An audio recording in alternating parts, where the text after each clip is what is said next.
U.S.A.A. Insurance. Making insurance easy is our duty. Eligibility restrictions apply. Insurance provided by United Services Automobile Association and its affiliates, San Antonio, Texas.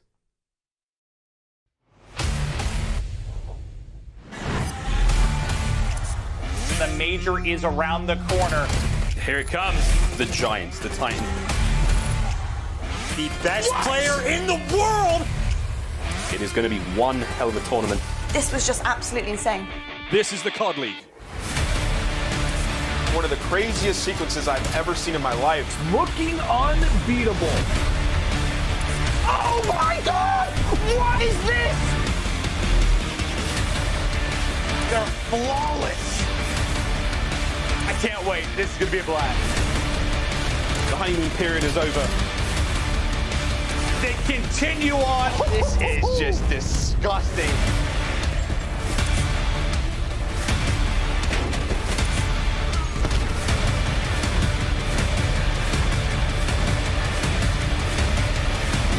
It is do or die time.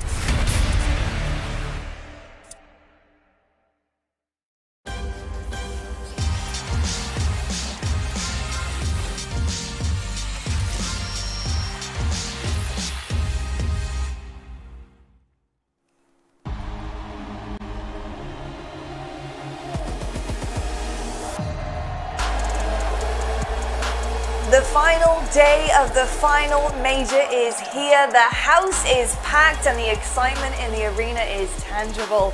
The players are ready, the crowd is ready, and YouTube, I hope you are ready. Now, Major 5 has been the wildest of majors, and it started on day one with Rocker taking down the top dog's face. Here is how things will play out over the next several hours. Empire and Optic take the stage first, with Ultra waiting to play the winner. The winner of that game moves on to face Rocket in the finals. And folks, we are getting through this thing. This is the final day, and later on we're going to be crowning a champion. But first, welcome to the CDL HQ presented by USAA. It is so lovely to see all of you here, and obviously our two dashing gentlemen on the desk, as always, here to set the table for our last day of Major 5. Now, we've got 3 matches, 4 teams, and only 1 title to take away. And I got to ask you about, who we have left standing, gents, because obviously the 4 teams that we have may not have been the 4 teams we thought would be here at the end of this major. So with that being said, I've got to ask right now, who is your underdog? Who do you see being that team that you probably don't think could have made it, but they might just get there? Well, in my mind, without question, Optic Chicago is the underdog left in this tournament. I mean, just think about the road that they had to get to this point. They lost a tightly contested Game 5 against the Toronto Ultra, where they lost 2 S&Ds in that series, and they move on and they lose 2 hard points versus Surge, and they close it out in a Game 5. It just seems like they're the weakest of the 4 teams that we have left. I mean, Minnesota Rocker, they're playing out of their minds. They look like the best team in the world. And then they don't have a winning record against Dallas or the Toronto Ultra. So for Optic Chicago, what a true underdog story this would be if they're able to get these wins and make it to that grand final. It'd be insane. I completely agree with you. I think Optic are the underdog. When you take a look at all the other teams that we have so far left in the tournament, you think about Ultra. They've made it to a final. They were actually able to win it as well. Then you go down the line and you go to Dallas. They've not made it to 1 but 2 major finals and pushed Atlanta FaZe all the way to a Game 9. And just the way that Minnesota are playing so far this weekend, 9-2 map count, they are the team to beat right now. But then for Optic, I feel like they always put themselves to get in this position. They always find themselves in the top 4 besides one stage, which is at stage 2. And this is where they tend to struggle. So I'm looking at them to have some early momentum in this series to drive them throughout the rest of the tournament. And hopefully with the help of the green wall in the audience, they will make something special happen today. Definitely. Hey, look, fans are going to be lighting a fire, and hopefully they can keep that burning throughout the series. Now, Optic opened today against Empire, and Formal yesterday in his interview with Jess on the main stage said that Hardpoint was going to have to be a lot better if they want to take the win here against Empire. It's no secret. Empire are really good at hardpoint. That respawn is a pretty strong suit for them. So what do you think Optic have to do in terms of their hardpoint to tighten things up to hopefully keep their underdog story alive? Well, yeah, I mean, yesterday Formal said that they just need to play their game. I just hope that playing their game doesn't mean making the same mistakes that they made yesterday in Hardpoint, because they're playing the exact same maps, which I'm actually a fan of because they're good at these maps. But the problem here in this series is Empire is also good at the same maps, Moscow and Raid. So yesterday what we saw of Optic Chicago on that Raid was there was about 25 seconds left on Garage Hill. They decide to fully commit while Surge had control. They get control that time, but the problem is Surge went and got control of basketball and closed out the game. So that's a minor mistake that costed them the game in the end. And then you look at that Moscow as well. There was a situation where they rotated. They needed to come back in the game for P1 and P2. They had to spawn. They let a Surge member get through, break their setup, and win the game. So it's Optic with these small mistakes they were making a couple stages ago. It came back and bit them yesterday. So hopefully they went back, they watched the VOD, they come back stronger today because they're going to need it. Now, I know that Formal in his interview yesterday said that their main focus today versus Dallas had to be the hard points, but for me, I think it has to be in the search and destroys. If you look at their record so far throughout the major, they're sitting at 2-2. The 2 losses coming from Ultra, which are complete smackdowns. Like, it wasn't even close for both of those games. And the 2 wins coming versus Seattle. One being the 6-5, and then obviously in the game 5, they were able to dominate there and close it out 6-2. But this is where you need these 2 players to really shine, because in the head-to-head matchup between Dallas and Optic, it's 4-3 right now in the S&D category, and both of these guys are the tremendous X factors. When they are losing games, Envoy is at a 0.8 and then Scump is at a 0.6. But when they are winning, you can just see that. 2.18 to 1.85, that's insane. You're going to need both of those guys to really step up in that game mode to see success and try to take down Dallas in this series. Yeah, definitely. I think everybody needs to step up on this team right now. There's clearly a couple things that they need to tighten up on and adjust, but hopefully they can keep that momentum rolling from yesterday. They've done a fantastic job so far in the major, and hopefully that won't end here. Now, I often ask you guys, you know, look, what's going to determine the outcome of this match? Who needs to step up where? And I want to know, based on the 4 teams that we have right now in this major, whose name are we going to be talking about at the end of today? Who is going to be that player that everyone is going to be talking about? Well, we have been talking about him. We're currently about to talk about him, and we will continue to talk about this guy, Standy. The guy has been an absolute monster. I mean, he's joined this team. He had an immediate impact. They fall into a lull, and then they come back to this major, seemingly the best team in the world. And look at his stats. I mean, of the players left in the tournament, he is #1 across Hardpoint and Search and Destroy without question. The guy's been doing it all as the hardest role on a team that you can be. He's that entry fragger SMG. He bails them out of situations. This guy, if he wins this tournament today, will be the Rookie of the Year. He's insane, man. He's extremely talented and can't wait to watch him go. For me, the player that I think that we will be talking about at the end of the day, I think it's going to be Dashy. When you talk about Dashy, he's one of the most raw, talented players to ever touch Call of Duty. I actually had the pleasure of teaming with him, so I know firsthand. And when you talk about this guy so far throughout this major, he's sitting at a 1.02. That's kind of low if you ask me. We're talking about Brucey here. This guy can really take over the games for Optic, and I feel like today, he has to get some early momentum into that first series, man, because he has the ability, like I said, to just get them over that hump of passing top 4. He needs to have a big day in order for them to make something special happen. Once again, the fans are going to play a big part. Well, I'll tell you what, we have a showcase on today of talented individual players across the Call of Duty League, and every single one of them is shining. So I want to make sure that you guys remember to tune in at the end of the broadcast post-championship match, because we are going to be announcing the final player of the stage powered by Astro Gaming. We've seen a ton of incredible players stepping up to the plate this season so far. It's going to be a really tough call, but one that has to be made, so make sure you tune in and you don't miss that one. Well, here we go, folks. First match of the last day of the regular season. The crowd is getting loud and the players are getting locked in. It's going to be Optic versus Empire coming your way right after the break.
The Call of Duty League is brought to you by ActiveStat, the next-generation analytics platform built with Google Cloud that brings fans, players, and commentators the power of competitive statistics in real time. Presented by USAA Insurance. They make it easy to insure your stuff like rigs and gear, and they have your back. Ladies and gentlemen, it is finally time to get the show on the road. The last day of the Major 5, and what a treat it has truly been for all of us. We have 2 matches before this grand final. We'll be saying goodbye to a few more teams. But first and foremost, welcome back, friends. It's been one hell of a week, one hell of a tournament. We hope you've enjoyed the show. We have lost our collective minds. The Call of Duty world has never had it so good. My name is Miles. His name is Chance. And you're in for one hell of a show. Hey, dude, brother. Dude, we got like the E Clasico 2.0 to start our day. I'm doing phenomenal. It is Crim versus T2P, the Optic versus the Old Envy. It is just one of the best ways you could possibly start a championship Sunday. And with the crowd back and with how hyped that those guys have been, I am ready to start this day. We love you, crowd. We love you indeed. But before we get into the matchup, before this started, Jess spoke to Rambo Ray. Jess, what did Coach Ray have to say? Thank you so much. Yeah, that's right. We're here with Rambo Ray, head coach of the Dallas Empire. So congrats on making it to top 4, but I know that's not what you want. What was your advice to the players in this match versus Optic? I mean, obviously, we haven't played our best COD this weekend. We're going to try and change that today. I mean, we just got to kind of get back to our basics and stick to our fundamentals, and everything should go our way. So I know we're here in Arlington, Texas, but, you know, you've heard the crowd. There's so much support for the Green Wall out there. Do you guys feel like the underdogs at all in this matchup? I mean, from a fan perspective, obviously. I mean, that's kind of been the way for a long time now, but it doesn't bother us. We're here to really focus on what we want to do and win this tournament. So, yeah. Awesome. Well, thank you so much. Looking forward to seeing you play. Miles, back over to you. Thank you so much. Well, there you go. So fist bumps are out. That means we're almost ready to rock and roll. But they heard the chance. Ray feeling pretty confident again. Maybe the underdogs in a fan perspective. We can already hear you guys. Hope you're enjoying yourselves. It's about to get a lot crazier as we're about to get into this matchup. We're almost ready to go. We're almost ready to get those teams out on stage. And I'm ready, baby. I don't know about you. I don't know about Chance. I can't tell. He's not really here. But we're ready to rock and roll. You ready to go, Arlington? Hey, that's a hell yeah. All right, let's get our first team out here. Let's do this. Let's bring them forth to the stage. A team that needs absolutely no introduction here in the Call of Duty world. Household names, some of the biggest players on the face of the earth. Let's get them out here. It's Optic Chicago. Brutal, mighty keeps it going. Normal, looking fantastic. Envoy slaying his way through. Got from up high, the king. I'm out here doing what they thinking is irrational. Really starting to run that score up. I'm gonna make it make it back, yeah. Ladies and gentlemen, Optic Gaming are back. Chicago are a force to be reckoned with.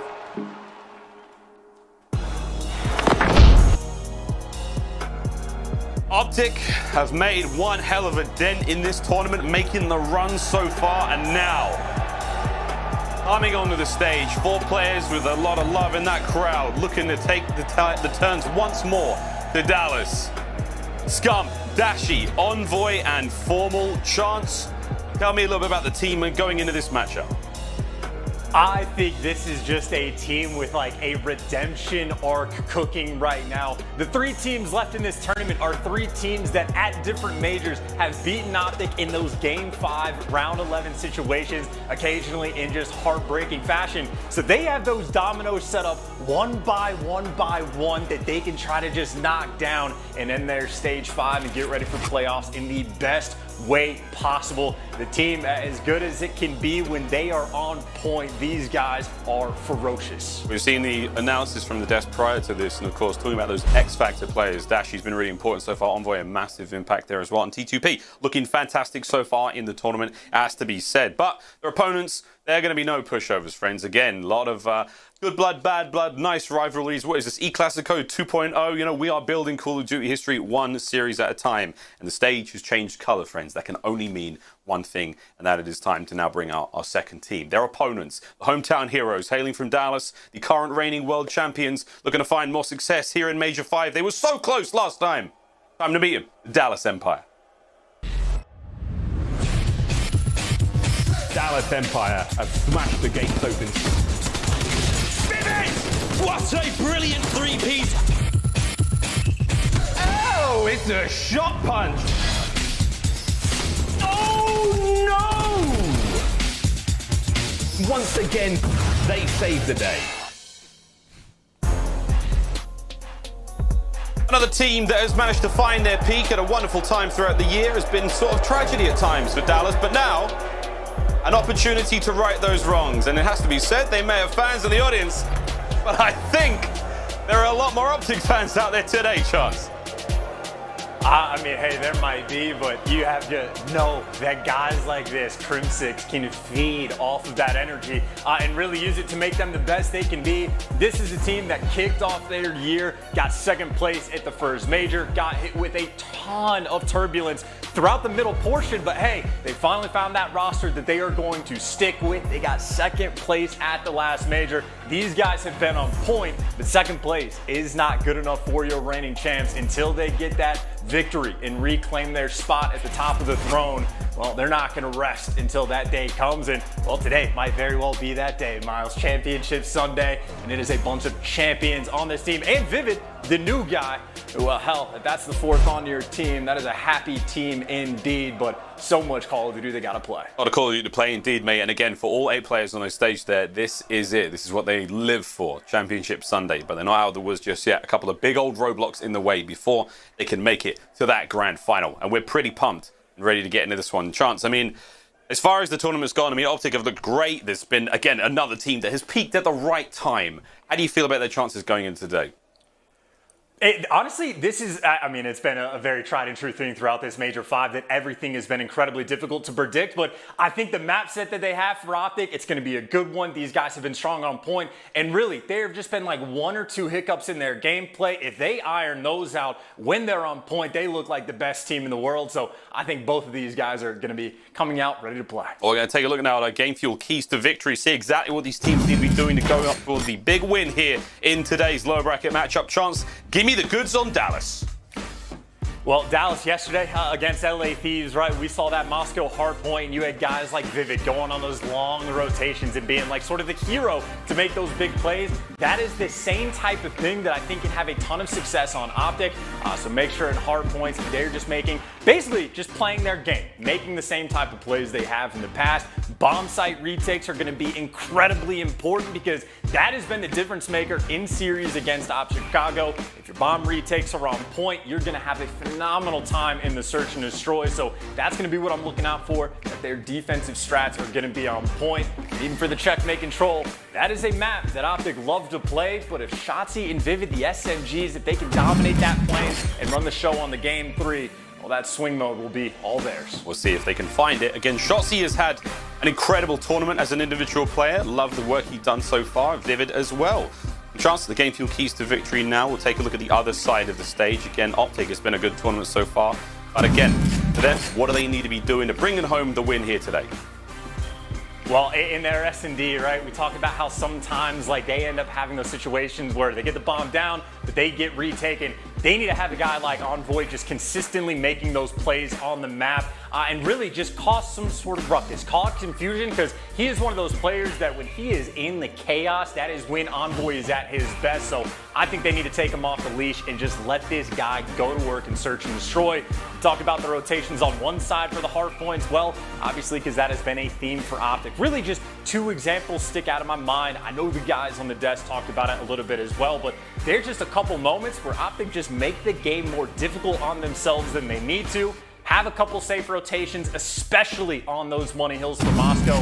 They could really sort of turn their game around. And even for the head-to-head, in Stage 4, Dallas in the major beat Optic twice. The hard point was not exactly formal strong suit. Dropped a .69 really across the few hard points that they played. He's the guy I'm looking at for Optic to really step that gameplay up and turn that hardpoint gameplay around. Nice. Well, we'll see if they can turn that hardpoint gameplay around. Speaking of hardpoints, through your maps and modes, I know some players and some Call of Duty fans have already seen these maps and modes. Again, they're up on their website, available to look at now. But Moscow up first. Raid, Search and Destroy after that one. Checkmate Control, going to be a spicy one. Raid hardpoint for map number 4. And the showdown. Express S&D. The very same map and the very same part of the stage. Optic were knocked to this very lower bracket. We'll see, though, if they can find some kind of success. Should we have to go the distance? But if you're an Optic fan, Chance, just looking at that, I don't think you want to be going to that game 5. No, not at all. Well, maybe you do, right? I'm sure if you get beat on and bad enough by a team like Toronto that you are absolutely trying to learn from those mistakes and make the adjustments. So maybe not fearful of the game 5, but I think really the respawns are where both of these teams are going to try to shine. Strong maps for the 1-3-4 on both sides, and they've also played like Moscow Hardpoint, for example, a few times against each other. 3 times they have matched up on this map. Dallas has come out on top twice, Optic just the once, and again, it is those money hills where Dallas Empire have been running the show. Both on P2 and P3, they are one of the best teams, if not the best team in the game, at turning in a ton of time on P2 and just running the show, enchanting those just like super difficult hard points together. When the team is having success like that, you're never gonna lose this map. We love success here in the Call of Duty League, and here we go. Don't forget, friends, if you're watching from home, make sure you've linked your Activision and YouTube accounts. There's also good goodies for you to grab here just by watching. But that's it, friends. It's time to get this show on the road. Let's get it. Map number 1, Dallas versus Optic. Let's go. And just one of the most terrifying players in the league, especially this lobby. Shotzi, man, when he gets hot, can do no wrong. We'll see what this man can do off the break. And, well, you see the idea from both teams. Right now, it's Dallas working the SP side. A lot of pressure for Optic over towards Globe, but the hard reads are in. Krim, a man that has done his homework, sniffs out the flank, takes him down, and that'll be a small advantage right now for Empire as they're making the move on the point. Again, it's a contest heavy opener. Whoa, big win from Formal. Envoy backing him up there with the nades. That's 2 in a row so far for Formal. Then you're going to see Optic hold another point. Again, quick contest as we expect here on Moscow. Fights will be continuous, fast, plentiful, but so far it's working out. Nice kills either side, but it looks like Dallas, Chance, they managed to punch her in. They've got themselves globe control, 3 in mid. All 4 of them are up, and here comes the push towards next. Well, even still, it's like the rotations over to P2 have been a problem for Optic. I like the sort of safety style that they're playing. Envoy not trying to take these gunfights, and he actually gets caught. Formal, the last one up top, Police, has to know that this pressure is coming underneath him, reads the gunfight, and takes Shotzi down. Formal right now, the lone man, trying to stay alive for the team and just buying them all sorts of time. Finds his 3rd in a row, and the guy that has had the struggles in the hard points, he starts things off 5-1. That is exactly what you need from your main AR. I mean, Formal had his Wheaties today. Scum on the other side finds himself 2. Shotzi now trying to make the play towards the point. Will finally get involved. Clean-up crew on its way, though. Here come the Optic reinforcements. Envoy cut down. Oh, wait a minute. He gets Vivid. I thought he killed him. What a play that was. As the hard point remains in the hands of Optic, Chance. A solid 20 seconds. Rotation going the way of Dallas. They'll be in first position for 3rd. Well, the money hills for Optic were the 2-part concern. They have a perfect rotation. Again, Formal going big to lock down P2, but now step 2 of the problem. You're going into P3, where we have said it about Dallas a few times this week. One of the best P3 teams in the game. And keep in mind, Vivid, he might have spawned out, but he's turning this into a flank. So right now, Optic, it is a foot race, trying to flip through a break and bank these spawns right before Vivid can sneak up behind you. Maybe Illy just to be there to chop him down. And now it's that final battle. Envoy going against Vivid. They are looking for each other, and actually Dashy there for the protection. The turnaround from Optic. 2 money hills that have been a problem. 2 money hills where they have been on point. Still going good. It's 5. Now it's 6. Looking for the 7th, but Krim a little too hot on the trigger there. Illy towards the point he goes, but Optic have had a blistering start here so far. Krim gets put down as well. Another 2-piece there for Formal. Makes it 3. And a 4 spree in the end before being brought down, but the guns of Optic are simply too hot this morning. They're going to net themselves remaining 15 seconds of hardpoint time. Dallas still spawning close to the point. But race now as we make our way over towards Promenade, Chance, and Optic already in position. Yeah, now we're looking at Shotzi, who again, when he gets hot, he can be a menace. But for the moment, 3 and 7. That is just 2 back-to-back kills where Optic have transformed their gameplay. But going into the Street Hill, Optic, I mean, how many rotations in a row are they going to win? They get over to the street first. The ARs still picking up kills. Formal on Sunday. 10 kills just to kick off this series, and well, Envoy, the man right behind him, also matching that 10-kill pace. This has been a nearly perfect street hold. You get the bank control, you get the bus control, no one can even get in rat room, and really even Shotzi on the flank, he gets taken down. Optic, they have all their bases covered. This has been a perfect first set of rotations. All your base are belong to Optic, a perfect set so far. It's going great. Let's have a quick vibe check and a comms check now. Renastro Gaming listening with Optic Chicago. Two new. Nice, two new guys. I'm helping you. Don't. Yeah, I'm staying down. Wait, I'm behind the glass. There's two glass. Glass, Grim. One shot, glass, Grim. Yeah, it's behind the boats. What's that? I died. He's gold the glass. First guy. Yo, someone hit Eskies from here, right? Someone hit Eskies. We can hit this new time. Yo, one's Auto Vivid. Listen to me. Push our side. Push on Eskies, okay? I'm gonna go Eskies. Everyone rest. Shotzi, one up Eskies. Shot him. I can pinch. I'm with you, man. I'm with you. I'm pinching. Get over like gold window or some shit. Yo, outer Crim.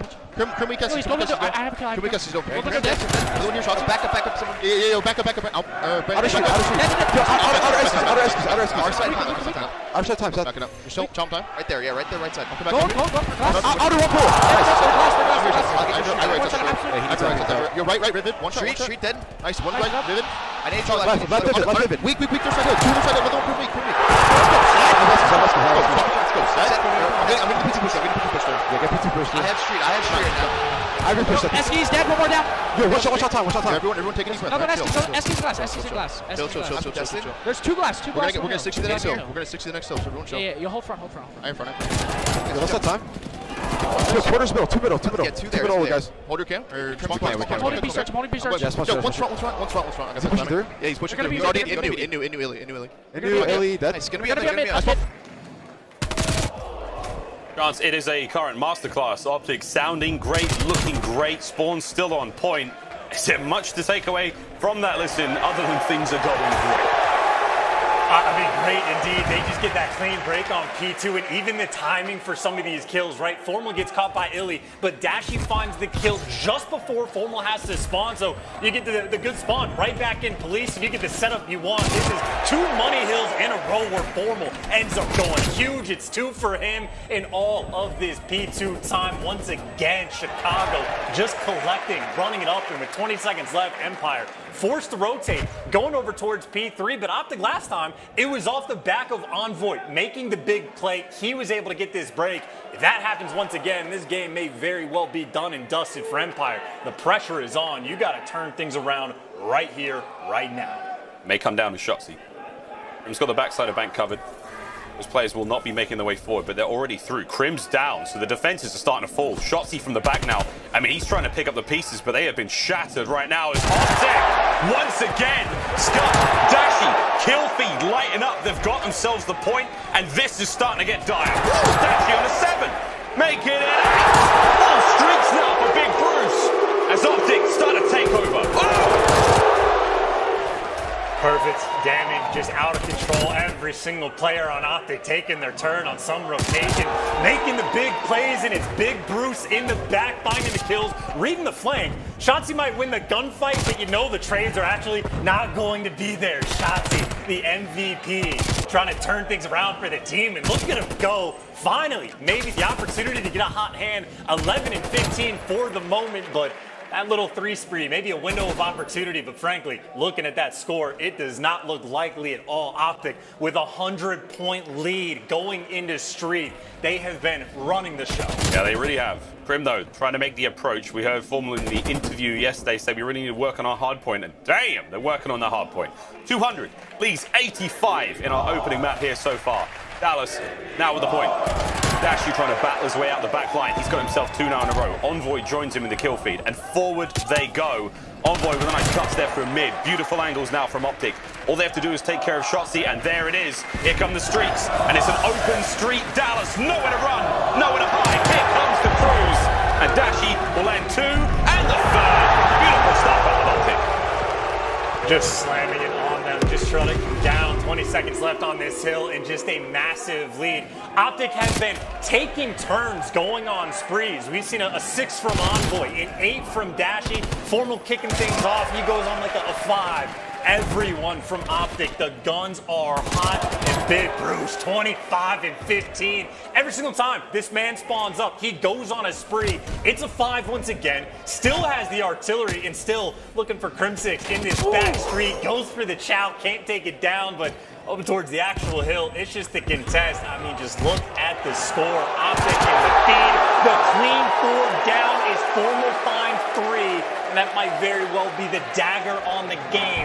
10 seconds left to go. Everyone on Optic positive right now. It's 5 seconds for the win. Illy trying to make the last minute resurgence. Can he get on the point? But it almost feels futile. Right now, there is nothing that Optic can do wrong.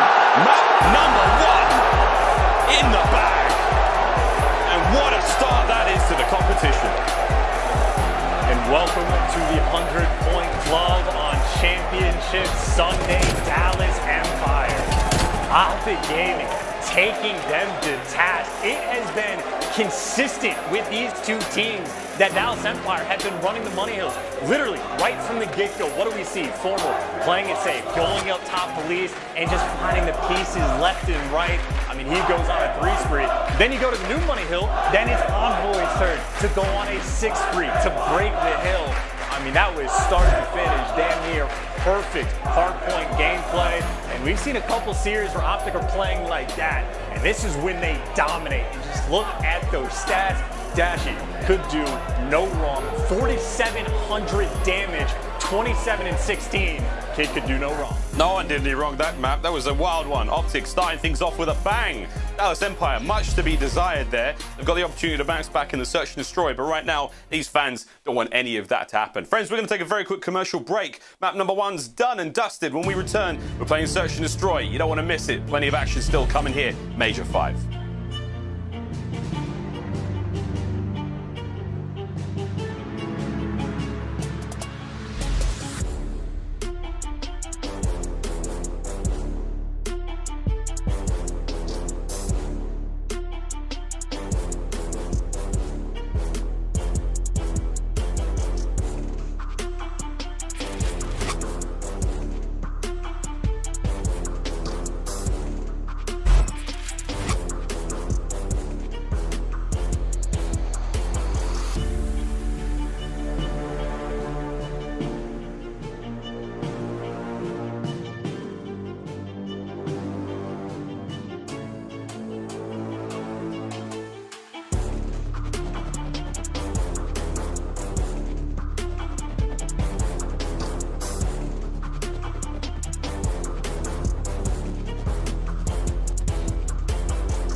The Call of Duty League is presented by the US Army. What's your warrior? Presented by USAA. Getting insurance with USAA is easier than level 1. Learn more at usaa.com/insurance. Well, it's an explosive start in map number 1, friends, as Optic take a very decisive and extremely convincing victory there over Dallas Empire. But map number 2, just around the corner, we're going to raid and we're playing Search and Destroy. Welcome back to Major 5. We're in the elimination bracket. We've got one more round before we have to get ourselves down into the nitty-gritty of the grand finals. It's going to be a lot of fun, but so far, so good. Look at the major results so far. Again, it's been a long and wild year, and if you've just joined us, all the VODs available on YouTube, and if you've got a couple of days spare, you may as well blast through it. Chance, tell me about the major results and the stories of both these teams.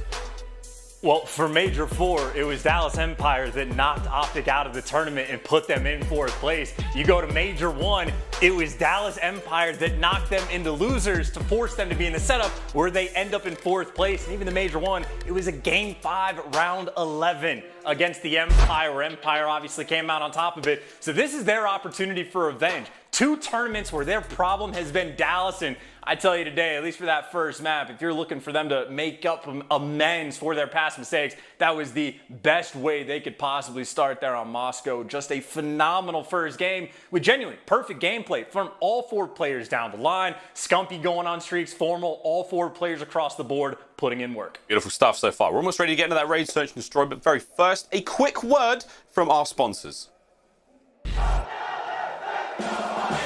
We make USAA insurance for renters who make the most of their space and money. That's why we make it easy to cover the stuff you love for as little as 33 cents a day. USAA, what you're made of, we're made for. Right, it was Hook sitting next to a TikTok superstar there in the audience. Again, friends, hello. Everyone in the crowd, hope you're enjoying the show so far. I know the Optic fans are. Let's take a look at the maps. We're going to play Raid in just a moment. But again, a quick look at where we're going in this series. That first one, that was over and done with pretty quick. Raid, search and destroy, though. Chance and opportunity now for Dallas to bounce back. Checkmate control, of course. Raid hardpoint. We're going back there for map 4. And that Express S&D game 5. Again, Optic fans don't want to go there. So far, off to a great start, Chance. Oh, and I think the search and destroy is both at 2 and 5. It is a question mark on both of these teams of what are they going to do? What's the game plan going to be? And how are they going to execute? Because both of these teams have had very mixed results on this map. But it's one of those things. If you've had mixed results in the past, you better be damn sure that you're coming out with a strong game plan, especially during the major. 3-6 record on this map for Chicago, 3-4 for Dallas, but I think both teams have shown shades of either great moments of gameplay. Your 1v3 from Scump literally just yesterday is a big standout in that regard, and of course on the flip side, Empire, a team that is very creative with their strats they're pulling out. I think Illy, one of the first players to start going for like trophy face, like baiting those engineer players to call out, hey, there's guys over on this side of the map, and oh, turns out it's a juke. They're going the other way. Dallas Empire, you know, with a coach like Rambo Ray, they're going to have something cooked up and ready to go to try to take Optic down. But again, these are teams that have gone to the round 11s on repeat, where the search and destroys have been battles. And it's on the Black Ops 2 map of all things, with Prim 6 versus the old T2P, Prim versus Scump for the new kids, Adachi versus Illy. Always a good time in S&D. It's an iconic map here in the Call of Duty world, and it's got its fair share of iconic moments throughout the many years, and this year has been no different. An exciting opener here. A nice nade from Envoy will not catch anything, but here comes Scump and Dashi through mid. Shotzzy flies into it. First blood goes their way, but Vivid with a nice nade. He answers back with his own, and all like that. It is now 3v3 Chance. Yeah, and I'm not 100% sure, but that might have been a stick on Dashi right there to take him down. I know the sticks have been a very big thorn in Optic's side, but as it stands, 3 versus 3, launcher control has been given up, and Optic happy to take it over. Illy's certainly looking for some information, but he's not going to push this direction until he's got a little bit of help, and Krim has wrapped his way back, but Optic, they get the bomb planted, they get it planted for Laundry. And now they just got to worry about dealing with the pinch. 2 players from Empire over towards Jungle. Vivid on the flank, and Illy gets chopped down. Envoy going hunting. Krim, he's on the run. He gets chopped as well. And Vivid says, oh my God, 1v3, where did my teammates go? And with 25 seconds on the clock, there's only so much you can do. Starts it off with finding one, looks for the beams on Formal, but can't take him down. Chicago, perfectly done in round number 1. Get the bomb planted. Find the weak spot, push out those players, win the round. Nice way to set the pace. And you saw that play there from Envoy. Has the health advantage over Krim in that fight, but he's pushing him so aggressively. Vivid, though, with those shots towards the end, man, for a moment, I was a believer. I was believing. Enough to get it done, though. First round goes the way of Optic. Now you're going to see Dallas attacking, bomb in hand. Looks like we're going towards B, but Optic going to be there to meet them. 2 players pushing forward. You've got Formal at the back line. Krim's going to take care of Formal. Illy, he gets rid of one as well. And like that, it is a 2v2. And what an opener chance. Optic on the flank, but Dallas with a hard read. This round could be over very quickly. Illy, he drops. Scump's going to make it now that bit easier. Envoy picks up his kill of his own. Optic, what a round. Oh, and I love it too. Those aggressive play calls, man. I'm telling you, when Optic play too passive, they can get picked apart when they are making moves on the map, that is where they are at their best. And as soon as they win those gunfights, pull steps, it's the call. Whoever that was that made it, whether it's Scump or Envoy, of yo, let's just flank fast, even if they read it, be ready for the gunfights. And Scump and Envoy coming out on top. A lightning fast round on defense for them to get the win. And back to the attack they go. It's the square up towards the middle of the map. Players are ready for it, but Optic have the extra man. Dashi there to tape down to it. Oh, how fast these rounds can go. All of a sudden, Illy in a 1 versus 3, bomb planted at B. The battle raged over there by that side of the map. Dashi's spree comes to an end. Big Bruce meets his match in Illy this round. 1v2, technical 1v3 now for Illy. Bomb down for Optic. Scump on the inside of Tiki. Back bedroom covered by Formals. T2P versus Illy. And what in the hell is going on? Scump's letting it screw. Oh my word. Now it's Illy versus Formal. This is a 1v1. There's 20 seconds on the clock. Formal's going to peek it. Illy wins the gunfight. A wonderful 1v2. Unbelievable clutch. And a great round for Dallas to get back on the board. Oh, and good God, the beams coming out of Illy to make that happen. I mean, just the way this round started, this could have been a dire situation for Empire. You go down 3-0, but Illy clutch it up for the team. S&D, he loves it, the clutches, he loves that too, and just finding the picks, finding the openings, and just a setup from Optic where they just let him like stand in between the both. Formal playing down low, he realizes he can't see the bomb, just a cataclysmic mistake potentially. Optic just handing that one away, and Illy's certainly willing to take it from him.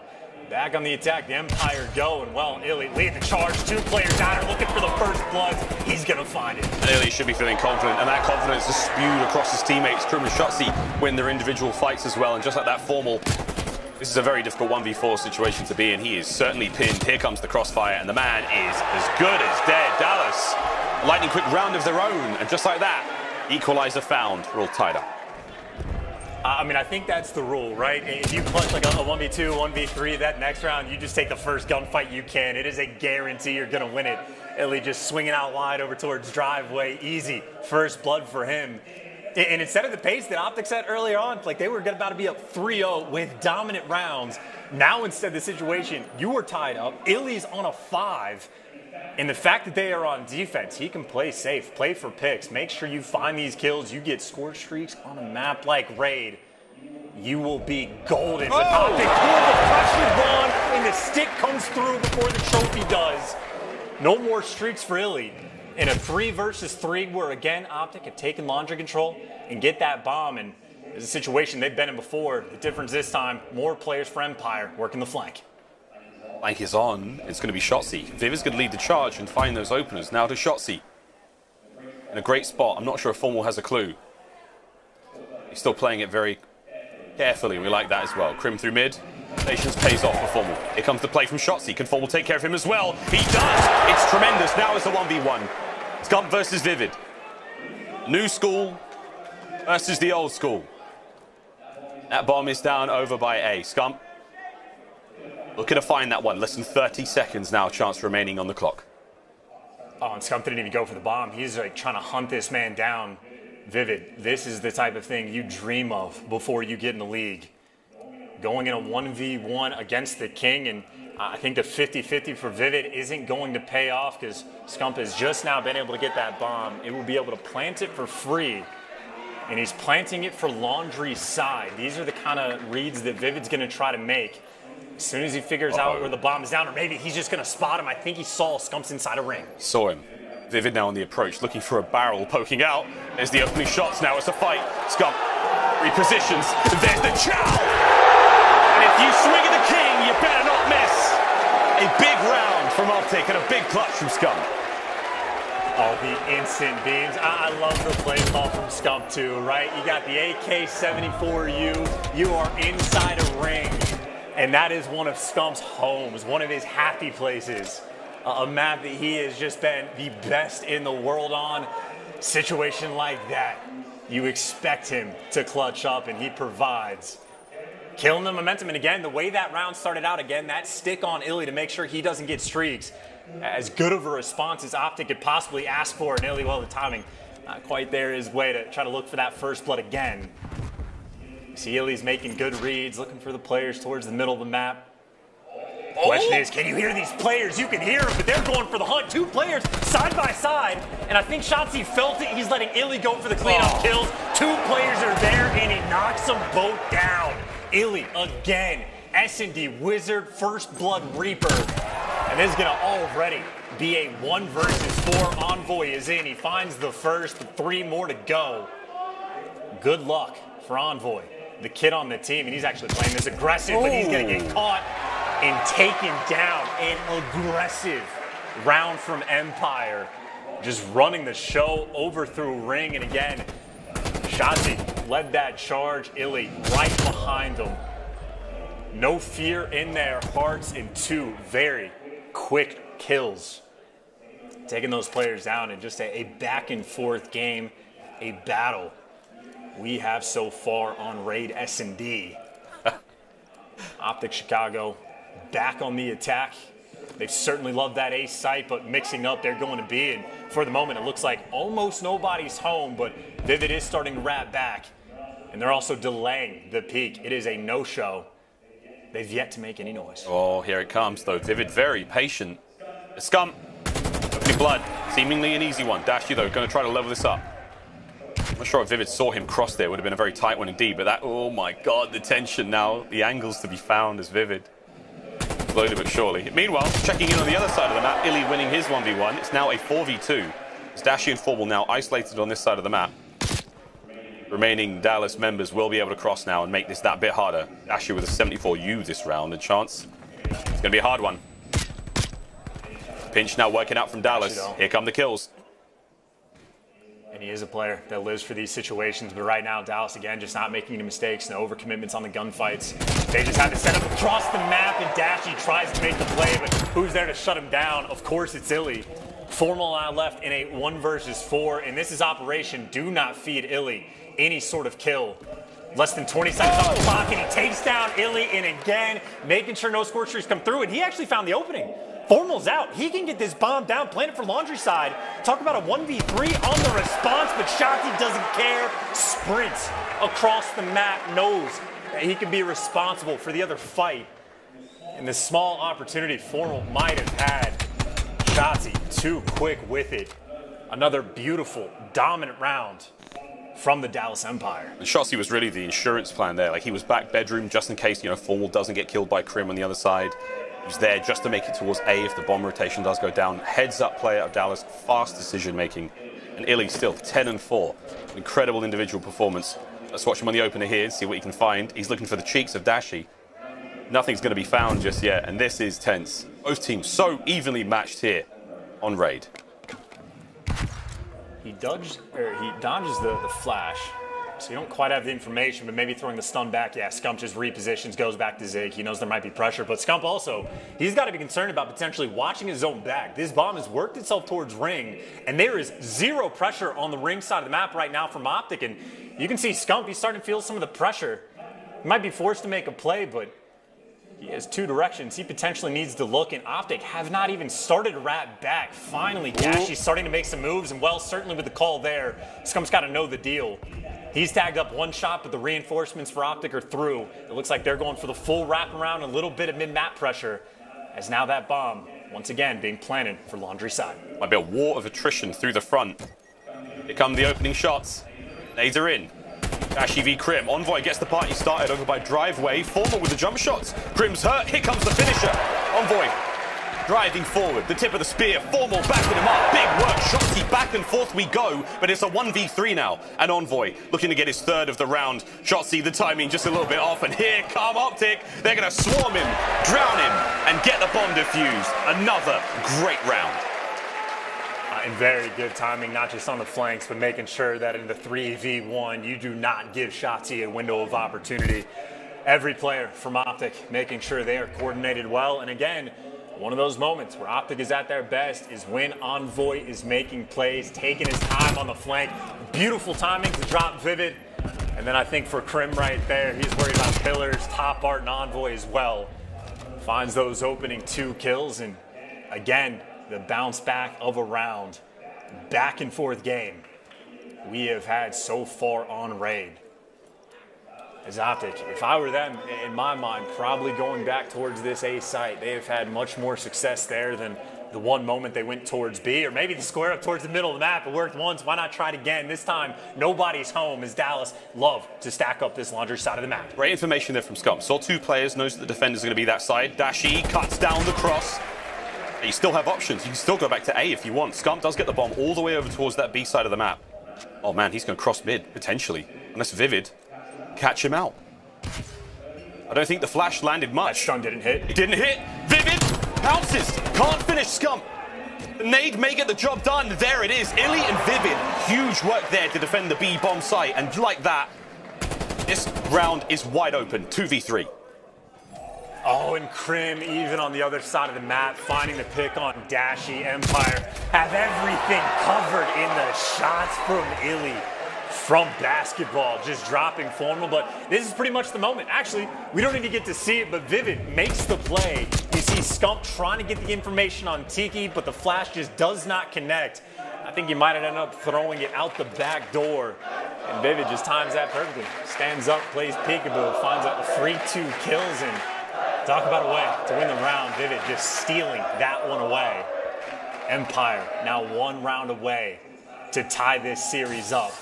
And look at the stack, even on defense. Envoy trying to be aggressive. A couple shots come through, no trophies. He's got to get out of dodge. He is safe. But he is certainly tagged, had to scurry out of there. So many players of Krim gets the first blood. Envoy is in a tough spot. Angles are all over the place. What a kill, though! One of the bomb planter trying to make his way forward. That's going to be all now down to Vivid. Can he get this done? A 1v3, 1v2, 1v nothing. It is done. And just like that, round 11. And we are so deserving of it. What an incredible matchup this has already been on Raid. Where the hell do we go from here, Charge? Dude, and look at the shots from Formal, crisp and clean as ever. He finds 3 in the best play. Probably doesn't even miss a bullet, comes out for the challenge, just hits that final one. I mean, that is a round you get first blooded and you respond instantaneously. To round 11 we go. Optic on the attack. They've dominated the middle of the map a few times. They tried to swing the bomb around a few different directions.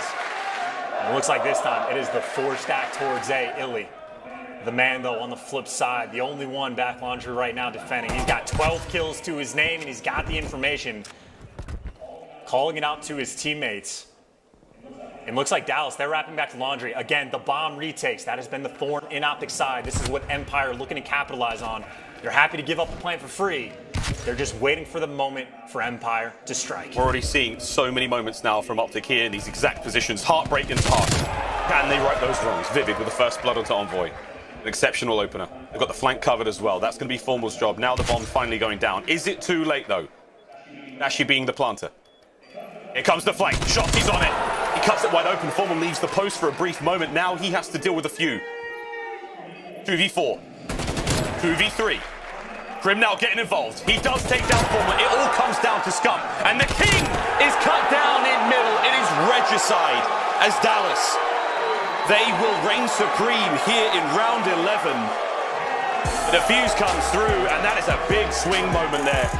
They did not want to go down 2-0 in this series. Now we are level.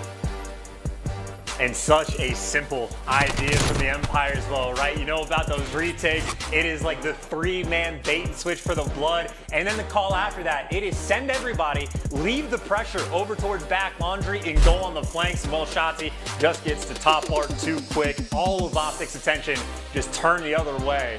And what a way to win the round 11. Illy putting on for his city. 12 kills to his name, nearly 2,500 damage. And the 1v3 he gets in round number 3 to kill that momentum and turn things around.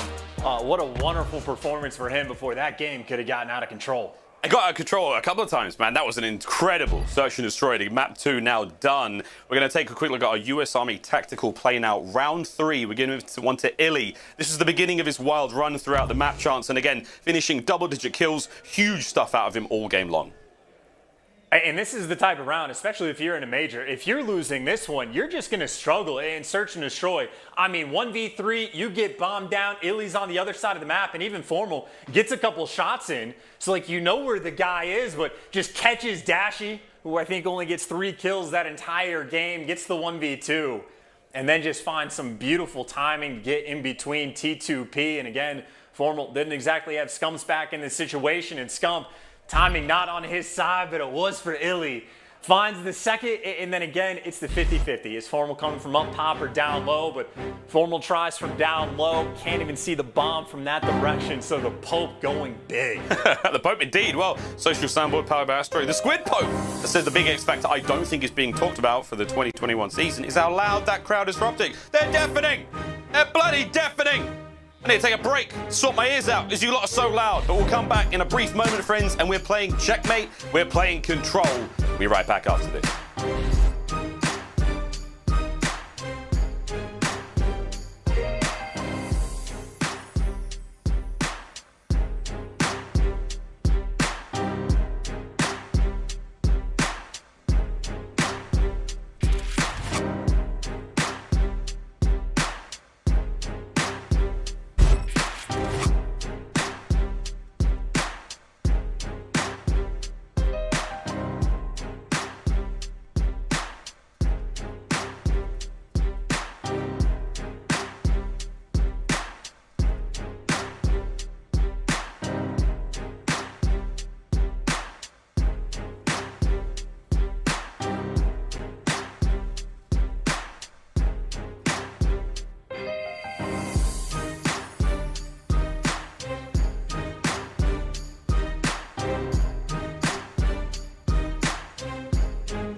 The Call of Duty League is brought to you by GameFuel. Unlock a CDL team pack with any purchase on gamefuel.com/CDL while supplies last. Offer ends on August 31st. Tournament audio and team listen-ins are powered by Astro Gaming, the official headset and mix amp of the Call of Duty League. Ladies and gentlemen, we are back here. Major 5 elimination matchup. We're all tied up 1-1. Dallas Empire versus Optic Chicago. Now, we go to our control map. Map number 3. We're going to checkmate for this one. Chance, both these teams having a good time so far, but let's talk Optic, that control KD. Let's talk about the X Factor.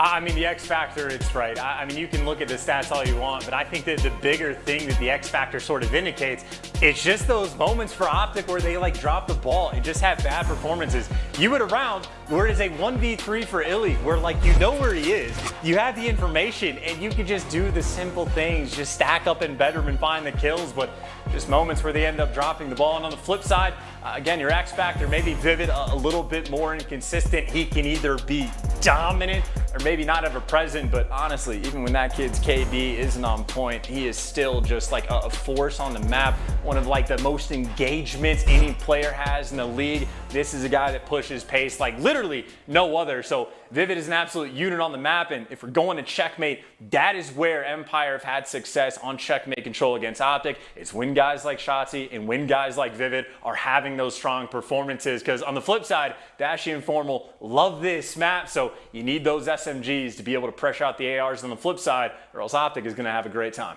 And you want Optic to have a great time if you're an Optic fan. But for now, before we get into this game, friends, a very, very quick word from our sponsors, then it's Control. We We made USAA insurance for renters who make the most of their space and money. That's why we make it easy to cover the stuff you love for as little as 33 cents a day. USAA, what you're made of, we're made for.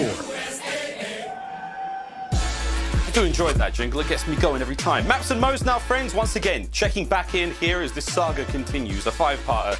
There's Checkmate Control coming up next. In the middle of the series right now, an important map and mode for both teams. And Chance, how do you see this one going down, man? I mean, both teams have got a good shot here. They've both had success. You've talked about the wins there from Dallas. Optic, halfway through the season, they learned how to stack the point. Their control game transformed. What are you expecting now?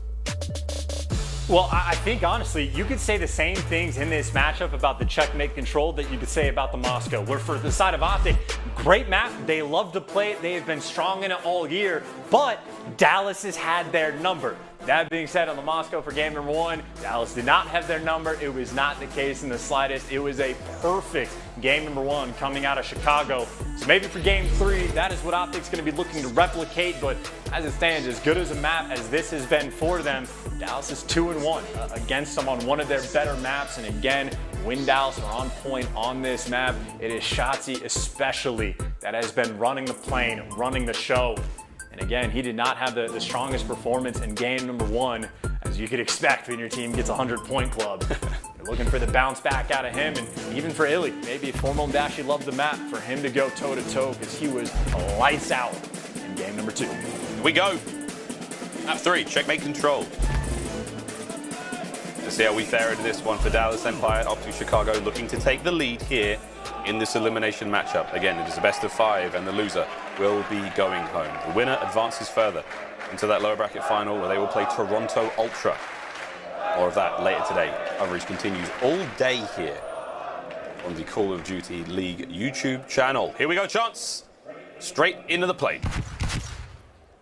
It looks like Dallas may be taking the wing approach to get inside, and well, these are the battles that make a difference. And actually, Shotzi, maybe he just saw 2 players, so he repositions, and Scump tries to go hunting, but Crimsix had his teammates back, and even Envoy might be living inside the plane, but he's getting tagged up left and right. Vivid going on flank. What an interesting opening break for the Empire. Trying to keep that map control, but I think Envoy responding to pressure. He felt that pain. He goes for the wrap towards A and picks up a big 2 kills. That's a disgusting 2-piece, keeping the capture alive at A, looking to see that segment closed out. And there it is. With that, Envoy, a lot of good work done and a fantastic movement. He's staying alive. Formal winning close fights, helping out Envoy when he can. Finally, Envoy brought down, but still, the damage has been done over there by A, and here comes Formal. Pick up exactly where he left off. Nice shots through the crate with that Diamati. And again, presence now for Optic on the A point chance. It is wonderful. 2 segments gone. The final about to vanish. And I think the biggest thing for Optic in game number 1 is they had a bunch of players taking turns making plays, but this time you got to stay on the point until it's captured. And they do exactly that, but big plays really set Optic apart in game number 1. These 4 players were taking turns. This time it was Envoy that opens things up. But even after you capture A, now you go back to the potential blender. In your spawn you go because Vivid finds a few. And for Optic now, it is about the break. How are you going to work yourself out of your spawn? Looks like they're trying to deal with Shotzi in that top plane. A couple players setting up to take him down. He's ready for it, but Scump gets the win. Small opening on the map for Optic, but really, the entirety of that is on the back of Scump. Oh, Scump's still going, man. A nice 2-piece to keep the play moving. Finally brought down, but you still have a lot of pressure over towards the side of the map. Optic reinforcements coming through. They have angles to work with. Dashy v Illy down here by the A street. A win here would be great. Damage has already been dealt. There's the backup. Envoy helping him out as well. Formal taking care of those weakened players. It's 3 down now. Grim, the last player left up. And already Envoy is on the flank, looking to deal that damage again. Scump takes care of 1, and this could be the play. You get a few more bodies here on point for Optic, and that B zone is gone. Oh, you might have bodies on the point, but you don't have a trophy on the point. So Shotzi finds one with the Semtex to take him down, and then the challenge is there. The cleanup crew almost in. Envoy, who was causing all sorts of problems in Empire's base, he gets dealt with, and not even 1 tick of progression can go through Empire. There for the stop. Too early of a commitment without the trophies, and a couple gunfights that go Empire's way, and all of that work, and you end up right back in your spawn. Scumpo again, trying to be the opening for his team, but he gets caught. He got 30 seconds with no map control. Optic, not quite the blender, but also not far from it. No map control, no lives left. Last chance now here for Optic. 15 seconds. Vivid. Oh, can't take 2, but the damage is being done. 3v5. Less than 10. Will Envoy be able to get on the point and stop the clock? Optic looking to cover him now as they make their way forward. There's the stop. Here comes Illy. Oh, they line up for Illy. And there's the third. Dallas. An explosive finish to the first round.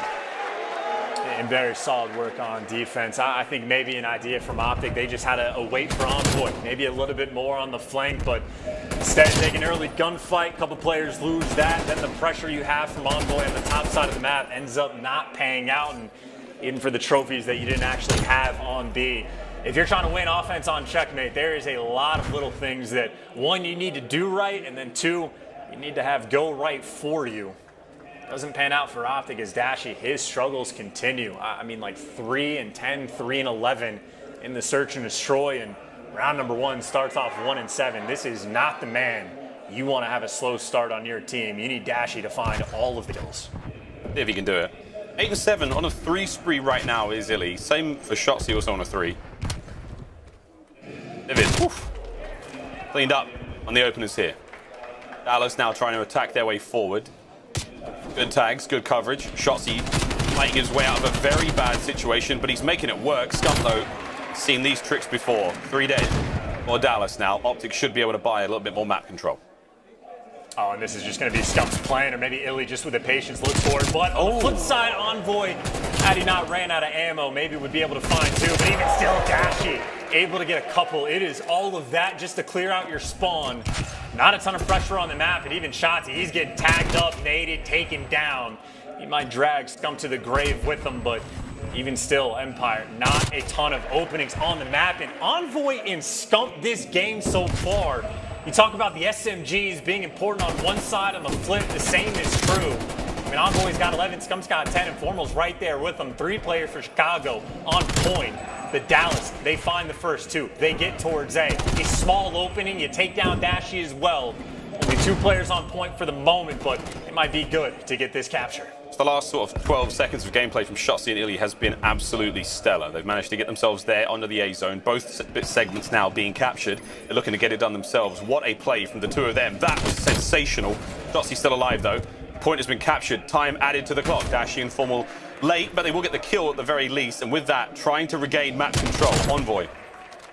The only player on the top plane side now, as his teammates now making their way forward. Looking again. Push Dallas as far back as you can. A crucial kill onto Envoy. As now Optic looking to fight forward. And they get it unchanced. Well, almost everybody on Optic falls at the exact same time. There's too many gunfights that don't go their way, and really Dashy, the last one around the point, can't find the kill to maybe open up some map pressure for his teammates. And Empire, well, before they stack the point, maybe one more set of kills they're looking to find. Crim6 up top is trying to deliver. Illy trying to make his way into blue. He gets caught, but even still, it's top plane control.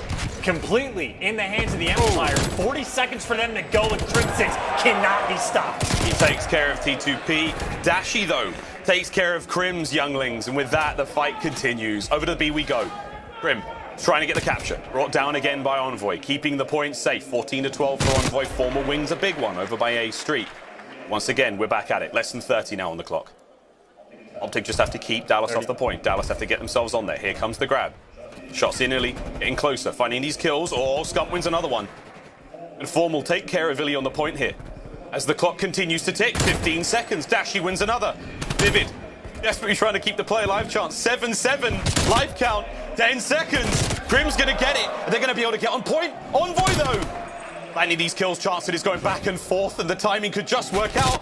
Chicago, no lives left. Shotzzy's on it, though. I mean, the clock has stopped at 0.7. It is a 4v4 in the hill, but too fast and too much of a swarm. It might get a little bit spicy towards the end, but even still, 0 ticks of progression in Optic. Their defense holds strong, and in spite of all this work from Crim, I mean, he goes on a 4-5 spree. When he's up in this top plane, just getting these spawn kills left and right. Scump met his demise a few times in the same play, but at the very least, 2 for 2 defense holds strong. Neither team able to completely find that opening.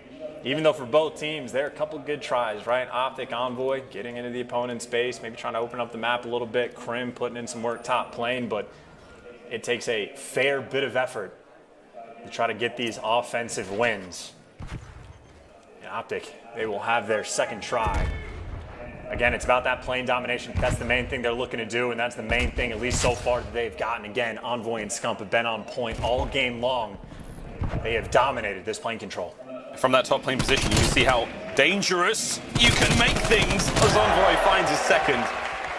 Gives you a lot of options, able to attack both sites. Ooh, Vivid, nice shot punch. Over towards A we go though, first segment gone. Optic doing the good work.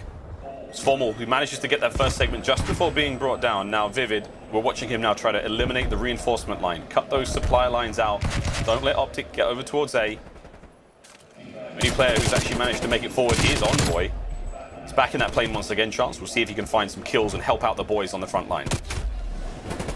Well, I mean, it's honestly like help out Envoy at this point, right? We've seen him making plays in the plane. He's going on flanks once again, but it's just been the ARs from Optic that seem to be struggling to get a lot of momentum to go their way. But once again, Envoy, he was the playmaker in round one that opened up this 8-point the first go around. He does so once again. So very similar situation what we saw last time around.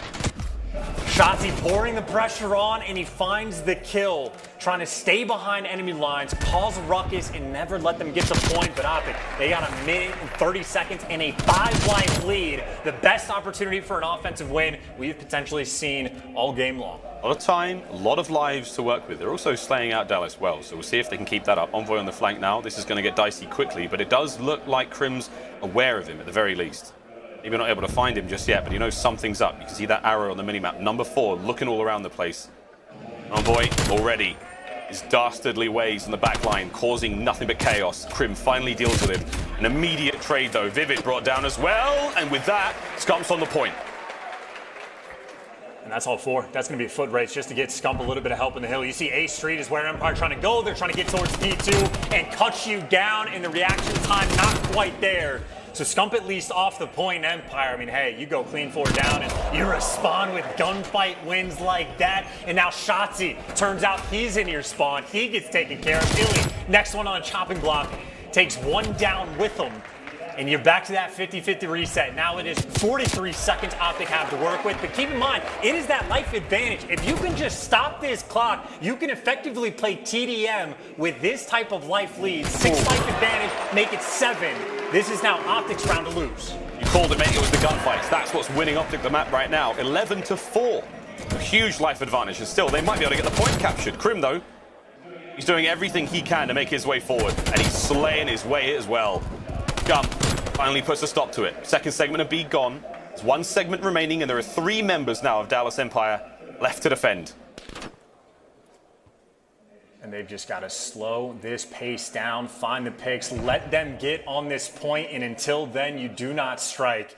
Shotzzy playing a corner, he gets found out. Optic, the swarm around, checking everything to find these final few kills. Well, now the stack is in. Now there's too many bodies on point, and Optic find a way to get that offensive win, a massive advantage they now have within this game.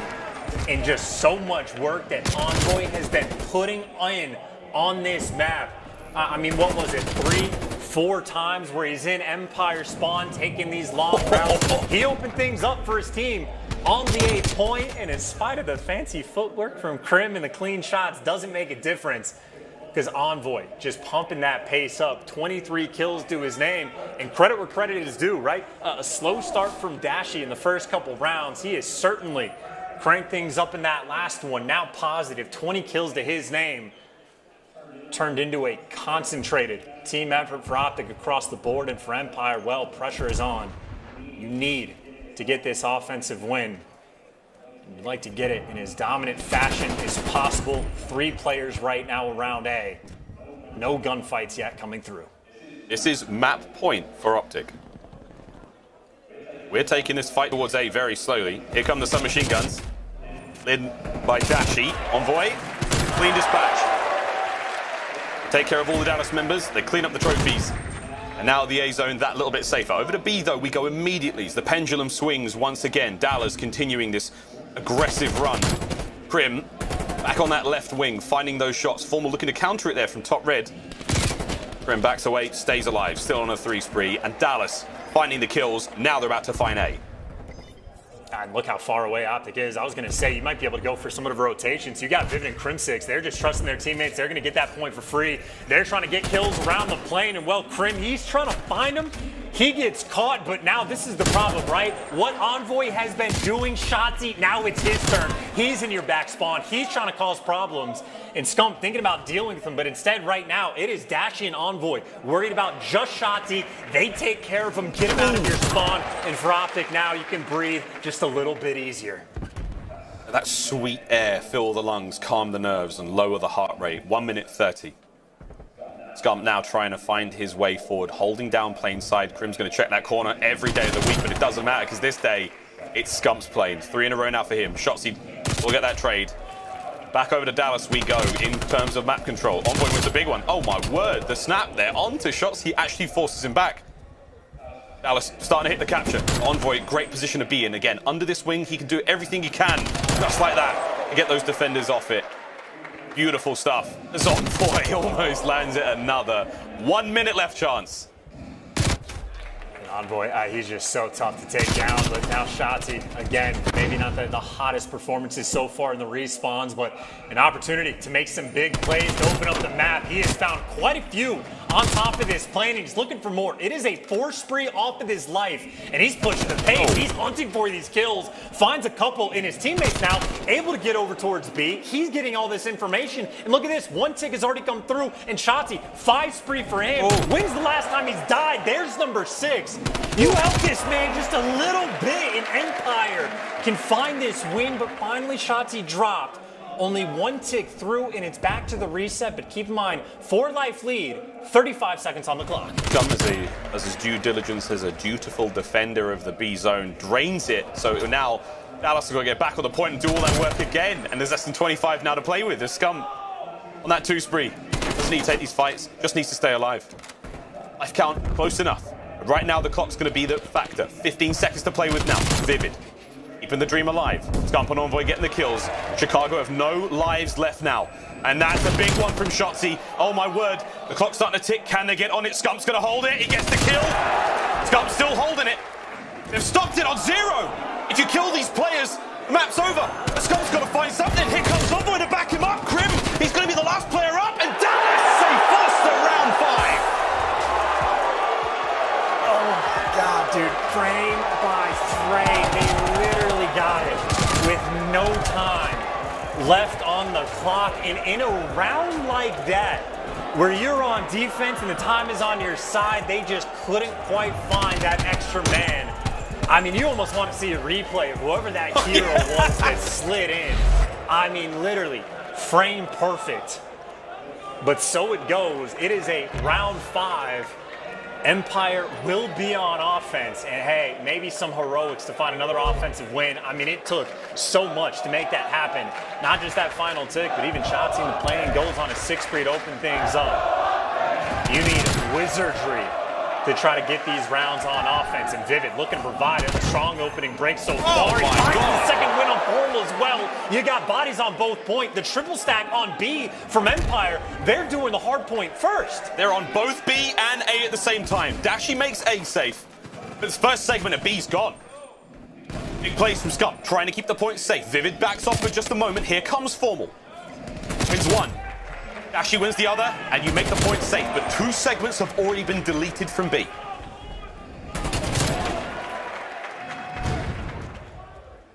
That's the factor. I mean, you've just done off of the opening break so much of the hard work for the get-go, but at the same time, I mean, 2 ticks on B is nice, but it's hard to get back to that point. If you're trying to capture A first, it is a long way to go. Time isn't dwindling yet, but we are getting there. And Optic, as soon as they got some sort of map control, this is what Formal loves to do. Roam the plane, find the kills. It's a 4 spree for him.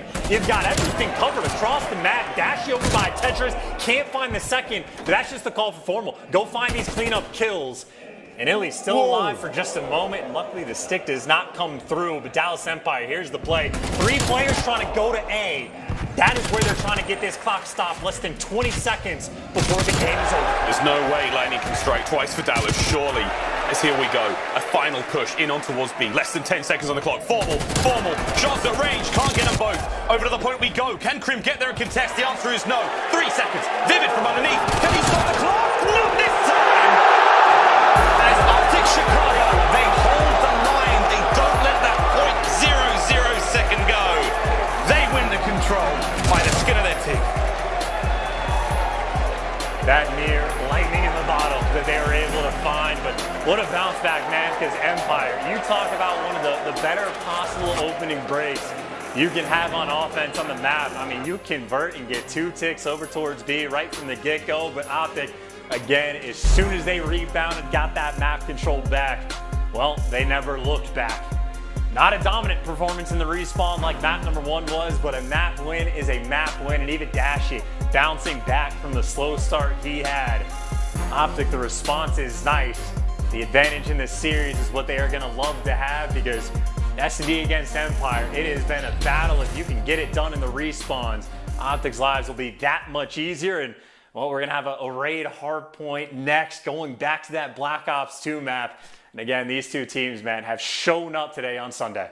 Oh my God, what a series this is! How close can it get? Well, we'll find out. Optic and out on match point. Dallas, the comeback has to really begin here. Heroics in control, but we're going to a break. Upon our return, map 4, raid hardpoint. Don't miss it.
Ladies and gentlemen, welcome back to the Call of Duty League Major 5. For those of you watching at home on YouTube Gaming, make sure to tune in and don't forget to link your YouTube and Activision accounts. You can unlock some sweet stuff, and ladies and gentlemen, for maybe the last time in 2021, you can unlock the calling card to be used inside Black Ops, Cold War, and Warzone. Again, all those other things, double XP tokens, you name it, friends, all sorts of goodies. Top 4 Sunday right now. I've got a tab open at home. If you're in the venue, open up your mobile device, maybe have a look at that as well. Quick look now at the cash money that is being given away here. We see the no prizes at the bottom, everyone else earning their due today. Top 4 though, because again, we have to go the distance, friends. 4th place, this is that matchup right here. $40,000 for the loser of this matchup, and everyone else, it just keeps on getting bigger, Chance. And that is what we do here at the Call of Duty League. Bigger is always better here in Texas, mate. So we go now on a map 4, and I don't know about you, dude, but this is... what more can we ask for? It's a brilliant series! I mean, literally 0.0 seconds on the clock, literally a round 11. It is as close as it could be. You know, map 1 notwithstanding, but it is not just the money, where if you win this series, you double it for the prize pool for this one. But keep in mind for Dallas, if they win this series and then go to beat Toronto, I think they lock up the 2nd seed for playoffs. That's an extra round bye, so it is not just the tournament wins that you were looking for, not just the confidence, but even the seeding for playoffs, where the money then gets kicked up that much more. Incredibly important implications, obviously, for both of these teams. So there's a lot to play for, and right now, Empire find themselves down a map in this series. It's Raid Hardpoint, the next map we're going to. Next map indeed. The hardpoints so far in this series have been very exciting. For those of you that missed map number 1, it was an absolute smoke show. Optic ran the show from start to finish. 100-point clubbing. Dallas, look at these stats. Big stuff. Envoy going huge. Dallas certainly had a tough time, Chance. I mean, it was literally what perfect plays. The early rotation, Formal top police. He goes on like a 5 spree. The rotation over towards P3 on Moscow. Envoy goes on a 6 spree, nearly getting streaked out. I mean, Dashy, I think he had 3 or 4 lives where he's going on a tear. Even Sculpt is having big moments in P1. It was literally everything Optic wanted to do in their game plan. They executed it to perfection and made those adjustments. And from their perspective, we go to a map on Raid that even just yesterday, they had those moments where there's 30 seconds left on the garage hill and they flood it, and then it turns into, well, you lose spawns for next and you just drop the ball in a moment like that. That is certainly going to be something that they have gone back to the drawing board, making sure they've made those adjustments, and making sure that your rotations are going to be on point. And they certainly need to be, because Dallas Empire on Raid, they are no slouches either. And again, we even just saw from Shotzi, right? It seems like he's having a slow game, not lighting up the kill feed too much, and then boom, he just has that one life where he produces magic. Always a threat on the map. This series is far from over. Again, we're giving a lot of love and a lot of praise to the play of Optic so far in the hardpoint, but Dallas, again, current reigning world champions, incredibly formidable team. They've been in these situations before. You cannot count them out yet. Dallas need this to stay alive in the tournament. Optic, this is to go to the lower bracket final, elimination final. They will do battle against Toronto Ultra. This is going to be something, my friend. Let's get it. In P1, funnily enough, one of the worst hills. Dallas actually the number 12 team in the game. So they have not dominated ring, and well, off the rip, it's Optic inside first and Scump. Nice gunfight win on Illy. Optic move inside this hard point very quickly. But again, even if there may have been some struggles for Empire on this hill, keep in mind for P2, well, they're one of the best teams in the game on that rotation. So a lot of things these teams are concerned with. Crim on the approach can't find enough. And Pillars, that last attempt from Empire to try to get near the point, they get eviscerated. And this has been one hell of a start for Optic, who right now 2-0 in the respawns. And with gameplay like this, you can see exactly why. Yep, you really can. Vivid, he's going to be the lone defender of Kitchen for now. There goes Scump, flies by. And hello, there's an Envoy as well, because that's right. Optic, they rolled the teamwork right now has been on point, and it is currently 48 and climbing to nothing. What an opener here from Optic. Oh, dude, you see that rotation, by the way? Scump and Envoy taking their time on the front, nice and patient, all just for this setup for Formal to flank. And look at the start he has had, the exact same as what we saw on Moscow, where he goes on a 5 spree. He's making that big play to lock this rotation down, but it is about that coordination. It is 70 points to nothing.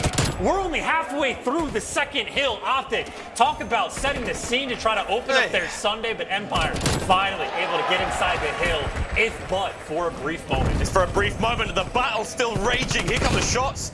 Optic flying their way through. Envoy crushed Empire. They absolutely slaughtered them once again. And right back in the driver's seat they go. Hardpoint times theirs.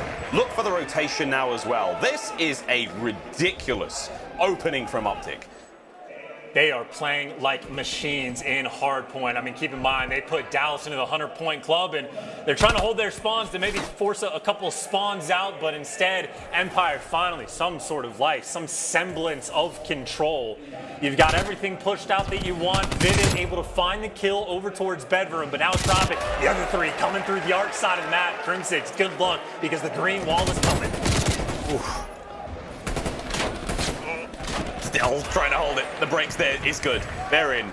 Illy's going to be the one trying to push his way forward here in Dallas. The breaks, they're not going great. The nades are brilliant so far for Optic. You know what? Dallas, they're in trouble, man. This could be the last we hear of them in the tournament if they don't turn it around. Let's go for a quick Astro Gaming listen-in with Dallas Empire. I'm seeing zero right now. He's top of van, top of van. You're gonna go roll. You're full 60 this. Everyone, calm down. Full 60. He's already by. He's already by. That's my kitchen. I'm only kitchen. Do you have ring? Do you have ring it? Yeah, I have ring. I don't see anything bottom. See, Dashy, fuck. He's weak.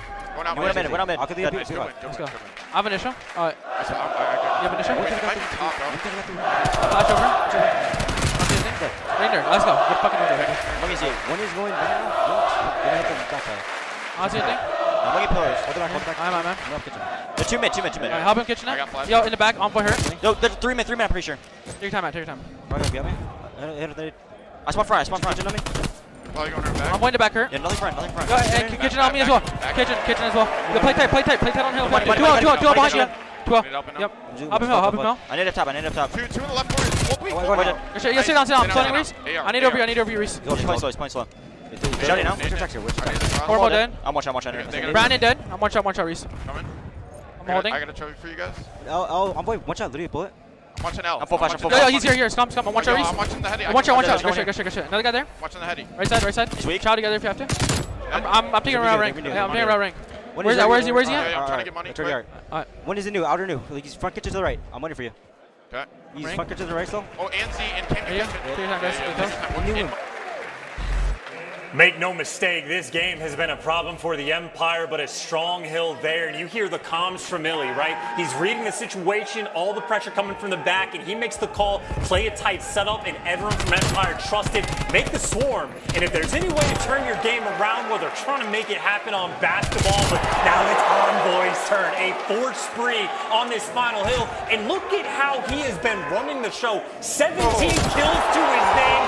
Whatever gun he has in his hands, he can do it all. Looking for streaks, looking for the domination. Envoy in the response. He has been a threat. Looking to take the fight back to Ultra in that next round if they can get it here. That was streaks though for Dallas. We do see an artillery. That will come into play in just a brief moment. 169 leading 79 now. Back into the middle we go. This hard point has been a blinder. Almost finally brought down. Envoy once again back at it. 2 more. 20 and 8. 20 and 8. He's about to find another one. Unreal.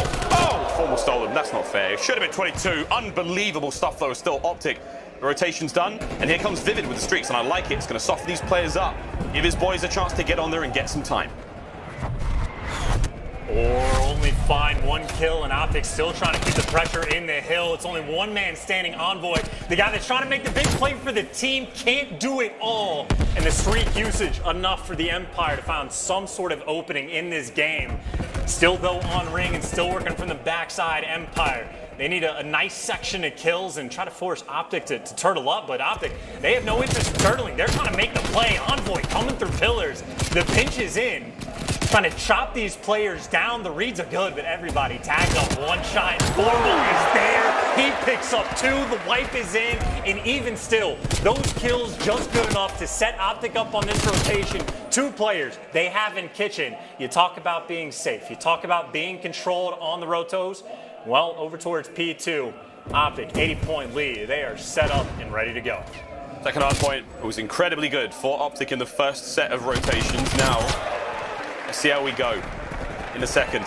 Optic still holding this one. Shotzzy lying in wait. Here comes the play. Does catch Envoy. That's 3 dead. Last player, Dashi, staying alive on the point as best he can. Illy, though, brought out from the spawners. Here we go, back and forth. It is going to come down to Scump in a 1v2 on the hard point. Reinforcements now swarming. There's 30 seconds remaining on this one chance, so we could see another break. But again, you have to think of Garage as well. As forward they go. Formal finds 2. Envoy now coming through middle, and he may call it. The spawns are good. Optic will rotate to next. It's just going to be such a massive lead. Shotzzy maybe trying to make a hero play to strip away some time, and Vivid maybe doing the same thing because it is just going to be so much time on the clock, so they're even just trying to contest. But while this is happening, Formal, you talk about Optic making improvements on the rotation. He is the lone man trying to be a problem, and he wins the first gunfight. and he's buying his teammates time. Now the reinforcements are here. Envoy's right there with him. Shotzi, though, gets this stick to at least drop the first, and Shotzi making the big plays. 10 and 22, but trying to be the hero. It's a 3 spree, but again, the score, 100 points down for Empire. Such a long way to go. Here we go. It's 25 for the win in the series for Optic. Grim. Trying to slow these players down. Shiver's got mid-map sweep. 35 seconds remaining on the point. Still one member of Optic now. Oh, no members of Optic now on that one. They're going to give this up. The remaining time will go to Dallas, but you have to go over now to the other side of the map and fight through kitchen, fight towards basketball. Top left-hand side there. That little half court. That's the hard point. That's what Dallas need control of, or they're leaving this tournament early. And they're grouping up as all 3, right? You have a little bit of time to work your way through jungle, and there's 3 players here. Right now, it's pretty much just dashing by himself. He's the first player for Optic to spot out this play, and can't find the first kill, so there it is. 3 players storming through. Optic, though, the tight setup on the hill. You got Scumsaw Bell, and he might be wrapping around. It is 4 players for Empire, all hitting the back. Here they go, they're hitting the back. The kills are coming through. Empire, it's a clean sweep. They take care of all 4. Optic drop. Now trophies are gone as well. Illy doing his good work there, and now it's 3 players from Optic trying to hit through steps. Krim there to cut them off. Hard point now still in the hands of Krim, and he's going to find those kills as Formal making his way forward. It's on to Envoy once again, trying to be the hero. Sees the spawners. Re-peek. Envoy is playing out of his mind right now. This is unbelievable. What a sensational run from this player as an individual. Scum onto the point now, trying to contest, slow the time. But no, Dallas, they keep holding it. Can Envoy do the unthinkable again? No, Dallas still hold the point. Dashi, oh, he goes down as well. Krim's on top. Dallas still with a chance here. From down 100 points, Empire making things interesting, but towards P5 right now, Optic 2 bodies in the hill first and ring control as well. So Optic, they have the setup that they want, even a player in the kitchen, but the swarm is in. It's the pinch from every angle. Empire, look at that, 4 players every single side. All 4 sides. Every point of the compass has an Optic player on it, and this is it. The last chance, you gotta go, and Scum's gonna hold him back. He's gonna find the kills, a few more seconds. No one's there to do it. The pass are down. It is over. It is over. Optic get it done in 4, and the green wall is roaring. Optic Chicago in front of the crowd on Championship Sunday. What a sight to behold. I mean, they kick things off in such a way that you have to be playing with so much confidence in the respawn. The 100-point club from map 1, a down-to-the-wire control, and admittedly, that game started to feel like it might get a little out of control, but it was perfection on that final hill hold. Optic making amends. It is 3 teams that are left in this tournament. And Optic, all the Game 5 round 11s that they've had throughout the year, where they've lost to Dallas, lost to Toronto, lost to Minnesota, they've made amends for the first one. They found their revenge on Dallas. Next domino that they're looking to push over is going to be Toronto, but what a hell of a game on Raid. I mean, the stats across the board. Envoy, one of the best series he has had all year. He was just pure brilliance in the respawns. This game, no exception. 4,300 damage, 30 kills to his name. The guy leading the charge. Leading the charge, baby. Envoy has been looking insane so far. Player of the stage material for damn sure, but they've still got a ways to go. Our Scuff play the game, friends. It's going to Envoy because, let's face it, he's having one of the best series of his entire career so far. The Scuff play of the game, Envoy doing what he does. And this is early on as well, right? This is already when Optic just had that 70-point lead, and it is just towards this middle of the hill. Already a 4 spree, and again, the kid can just do it all. Give him a crit, give him the 74U, whatever it's going to be. But just such a tear that he is going on. And the difference in pace that he is set compared to everyone else in the lobby, that is a moment where Envoy just running the show. My God. Tough stuff from Envoy there. Unbelievable. The victory, though, goes to Optic. They're going to make the run deeper into this tournament. But if you're enjoying what you're seeing and you want to get involved as well, because you can hear the fans and they give them the old goosebumps, well, don't worry, friends. We have one more tournament left this year. That's right. Playoffs and Championship Sunday on sale now. Grab a ticket live at the Galen Center in Los Angeles, August 19th to the 22nd. Head to callofdutyleague.com/championship-weekend. Championship Dash weekend, whatever you want. Grab yourself a ticket and learn more. We're all going to be there. It is going to be one hell of a party, and that is what we're playing for. The 2021 Championship Trophy. Baby, I'd love one of those, I tell you what. Right, friends, we've still got more COD to play today. Another matchup waiting in the wings. We're going to throw to a break, and when we come back, more Call of Duty action here at Major 5.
Well, well, well. Optic take down Empire and set the tone of this tournament on the final day. And as the crowd went wild, Empire's hopes and dreams were shattered here in Major 5, and unfortunately they will always be going home empty-handed at the final Major. Optic rewrite the stars here as they shine on that main stage, and especially doing it for the fans as well. Well, I'll tell you what though, folks, this is what we are looking at right now with the bracket. So they're going to be meeting Ultra right now on the other side, as the job isn't done yet, but you can see Rocker patiently waiting in the tournament final to see who is worthy to match them on the main stage later today. But I'll tell you what, folks, I also want to ask you guys at home what you think so far in this major. I want to know, there's a poll in the YouTube chat right now, who do you think is going to be winning this major, this final major of the season? Who do you have taking it? I want to know, so make sure you enter that, and I'll be sharing the results in moments. Gentlemen, my goodness, what a first game that we were just delivered there by Optic and Empire. I've got to say, I am so impressed with Optic and their hard points. You know, exactly what Formal said yesterday, they needed to tighten things up there, and it looked really great. There were other areas that may have used some tweaking, that is for sure, especially when they're meeting Ultra next. But overall, an incredible showing out of Optic, and an incredible showing out of Empire as well. I've got to ask you guys, what did you make of it? That was an amazing series. I mean, this tournament has just been absolutely insane. And for Optic, that was excellent teamwork throughout those hard points. You know, we talked about in the pre-show what they were going to have to fix going into the hard points today, and it was amazing. They were going on rotation, taking their times, but on top of that, they weren't missing any bullets. They were hitting all their gunfights, Formal with the big 2 pieces, Scump with the bailout kills when he needed to. It was beautiful execution out of Optic Chicago.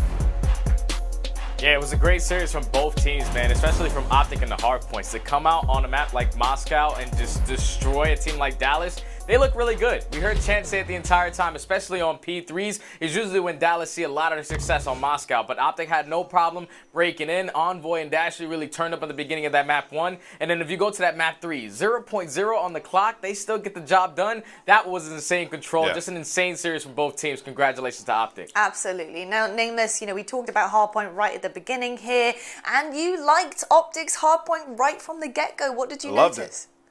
Yeah, so let's take a look here at the Moscow Hardpoint. You heard what Jay just said, how they struggled at times to get through to that P3. But they did it not once, they did it twice. And they were able to get in pretty easily. I mean, they're already at this point, they're up so many points. And it was just because of plays like this, them taking their time, and then on top of that, winning the big gunfights. So you see Dashy's able to initiate, get that first kill, gets the kill middle. And then now you're going to see one player going around Bank, two going up the middle. And this is where sometimes Optic could get staggered, but not this time around. They're able to get around back. They're taking their time. The communication is there, checking every corner. Dashy gets another big kill, and they're able to get on through into the back, force Empire to spawn out, and now they have control of P3. They're able to steamroll hill into hill into hill, and that is why Optic can be so dangerous. At times, they weren't able to do this, but seemingly right now in Stage 5, they have figured it out, and then on top of that, for the icing on the cake, you get the big 2 to 3 pieces out of Dashy. After that, Formal starts to pick it up as well. It was just perfect execution out of Optic on every rotation.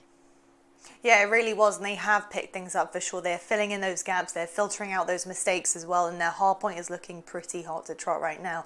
Stud, you mentioned Search and Destroy at the start of this series, and you know, although it didn't go in the way of Optic in the end, some of the decision making, especially in round 2, kind of caught you off guard and by surprise there. What did you notice? Yeah, so it's going to be a quick little clip that we have coming up, and it's just the decision-making from Optic, specifically On Point and Scump. When they were left in this 2v2 situation, they had no hesitation on the play that they wanted to make. So as this round is starting up, it's right off the rip. All of Dallas are starting to approach this B-bomb site.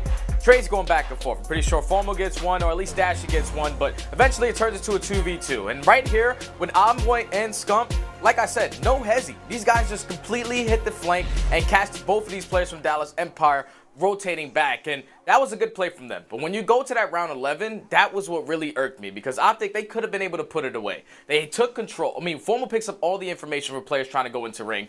Once they see that no one's there, Illy gives up his positioning towards back Laundry. You push him back out, you take control of Laundry, you plant the bomb, the round is going to be yours. But they just take way too long sometimes in the decision making, and it's still costing them in Search. Yeah, 100%. I think it irked everybody. I think it tilted a lot of people that round 11, because it really could have been in their control there. You know, having that control of top Laundry, Dashy not really knowing what to do there, wasting 20 seconds. He could have planted the bomb. They would have had no idea, but he let them retake it, and obviously the flank came through as well from Pillars. But you know, hey, you learn from it, and hopefully they've learned from it, because they have to face Ultra next, and this is no easy feat. If you think that one was hard, wait till they meet the Ultra boys. Now, I want to know from your perspective here, who has the edge in this series? Who are you boys kind of backing? Yeah, I'm going to go with Toronto Ultra. Now, I know Optic, they looked incredible in that series, but when it comes down to the match versus Ultra, S&D has to be on point. Like, Ultra's not going to lose 3 respawns. You're going to have to take one S&D off of these guys, and it's going to be tough, man. Looking at the last series that they had, Ultra dominated them in Search and Destroy, and when we look at Optic Chicago, the mistakes that they had throughout that match, it's unforgivable. You look at that round where Illy got the 1v3, where Formal was just playing too hesitant, watching his flank, not watching Scump's back. That is not going to cut it, especially that round 11 like Jay just went through. So for me, I give the edge to Ultra simply because of that S&D. I'm actually going to go opposite. I think Optic actually have the edge in this series, and the reason why is because that's a great win to get versus the Dallas Empire. Finally, they were able to break into that top 3 conversation, and then with Ultra coming off of that tough loss yesterday versus Rocker, that was the first time I've ever seen Ultra play like that. Getting 3-0'd, I was not expecting that. I feel like Optic, already off to a hot start today, are going to be able to chain that into the next match as well. Yeah, you know, I've got to say, I'm probably in agreement with you, Stud, there. I think this major has been so kind of upside down, so it's really hard to gauge a perspective here on either side in terms of edging. But I've got to say, from what we've seen out of Optic right here, if they can clean up things on S&D, keep that hard point being aggressive and organised, and control, clean up a little bit of their defense as well, because I think it's important to be able to win maybe the easiest side there of control. But I do see that momentum driving them forward here in this series. Ultra are coming off a pretty devastating loss there. That 3-0 sweep, that's going to be hitting them pretty hard. So I think that, you know, depending on the experience, depending on the mentality of this team, we haven't really seen Ultra lose for quite some time. So it's been a while. So if they can kind of capitalize on the way that those boys are feeling, continue that momentum forward, I think Optic stand a really good chance here.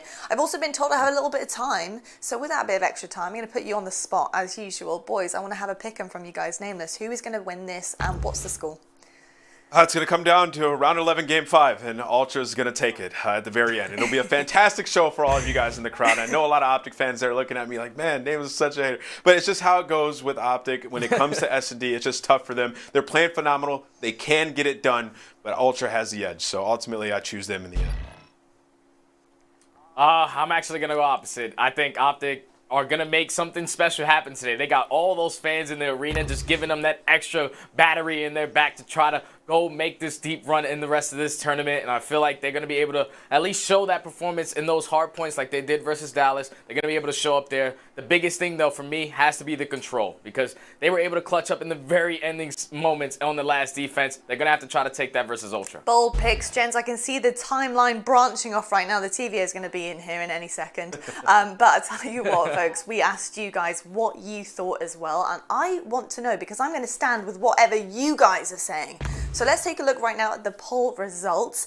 And we have 73% of you guys saying that Optic are going to win. And only 18% say Rocker and 9% say Ultra. So that's an interesting one. I think we have a lot of Optic fans in the chat right now. So I tell you what, I'm going to side with you guys for this match then. If that's what you're saying for the major, I'll say this one for this series that we have coming up next.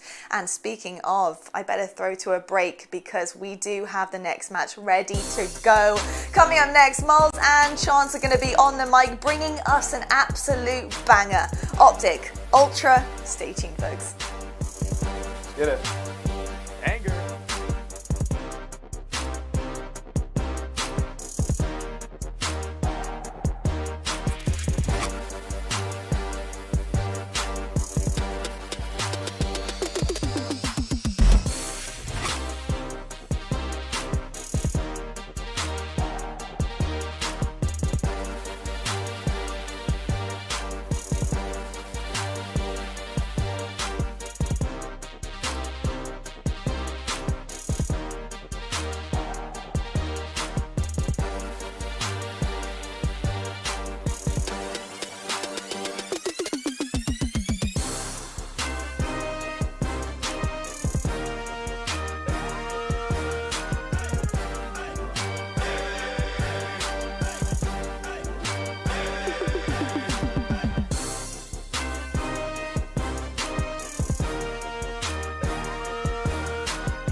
Zenni, the official eyewear for the CDL.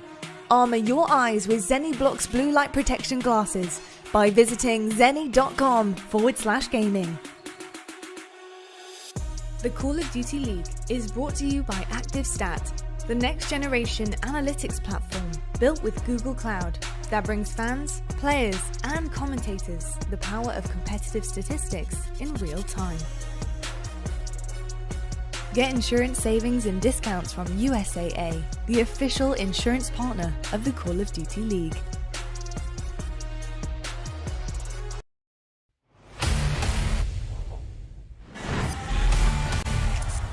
The major is around the corner.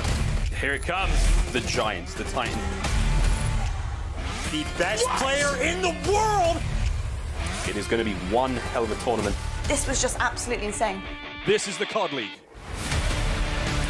One of the craziest sequences I've ever seen in my life. Looking unbeatable. Oh my God! What is this? They're flawless. I can't wait. This is going to be a blast. The honeymoon period is over. They continue on. This is just disgusting.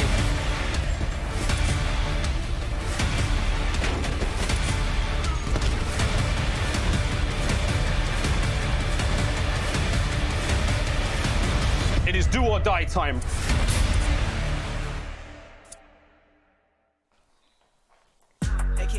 Major 5 continues now, the penultimate tournament. We have penultimate match of the tournament as Toronto Ultra, they make their way into the arena, into the stage, truly warmed up, ready to go by now, I'd hope. But this is going to be a banger. Elimination finals now, as they will take on Optic.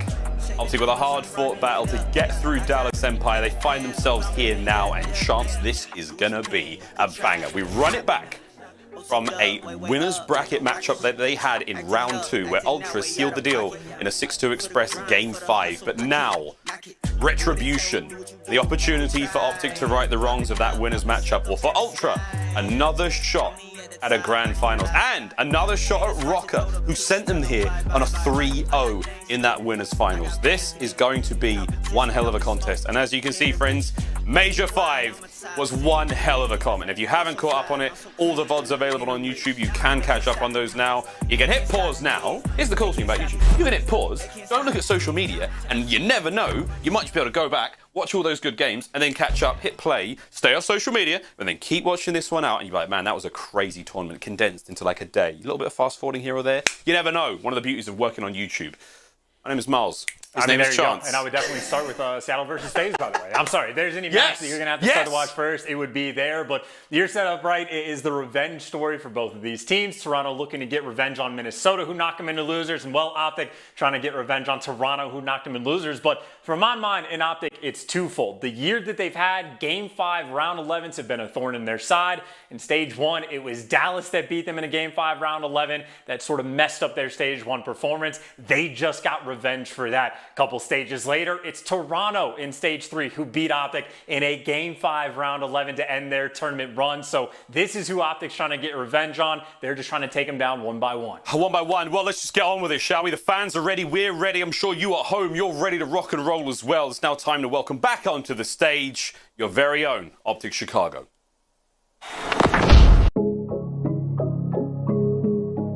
Almighty keeps it going. Normal, looking fantastic. Envoy slaying his way through. Got from up high, the king. I'm out here doing what they thinking is irrational. Really starting to run that score up. I'm gonna make it back, make it back, yeah. Ladies and gentlemen, Optic Gaming are back. Chicago are a force to be reckoned with.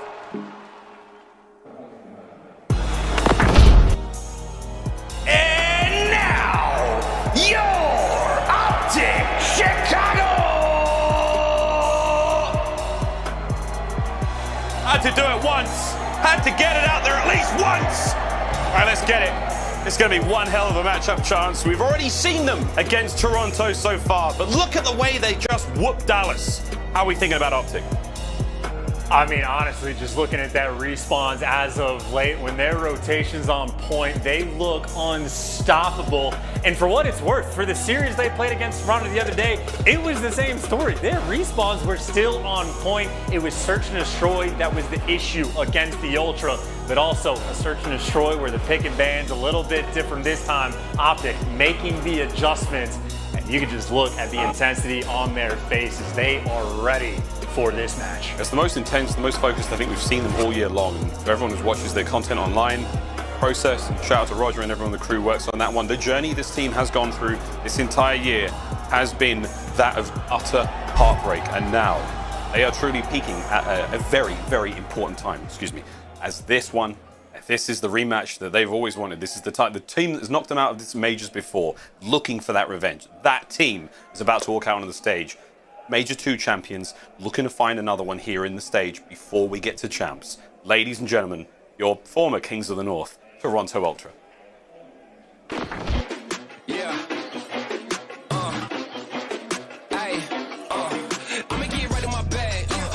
Try to get mad, everybody wanna keep up, but you know I move too fast, I'ma zip right past, drip all on my swag, why you tryna size me up, you don't wanna try your luck, hot as a stove, what did you know, burn like coal, yeah you know I go, way too hot, yeah I really too cold, I'ma keep going till I hit my goals, better get back when I'm in my zone, do it for the ones that I know back home, did it myself, they ain't put me on, don't you go back if you hear that tone,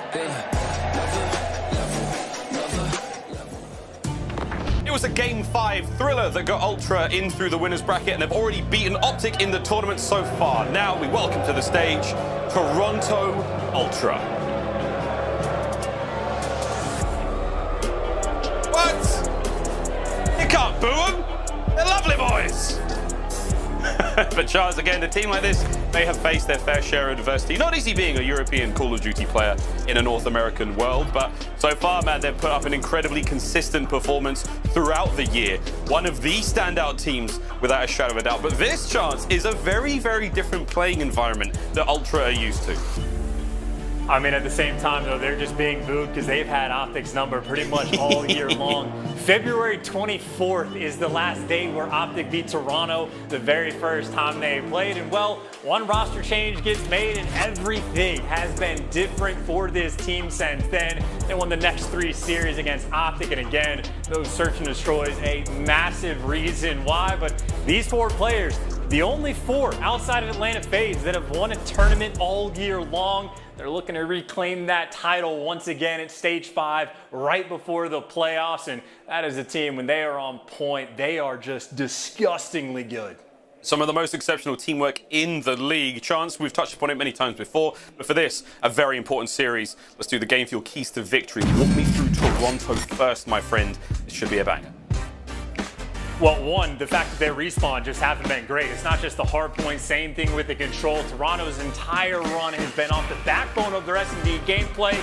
That is not going to be acceptable and not going to be able to work for these next 2 series. You're going to have to start winning at least one of those respawns, if not 2, through and through. That being said, because their S&D has been so good, if they can just keep finding those sections of the map where their teamwork, again, just mechanical. They have run through the simulation, seen every situation 1,000 times. They know how all their teammates are going to react, and they play so many of these things perfectly. As long as things don't get too mixy for them, and S&D, again, it is a thing of beauty when these guys play. And also, just keep following up Kleenex, man. He has been a machine in this major. I mean, he is the entry man, ripping ARs off ahead. He's Kleenex. He's having one hell of a tournament so far. He is indeed, mate. He really is. Let's get the keys to victory now for Optic, mate. What have they got to do to take the win over Toronto today? Well, I think one thing Minnesota Rocker did phenomenally well against Toronto is prepared for like all the weird angles that they have, right? You got Insight showing off some fancy stuff on both Raid and Standoff. You have even angles from Vance playing top green on Garrison. He's pulling these out of the bag and making these key adjustments in big plays. Well, Minnesota was prepared for that. Optic needs to be prepared as well.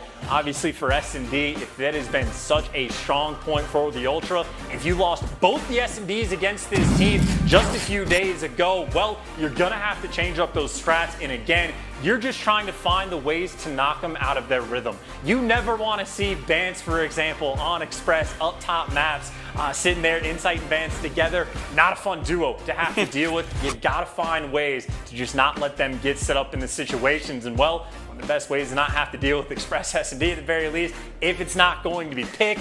Optic banned Miami this time around, which the bad news is it's a Raid S&D for Game 5. That being said, Last time these two guys played on Raid S&D against each other, Optic has at least gone to round 11 against them. It's close, but Toronto, oh baby, do they love having that Raid in the back pocket. Oh, and it's exciting again. A few of these maps have been played before in their winners bracket series a few days ago. This Garrison hardpoint to start us off as well. This was a victory for Ultra. It was a 250 to 134 on Garrison. We'll see if Optic, in their newfound confidence, I don't know what the hell they did in like less than 24 hours to go from the team we saw in winners to the team that just put, you know, Dallas in a body bag.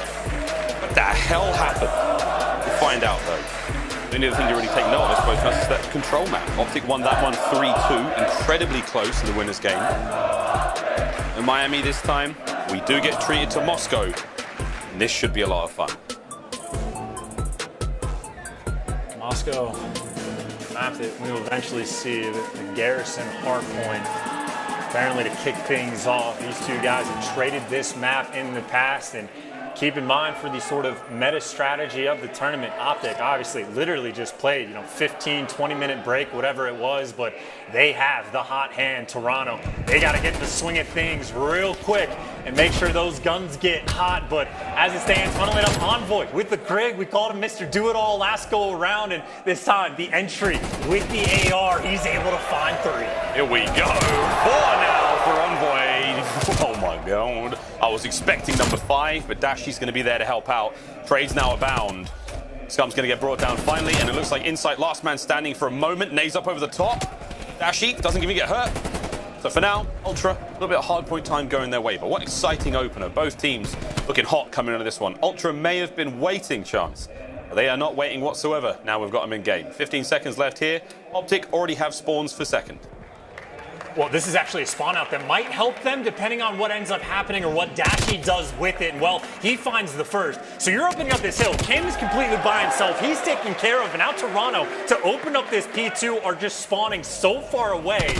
And again, I think rotations have been the biggest theme for Optic Chicago, but today they have been perfect. The exact setup for P2 that they're going to want to get. And frankly, an opportunity to be those roaming slayers. Toronto, there are 0 openings on the maps for these guys to find. Insight tries to make a play. He gets caught. This is full 60 written all over it. 35 seconds left to go. And for Toronto, I mean, they're taking one more crack to try to find this break. Full 60. We'll see. It's the final 30 now. Ticking away. Formal spots 1. Tags another second, but here comes the 3-man hit through Archway, and it's going to be a kill from Scum. Over to the point, Bans getting on top of it, and that's going to be the full 60 Dreams dead. Wow, a 2-piece from Bans. Huge stuff from him. Optic still on the point, final 15. Should go the way of Ultra, and that is an unfortunate set of spawns there for Optic. Left-hand side of the map, they've got a long and difficult journey if they want to get towards the third in time. And that is such an impressive job by Toronto as well, because it's a delicate balance fighting for that scrap time and not losing spawns. But you see what they were able to do inside the anchor, and even everyone holding their spawns just long enough to spawn right on top of the hill. That being said, Envoy is here, and he has been a machine today in the respawns. The opening break obviously shows off a little bit why, but he's doing his job. Just keep Ultra out of the hill. If they get that rotation to Money Hill, if they can't collect any time, even better. Optic with a 20-point lead and playing this hill right now as well as you possibly could. Kill from Insight there. The kills come through. Toronto with a decent amount of time here. Can they hold it? So far, bit of a climb they need to do now to get back into the lead. We'll find out if they can do it in the comms. Go for a quick Astro Gaming listen in with Toronto Ultra. One shot in the right corner. Who's that?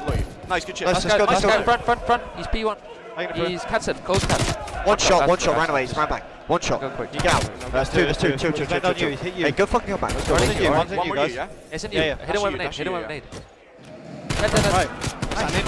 Right. Great. Or great. He's gonna be probably top green. Top green scum drop their side. Mid tanks or something. Invent. Inside the green, boy. Chill. I can kill him off time. Yeah, wait up. Scum's P1. Rails dead.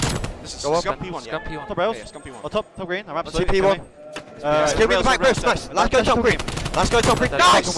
Can one of you get down? We'll get top. Yeah, I have it. Could already be event. That's fine. Moment, let's go P5. I'm blocking deep. Okay, yeah. Okay. You go cross. Time, Jamie, if you can. Yeah, my goal cross. Yeah, for almost P5. He's top green. Nice.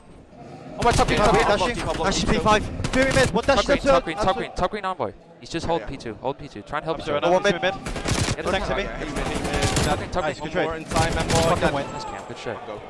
It's one next to you, Jamie. I heard you. I'll look for one might. Envoy will. Scopes B, go. Scopes P5. Scopes P5. Scopes P5, split square or something. Yeah, Envoy was connector. Envoy 2. Listen, Scop is the square and Envoy's in connector.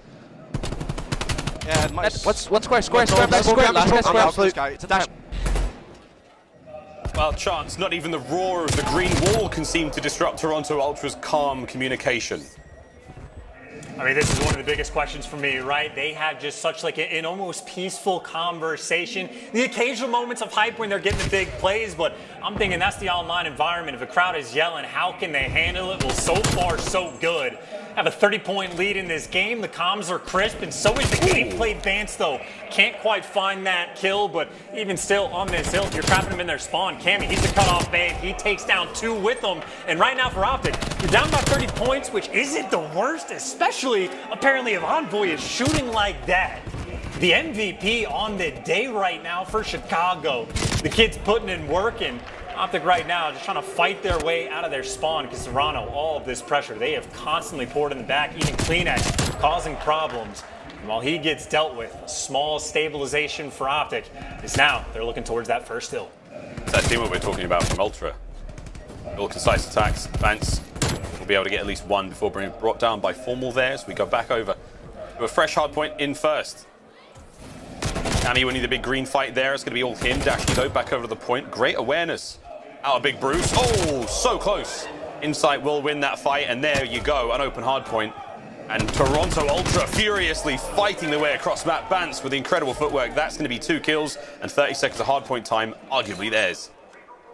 And look at how early their rotations are, by the way. Cammy was out here with like 35 seconds off the clock, and now he's got 2 other teammates to help him. This is Vance by himself collecting the time. He might fall, but Toronto, this was the investment they made to try to wrap, but Skunk, Formal, and Envoy find all the kills. All of a sudden, it's the anchor, the saving grace, the rookie that can't do it all. He gets taken care of in the rotation from Optic again to P2 is perfect.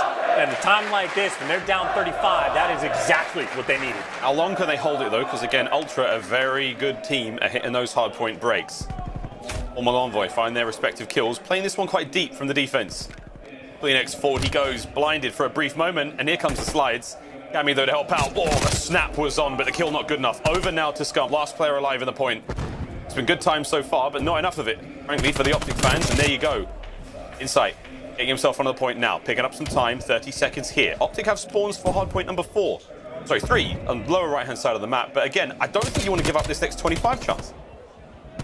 I mean, even if you want to fight for the time, keep in mind someone needs to sit there and be the anchor. So maybe a sort of hero play, but even still at this point, you do need to rotate back as Envoy starting to spawn out. But Optic, again, making sure they're on point with those rotations. 3 players have retreated towards this hill, and as long as no one dies the next second, they should be fine. Envoy, it'll be close on whether or not he can hold his spawn.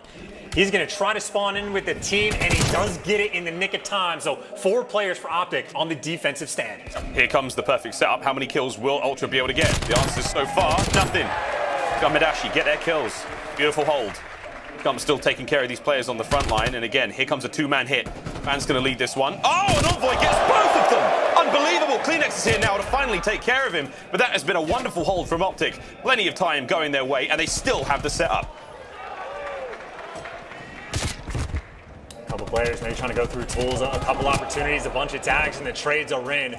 Fighting against Toronto, it is like fighting a war of attrition. They are non-stop, but the trades always on point, and that final nade might be good enough to get the final bit of hill time. Even still, Toronto stripping away an extra second, but now they're setting up for the trap. You got someone to watch you. A couple players, that's going to be Bance and Caution, and Cammy, well, he can roam around. Not easy to get a ton of time on this next hill, but Toronto, they at least have the setup. The trades are there for the initial set of gunfights, but Envoy, it is always him. He finds the opening, and for Kleenex, he's the one now starting to spawn out as Optic. It takes them 3 seconds to get the break on the hill. You get the break, they've got the lead, but Ultra are now knocking at the door. Ashi, straight to the point. A lot of angles to cover here. Here comes Kleenex. He will find the kills there, and Scum, the immediate bounce back. Trades on point. Again, that's testament to the communication right now and the teamwork for both teams. If you're damaged, there's a good chance you're going to be drop dead. Very few players will be hitting the regen in a map like this. 70 points, though. 170 points now for Optic, 165 for Ultra. They should be able to take the lead back here, but this should be an aggressive play. Again, the next hard point is still center of the map. That's where you want to see Optic holding now. They do have control.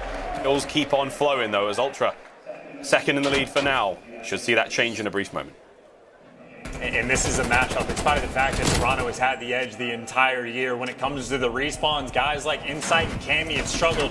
So far, not the case, though. That is why this game is so tight. Cammy, he's been putting in work, and Insight not too far behind. The finesse from Benjamin Bance to stay alive. Trying to keep control of that light side and maybe try to make the snap and jump inside the hill just to get Optic out of it. They are setting up for the push. But for Optic, a very tight setup. All 4 bodies right around this point. And this is a good chunk of time that they're able to get on this 5th and final hill, still accruing it. And now for Toronto, starting to spawn out. Optic still in the hill, and this is where things get dire. That's why Inside has pumped the brakes. He's making sure everyone doesn't want to get spawn trapped, but Optic right now turning up and starting to run the show. Optic have already done an incredible job compared to the first time they met in the winner's bracket. It was 1-3-4, the final score that Optic got there. Now, going to find the win. Get themselves another hard point here, but Ultra now battling from the outside. It's gone for Formal in the kill feed. The last 2 players up, Vance and Insight, looking to make their way closer. Cameras are being held right now for the Ultra players, looking to spawn as close as they possibly can. Insight can't get in on the point. Vance is trying to play this one sneaky chance, but Optic, they've got themselves the point, and they can win it here. In Toronto right now, they're trying to set up that timing to make a break, and it's a couple players trying to crawl their way through mid. Maybe a contest to stop the clock, but the mid is where the fights are going, and this is where Envoy's patrolling, can't finish the gunfight. Vance able to take him down, and even the ARs for Toronto staying up and alive. Still, Mixie is Formal, able to take down at least 1, but 2 things have just happened. Yes, Toronto gets the break, but they lose the spawns for New. And you can already see Envoy, as good as Optic have been on rotating to P2, this is what he's looking to do. Keep that green control. Don't let anyone from the Ultra slip through. You will take the contest. You will happily give away this scrap time. 1 solid rotation. It is a money hill of all money hills, and Optic just need 24 seconds to close it out. But a couple of these kills coming through for Scump and Envoy. The pressure is now on the SMGs. They have to hold this. Ultra now battling forward. Here comes the play. Through they slide. Cammy drops. Trades are on point. It's going to be Insight who stays up. Vance takes care of the back line, and with that, you stay safe for Ultra. It was a clean break, and now the time is theirs. Fire connecting. Couple nades coming through. Optic trying to work their way around back, but Cammy is here, and Cammy is ready. Skunk the next one on the chopping block. He falls. Toronto inside the point. They can't win it here, but they can get close. Optic on the flood. They're going for a break of their own. Formal trying to come out of green. He's able to catch Bance, and he found 2 along the way. 20 seconds. Optic can win it here. Toronto, you're going to have to fly. You just need to contest for just a few seconds, and as well, set up yourselves on the rotation. And they get the contest. They've got no streaks to clear the skies. Here comes the play. Onto the point you go. You still have Optic there. There's the kills. There's a bit of a contest. It's still 5 seconds for the win. Cammy picks up the kills. And look at number 1. Vance has made his way across map. This is not over yet. Ultra spawning in the preferred positions. They've got that low right-hand side covered. To the generator as we go. How many can Kleenex bring down before they get there? The nades are good. The damage will be there. It's on Vance now. Slaying these players out. The contest will not be there just yet as Optic can't get much closer. Formal. Playing it slow and steady. He needs a kill here. He needs to make his way forward, but Vance off the top rope. And like that, we're going to see the lead change hands. Insight on the inside. 5 seconds now for the win. Ultra on the comeback. They're going to get this one done here. There's no one on Optic in sight. They can't get it done. Map 1 goes to Ultra. The silencer towards the end. The comeback from the Kings. They pull it off, and Cammy going crazy in the back to make that happen. You go into a situation where Optic win the rotation towards the money hill, but it's the ARs for Optic that fall. The SMGs left on the point. You go into a situation where it is 24 seconds you need on a P2, but Toronto, they break it every single time. That was perfection. 3 goals around on that second hill. Toronto, they never win that rotation battle towards the actual point. Every single time they're able to break, And it's not just the fact that they're breaking those hills, it's the fact that they're rotating while they're doing it. Literally fighting the two-front war and pulling it off to perfection. It is moments like that is the exact reason why Toronto Ultra have been so good this entire year. Let's take a quick look at a replay of the final moments of that hardpoint. Again, a staggering comeback, but both teams playing exceptionally well. The final moments here, though, chance to break it down here. It's 5 seconds for the win for Optic. It seems so easy. It seems like they were right there on the finish line. What happened? I mean, they basically just walked through, and they effectively did that 3v4 as well. I mean, the most difficult thing about breaking this hill is trying to get through top green, but it looked like for Ultra, that's where about 2 players were able to come from. It is the coordination on when you're taking those flanks, when you're trying to make the flood. And again, if there is any team that knows their timings the best, Ultra at the very top of the list. And this was just another example. They are getting those breaks on P2, and they are still managing to rotate at the same time. It is incredibly difficult to juggle that balance, but Toronto did it the entire game. Wonderful, wonderful stuff. An elated start here for Toronto Ultra and their fans across the planet. Now, though, we will take a very quick commercial break. When we get back, Moscow, Search and Destroy, Game 2 here in Elimination Finals.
The Call of Duty League is brought to you by GameFuel.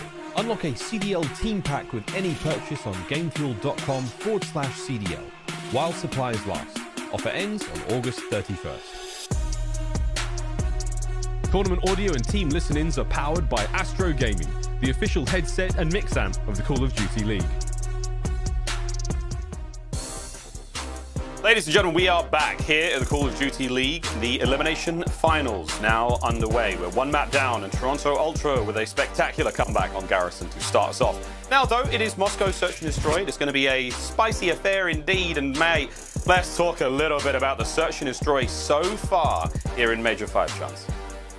I mean, look, KDs aren't everything, but when they're that good, that tells the entire story. Ultra, they have been on point through and through, just like completely ridiculous KDs. Their S&D has been their backbone. Like, keep in mind for Ultra, they have been losing almost every single respawn. They were like 2-6 in the respawns coming into this.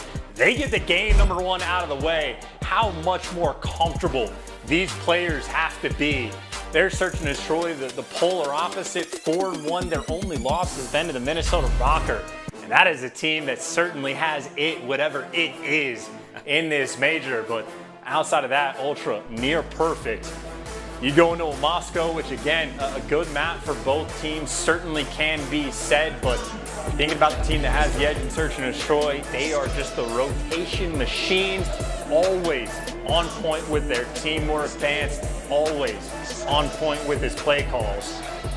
This is going to be a very tough one for Optic to try to bounce back from.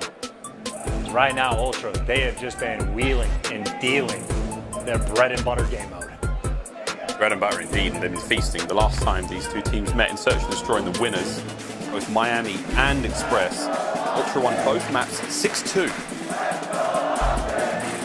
Dominance in the game mode aside, that first hard point was a real indicator of how solid both teams are. I mean, that was not a good map for Optic.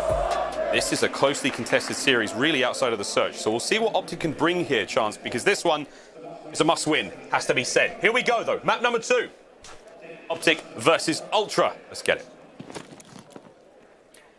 And Optic certainly ordinarily lean towards that B site, and as you'd expect, right, inside watching mid, it is that rotation battle. Ultra may have stacked up A on defense, but the question is, how long will they wait?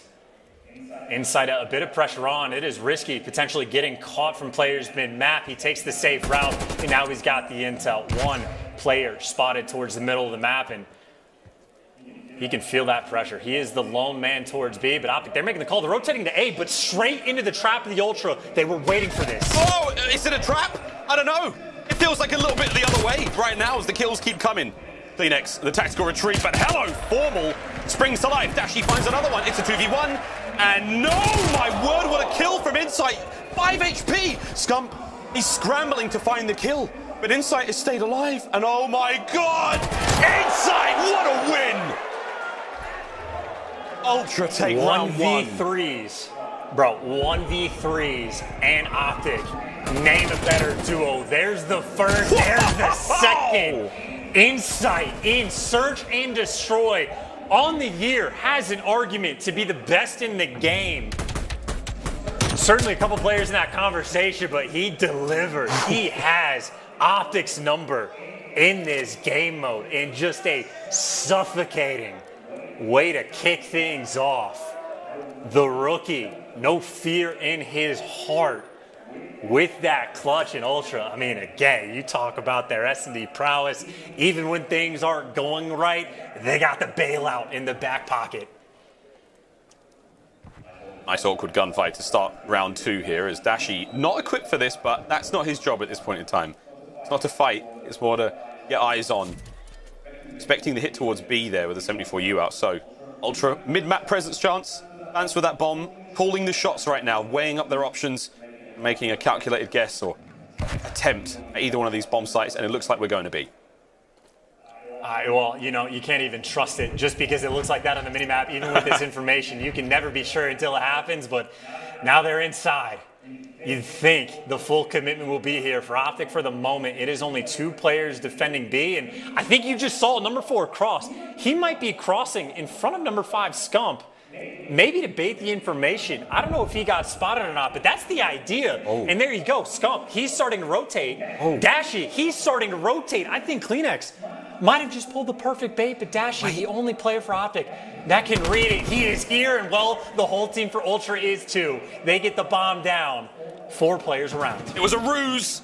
Dashy still nades in hand. Insight, 4 in a row. Dashy wins the fight on sight.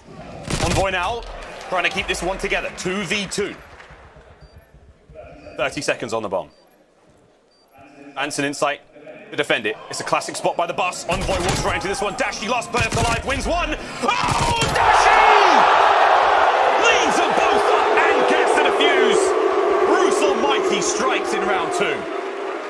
Oh, the hand of God coming through and the trigger finger so quick with it.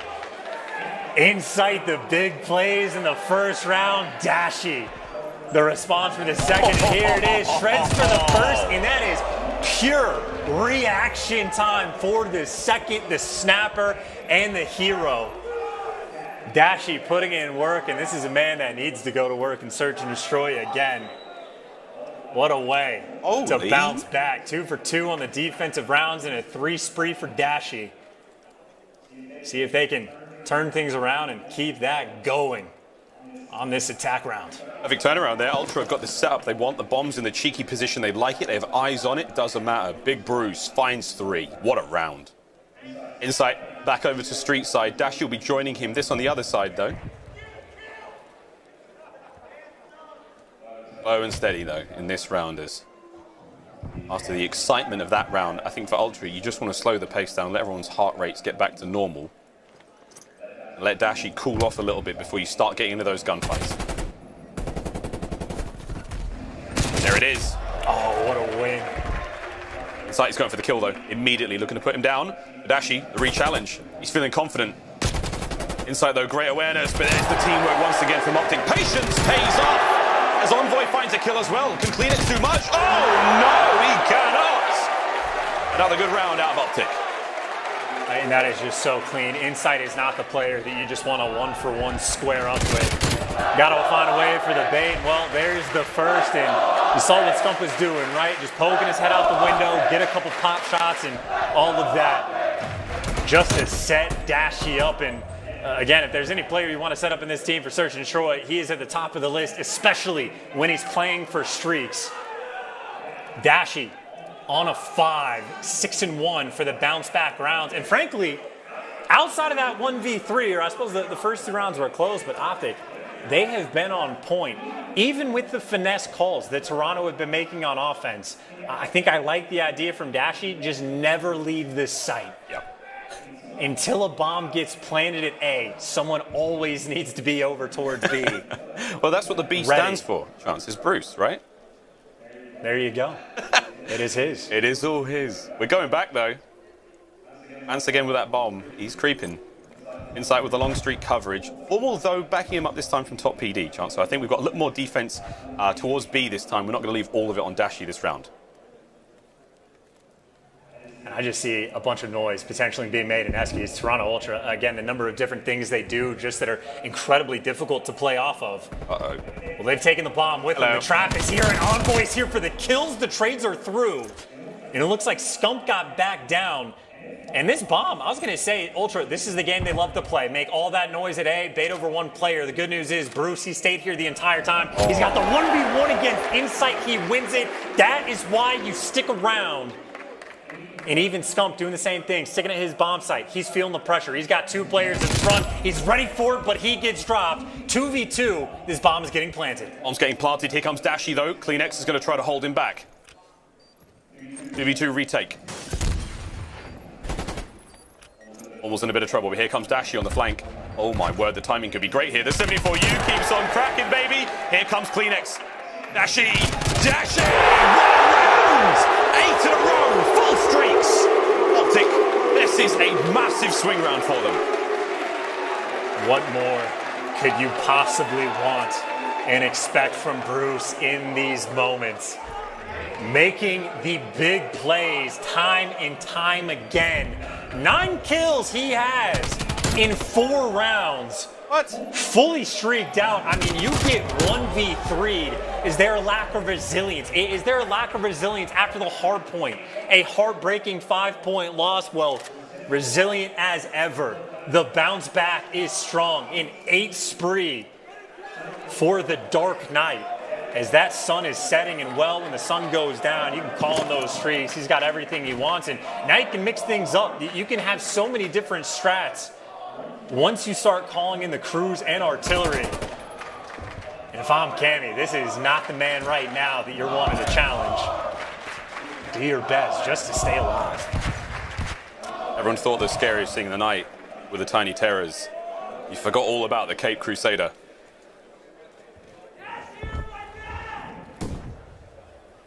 There's 0-4. They are calling out Bance there for his donut so far, but the word could change here. There's Optic. Bance. Oh no! Oh no! That stings. CleanX is going to do what he can to solve this one. Dashy's made his way forward. A-bomb site's covered. And here comes the moves. Ultra trying to find something here. Scump though cuts down Cammy. 2v3. Insight through mid. Oh, it's not a 2-piece, it's only the single.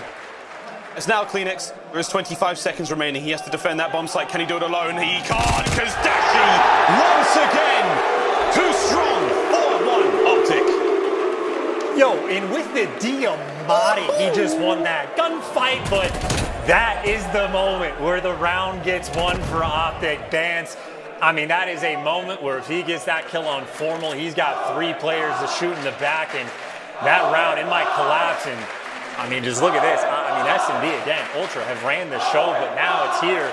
Bance and Cammy combined for 1-10. Dashy the opposite, 10-1. Still holding on to those score streaks, and I would say maybe this bomb going towards A, that bomb is just going into where there's indoors. 3 players surging through white. Envoy, he's going to be making the call out, call in something, call in one of the streaks, or unfortunately he dies too fast and it looks like the streaks aren't getting used. Ultra right now just bullying their way to A. Here comes the three-man hit through White, though. They're going to make the play here. 40 seconds. Scump leads the charge, but Cammy on the flank.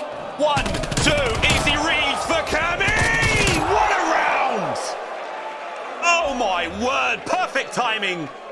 Cammy seals the deal. In a big fashion, you go from the donut cam to getting a three-piece like that. That might be an opener for him to try to get back into this game. And from Optic right there, not entirely sure what the idea was, but no streaks used. You get dominated on the round, completely picked apart. Ultra, small signs of life that they have, but obviously being down 4-2, you still need to deal with the artillery. You still need to deal with that cruise missile. But aggression may be their friend. Cammy again aggressive towards the middle of the map. And he's doing with the sub. This is homework that Ultra have done. I mean, they have stuck around this A side on defense a few times. This is Cammy expecting some close pressure from the SMGs to be coming through. But Optic, they won't be towards the middle of the map. They'll be calling in the cruise. I mean, you'll see a few players here, maybe. You'll know that they're in mid. Here comes the curve. Straight into White. It won't find much. It does give you enough clearance, whether it's the smoke now, as it clears. Envoy will have the A-bomb site, but there's the flank once again, and it's Cammy. None other. Cameron McGilligan once again on the flank. Will he catch one? There it is. Quick change. Dashy, though, here to get it. 11 and 2. So has the artillery to play with. Insight with big tags in the Scump. This is still a 3v2. Optic with the numbers, but not for long. Here comes the push. Scump keeps it alive, though. 1v2. Dashy and Scump versus Kleenex.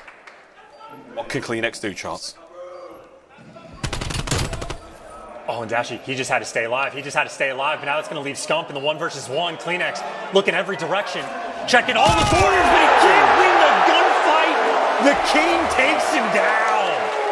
5-2 lead right now for Optic Chicago in a moment where it almost slipped. The idea is keep the guy with the streaks alive in the back. And Kleenex, nearly the hero for the team, trying to walk his way to the promised land, but Scump come up clutch.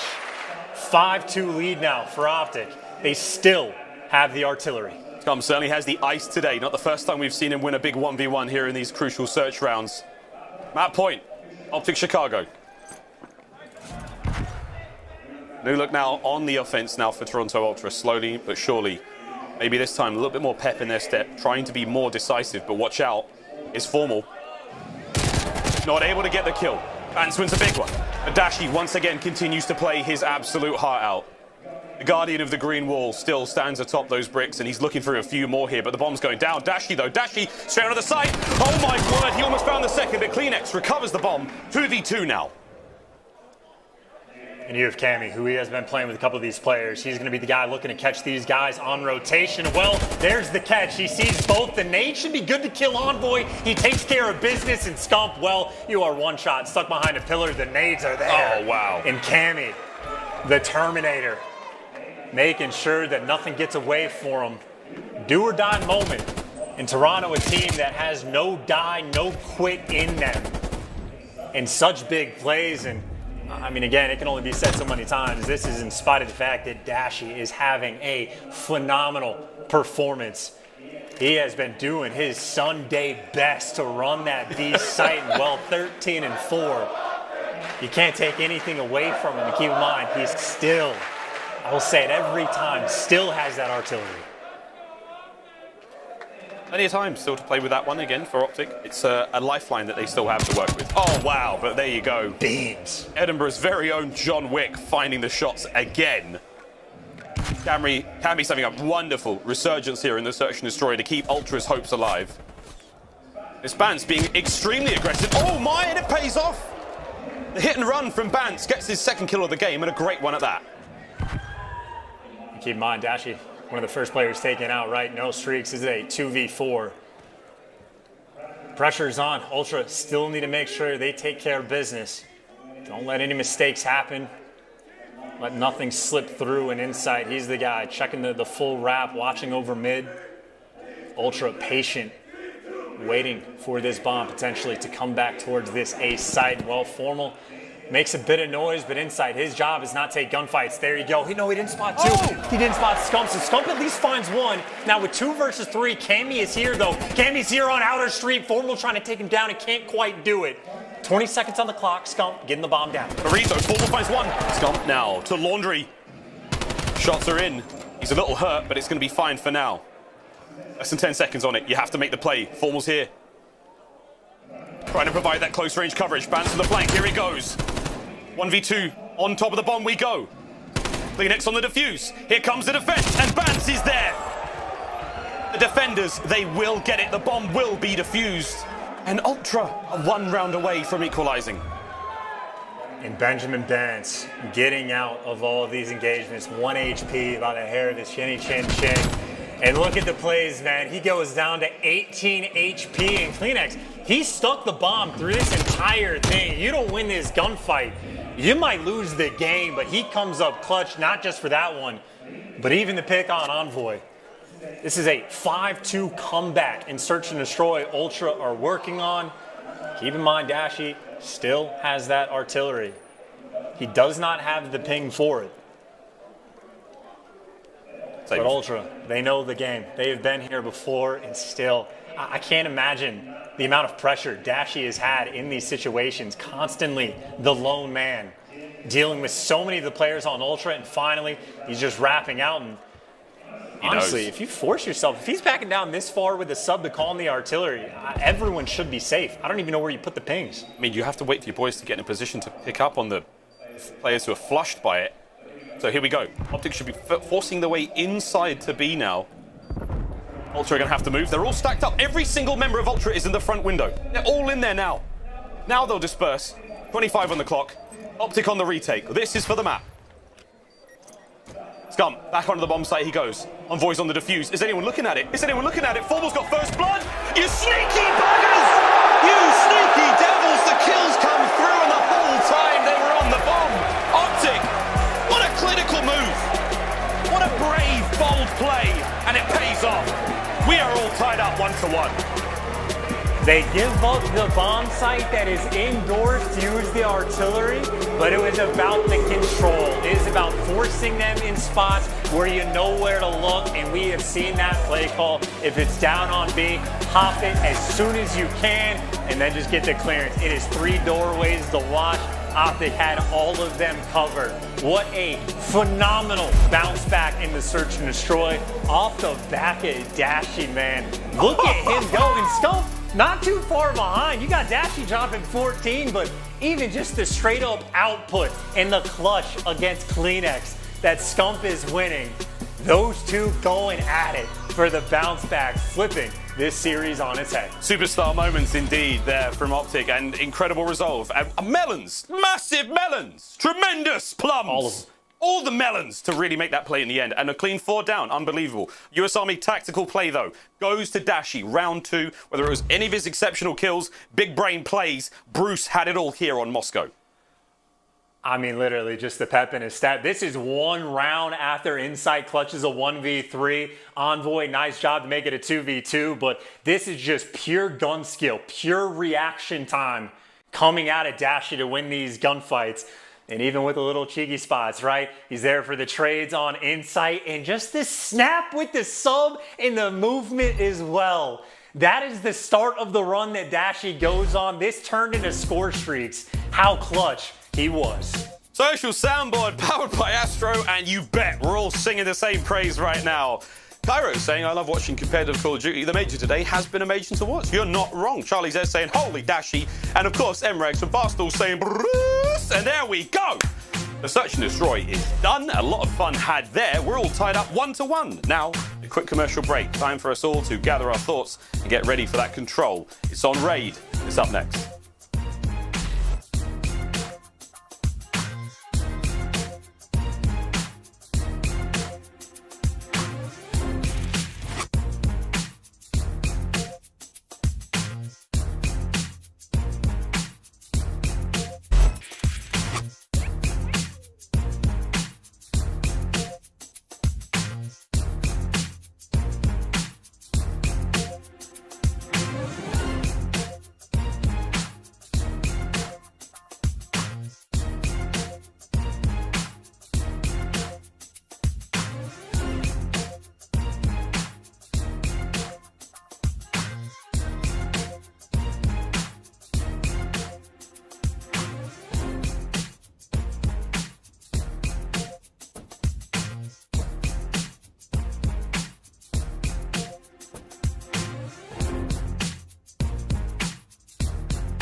Zenni, the official eyewear for the CDL.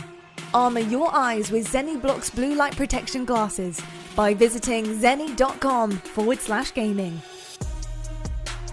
Scuff, the official controller of the Call of Duty League.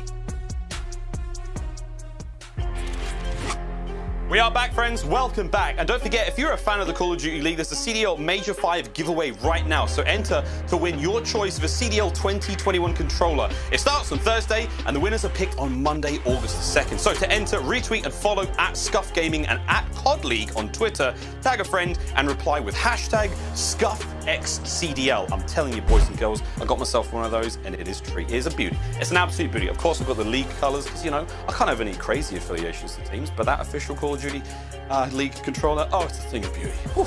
As we get into this one, we're ready to go to Raid Control. Miles and Chance here to get you through this one, and so far, one hell of a series it has been, but Chance for Toronto, Control is pretty solid. This is them so far in the season. On the left-hand side, the column on the right is this major alone. What do you make of the numbers?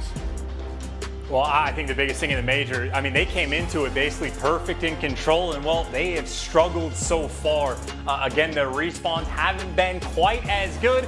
Maybe game one is the indication of the potential bounce back, but Bant's really the player where you can just see the sort of suffering the team has had in that Control. Again, they were perfect, and they started losing those controls, so even now, technically, Optic had the edge clear across the board, but again, we're saying quote in edge because what? A 5-point game we had in the first hard point. A ridiculous game number 2 with a near comeback against full streaks that the Ultra were trying to pull off. If that has been any indication, this Control, I mean, it's going to come down to the wire. Into Raid we go. A map, again, both teams, as we expect from the very best in the game, they love to play on. They love it. 3-2 to Optic the first time round. What will it be this time? Because everything has changed here in this matchup. Man, what a good search. I mean, the search and destroy this event alone has been a sight to behold. But Control games, I mean, if you saw the first series, Optic taking down Dallas, that's 0.0 on the clock, millisecond to spare there. Always something that happens, something wild and crazy here in the COD League. You can never quite count a team out ever. And you should not, especially teams of this caliber right now. Optic peaking at the right time in the season. Ultra still a formidable opponent. Man alive, what a series this is. Raid Control now. Map number 3 is to take the lead in the series. You can see the records, they're very, very even. As far as we're concerned, it's anyone's game. This is sure to be a good one. And you go through hundreds of repetitions on every map throughout the year. In practice, you are scrimming 5 days a week, sometimes more, leading up to tournament time. You are going through the grind. And you do all of that work, all of that preparation for these moments on your championship Sunday against teams that are threats. Ready for the battle and laying down in Tiki. Sometimes it feels like that works pretty well against Optic, but the opening up, Optic have actually sort of spread the map. A lot of attention over towards B, but you see the idea. They actually have bodies on A, but you have Ultra always prepared, always clinical. They have kills everywhere on the map. Kills all over the place. Envoy looking to make things a little bit more awkward. He will. But towards B we go. Again, Optic, for those of you following at home, are trying to capture both A and B zones or kill 30 members of the Toronto Ultra team. They've got 30 lives to work with. Back over towards A we go, though. First segment's done. Trying to find a few more here. Great stuff from Optic here on the opener chance. If they capture this point, it's an extra minute on the clock. Dasher though, he's looking for the challenge. And you actually have Ultra, I was going to say, they might swarm this on defense. They get a couple kills, they're happy to defend, and they were set up for it. So instead, time is still ticking. I mean, you got what, a couple players thinking about going towards B, Optic spreading the map, but I don't know if this is the time. You got to clear out your base, and even Bant's causing problems. He's dealing with 2 players, and he plays them both. Skunk, though, at least wins the gunfight. And well, there you go. You get Dashi back over towards A. But he's not quite there yet. And again, Cam, he's thinking about it. Maybe just looking for the kill. He finds it, but point secured. You might be still stuck in your spawn, but hey, you got a minute and a half to work with. There's not too much craziness, as now it is the entire front. Backhold faithful. You got to clear out bedroom and go for a full flanks. Plenty of time to work with on offense, but obviously not easy to get out of the setup. It's not easy, but shots like that certainly help. It comes down to these tough 1v1 fights. Scump looking to clear out the mid-map. Sneaky cameo on the ledge here, and Dashi, if he checks it, he's good. Cammy, though, oh my god, he's been gifted. 2 more. Can't quite get the third. Brilliant defense from Ultra here in the first round. There's a minute now to play with. Just have to hold on. They will get the first, but Ultra, and Insight in particular now, he's in a lot of hot water, but it's all good. He's brewing, and it's only more delicious. Oh, Kleenex, what a 3! Stays alive, 45 on the clock. Oh, just look at the teamwork, man. They got the coordination. They got everything covered. You win one side of gunfights over towards bedroom. Insight waiting on the other side of the map. And then, I mean, Kleenex out of nowhere. Optic again, you don't even have information. The last time you've seen Insight, God knows where he could go. He's playing just outside of Zig, but number 8, number 6, they are taking their time just to try to figure out where he's going to be. And time is ticking. 20 seconds on the clock. Optic, they can't get anywhere near out of their spawn.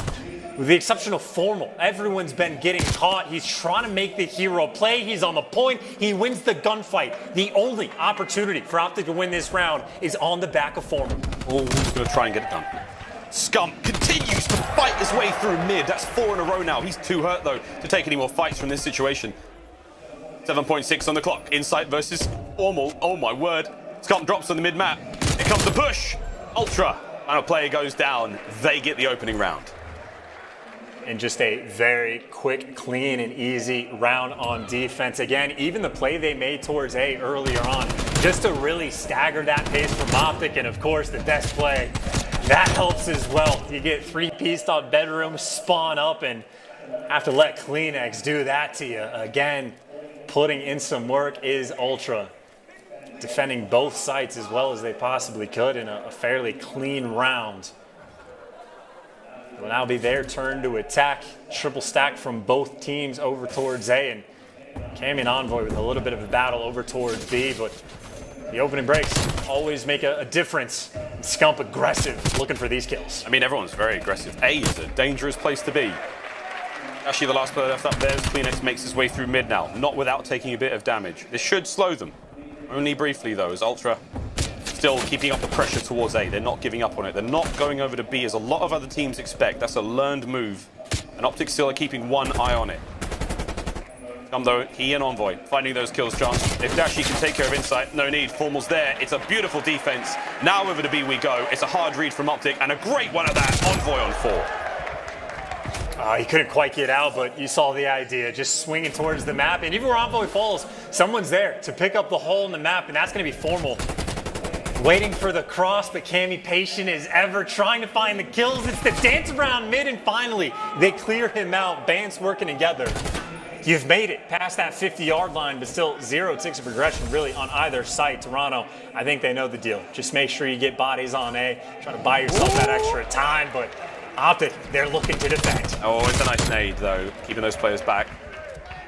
20 seconds. Clock stopped. Kleenex on a 4 spree. Rips the head clean off of Formal. Dashi there for the revenge, though Bance stays on point. First segment gone. 4 players now for Ultra. They're committing now heavily towards A. Bance is doing everything within his power. Scum, if he can get these players off it, that's great. But Formal has to do a little bit more. Here comes Kleenex on the back. Envoy, though, wait. This could be it. There's the contest. It's not over yet. 20 seconds on the clock. Oh, an Envoy can't get the kill. Nor can Scum. That should see A captured. An Ultra, a minute to play with. 14 lives in the bag as well. And it's Kleenex because, of course, it is. This man has been a machine through the 5th major that we have, and he's leading the charge. He's on a 3 spree, cutting up through L, but Scump is there for the read, and, well, that is the SMGs putting in the work. Bedroom clearance is there, though, so you still get bodies close towards this point. And Cammy shreds, headshots coming into effect as well for a little bit of the gunfights, but he gets traded. This is when the ARs need to be on point. Bance is going to deliver. But still, not quite the tried and true opening, and Scump finds the timing as well. 4 life advantage, still for Optic, holding strong on defense. Insight is such a good off angle here. If Scump challenges this, I mean, he's playing it so patiently. What a vet. 35 seconds to work with. Optic don't have to make any mistakes. Oh, Insight patience pays off, though. Less than 30 now to play with. Ultra have got to go. Envoy on the flank now, looking to damage Cammy, but I think Cammy's making the read here. Oh, he maybe not. An Envoy is snipped in. That's bedroom control. This is huge for Optic. Going to get the first kill. Envoy in a premium position here. With less than 15 now to play with chance. This should be Optic's round. Oh, and he's going hunting as well. He's thinking about just chomping for the gunfights, but as long as he's alive, there is nothing you can do. And, well, he might fall. But an AR setup that do get chopped, but simply no room on the map. Optic Chicago, a dominant round on defense. Even just again, both of these teams are happy to commit a couple extra lives just to defend over towards A.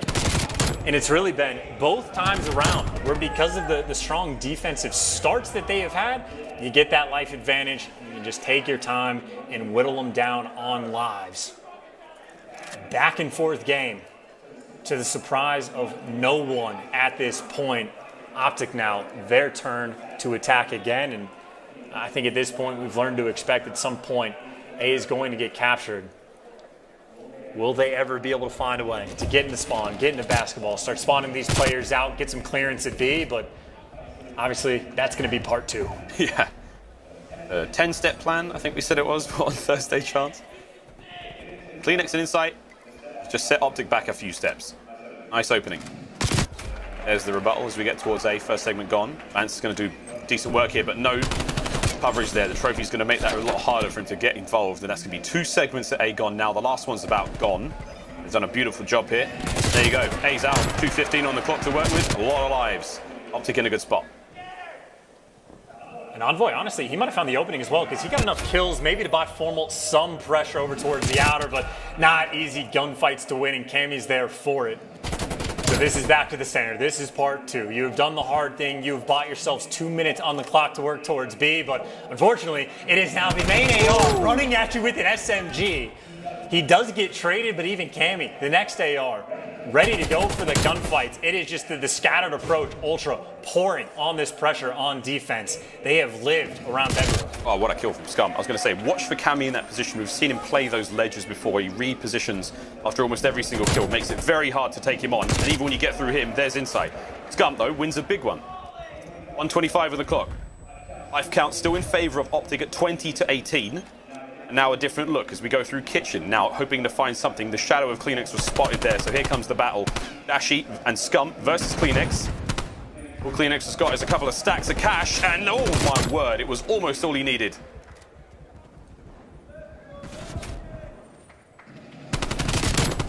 All the kills, dude. Insight. I mean, that's just 3 in a row for him. And he keeps doing with the 74U. I mean, you talk about a team wanting to pour on the pressure. The SMG is just flying. And it takes them 0 seconds to go back and get that bedroom control. I mean, just ever present again. It is like fighting against the tide. Even if it goes out for a moment, Toronto just right back in your face. Pouring this pressure on, but Optic, they know the commitment. They are sending almost everybody here, trying to clear out bedroom. The patience from Vance, waiting for the gunfights, but as soon as he makes the overcommitment, he gets taken down. 26 less on the clock. Optic starting to move forward. I'll go forward. Envoy quite literally flies forward. The G slide in the stairs, but it's 3 members of Ultra here. They're all on the stairs. Can anyone find a kill? Scump's going to fly forward and just let it rip. Dashy's there to back him up. Nades are there on point. Envoy trying to battle his way through mid. This is an opportunity. You've got time to make it to the point as the kills start going the way of Optic. And Envoy can't find any more. They've got to go, though. 5 seconds. Get on the point if you can. Diamante at range there as the kills come through. Cammy from Money Window. 4.2 on the clock. Formal's got to hold this one. He's all alone right now. Eyes on multiple angles to cover it. There's one. No, the clock will open up again, but Envoy now here in a position to keep it alive. He finds 2 more, and just like that, Optic out of lives. Scump now takes care of the last member of Ultra. They're out of lives now. There's 2.8 on the clock, and there are now 2 members of Optic capturing B chance. 2v3. It is a 2v3, and they are on the point. It is going slowly. It is going to be about another 12 seconds. Envoy gets caught. There's less than 1 second on the clock. And how difficult it can be to stay alive on the hill. And Toronto Ultra clutching up on defense again. Admittedly, Optic got very close to getting the point, finding that opening. But again, it is like fighting the tide. They are always around, always on point with these gunfights. And it is truly the question. Both of these teams, their defenses have been so good, so strong, that getting towards that B point, it seems like almost an impossibility. Maybe we'll see a couple teams mix it up, go for some full flanks, push through laundry, but neither team finding it easy in the slightest to get over towards that other point. An opportunity now for Optic as we're going to watch them in defense once more. It's been strong, as you said, mate. And it is real hard to make the crack on towards A. But there we go. Dashy's going to be the last player here for Optic to hopefully catch something out. And there it is versus Insight. And Insight wins it. And with that, he wins the second segment at A as well.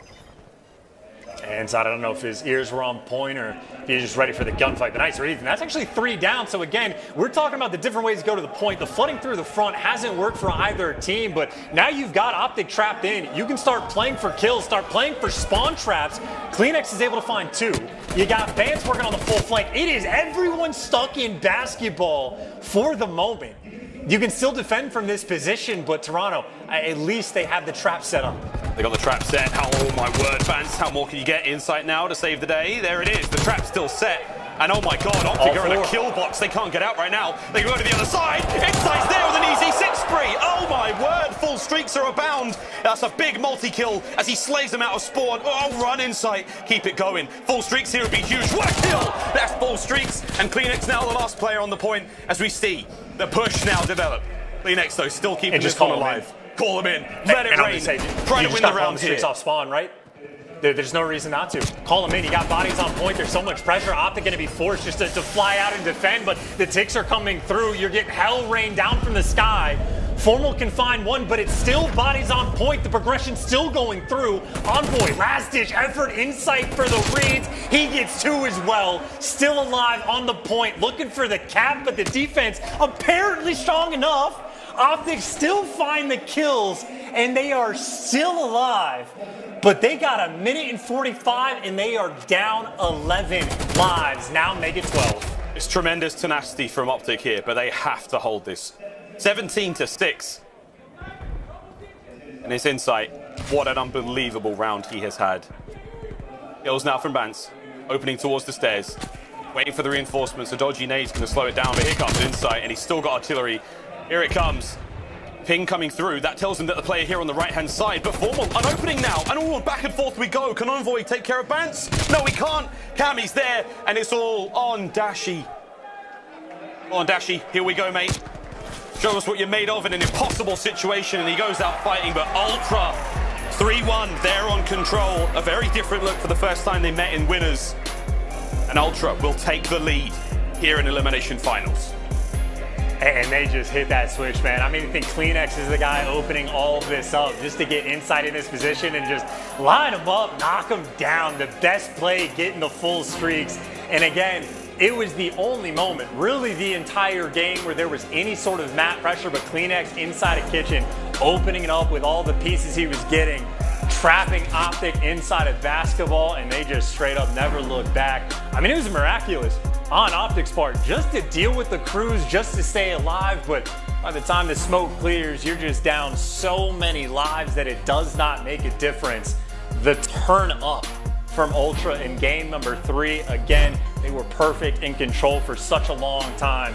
There is a very clear example as to why, but it seems like phenomenal games out of Cam and Insight, the ARs, but then CleanX towering above the rest. 6,100 damage. He cannot be stopped. What an incredible game, and a brilliant bounce back there, and a very dominant one for Ultra. But now, they've taken the lead in this series. We will see what they've got coming up to a hard point after this one, Chance, because again, Optic have looked so dominant. One of the best looking hard point teams in the world right now. It's got to be said.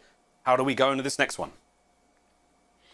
I mean, it's the bounce back that we've had from both teams, right? You lose the map, you go into the next one, you just turn up. It is the exact same thing. We talked about the repetitions, the preparation that you have. You've played these maps 1,000 times, and you go into a checkmate. And honestly, this is one of the oldest like square up maps that we have had in the league, where like Optic was expected to be the very best at it, and Toronto was one of the very first teams to take it to them. Still, though, a map where both of these teams, again, you say it for every single one of them, happy to play, strong on the map. I love the square up fights. Well, it's going to be a square up. It's going to be a right old duel here on Checkmate coming up after this very quick commercial break. Friends, don't go too far. This is it. Match point for Toronto Ultra. They need to win this one to advance onwards. For Optic, comeback time starts now. We'll find out if they can get it going after the break.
Welcome back to the Call of Duty League elimination matchup continues. We're playing for a spot in the elimination finals, and it's Toronto Ultra now in the lead. One map away from securing victory here over Optic Chicago. Now the comeback is got to turn on for Optic. Let's look at hard points though, Chance. So far in stage 5 and on Checkmate, the map we're about to play, not so good for Ultra.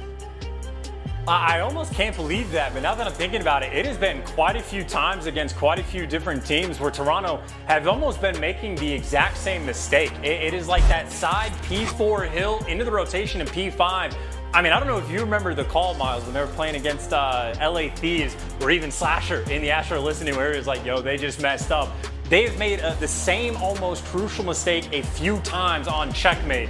So Toronto Ultra, that 0-3 record, I know they love to play on it, but that has been the theme. You got to clean up that one rotation. They will certainly be in a much better spot. Well, we'll find out.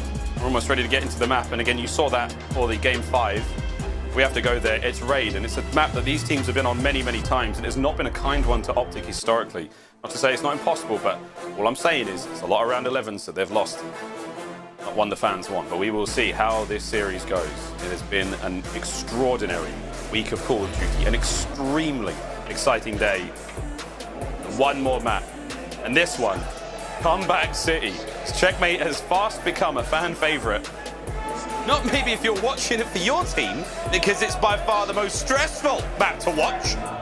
But for those neutrals and us enthusiasts, we're in for a real treat here.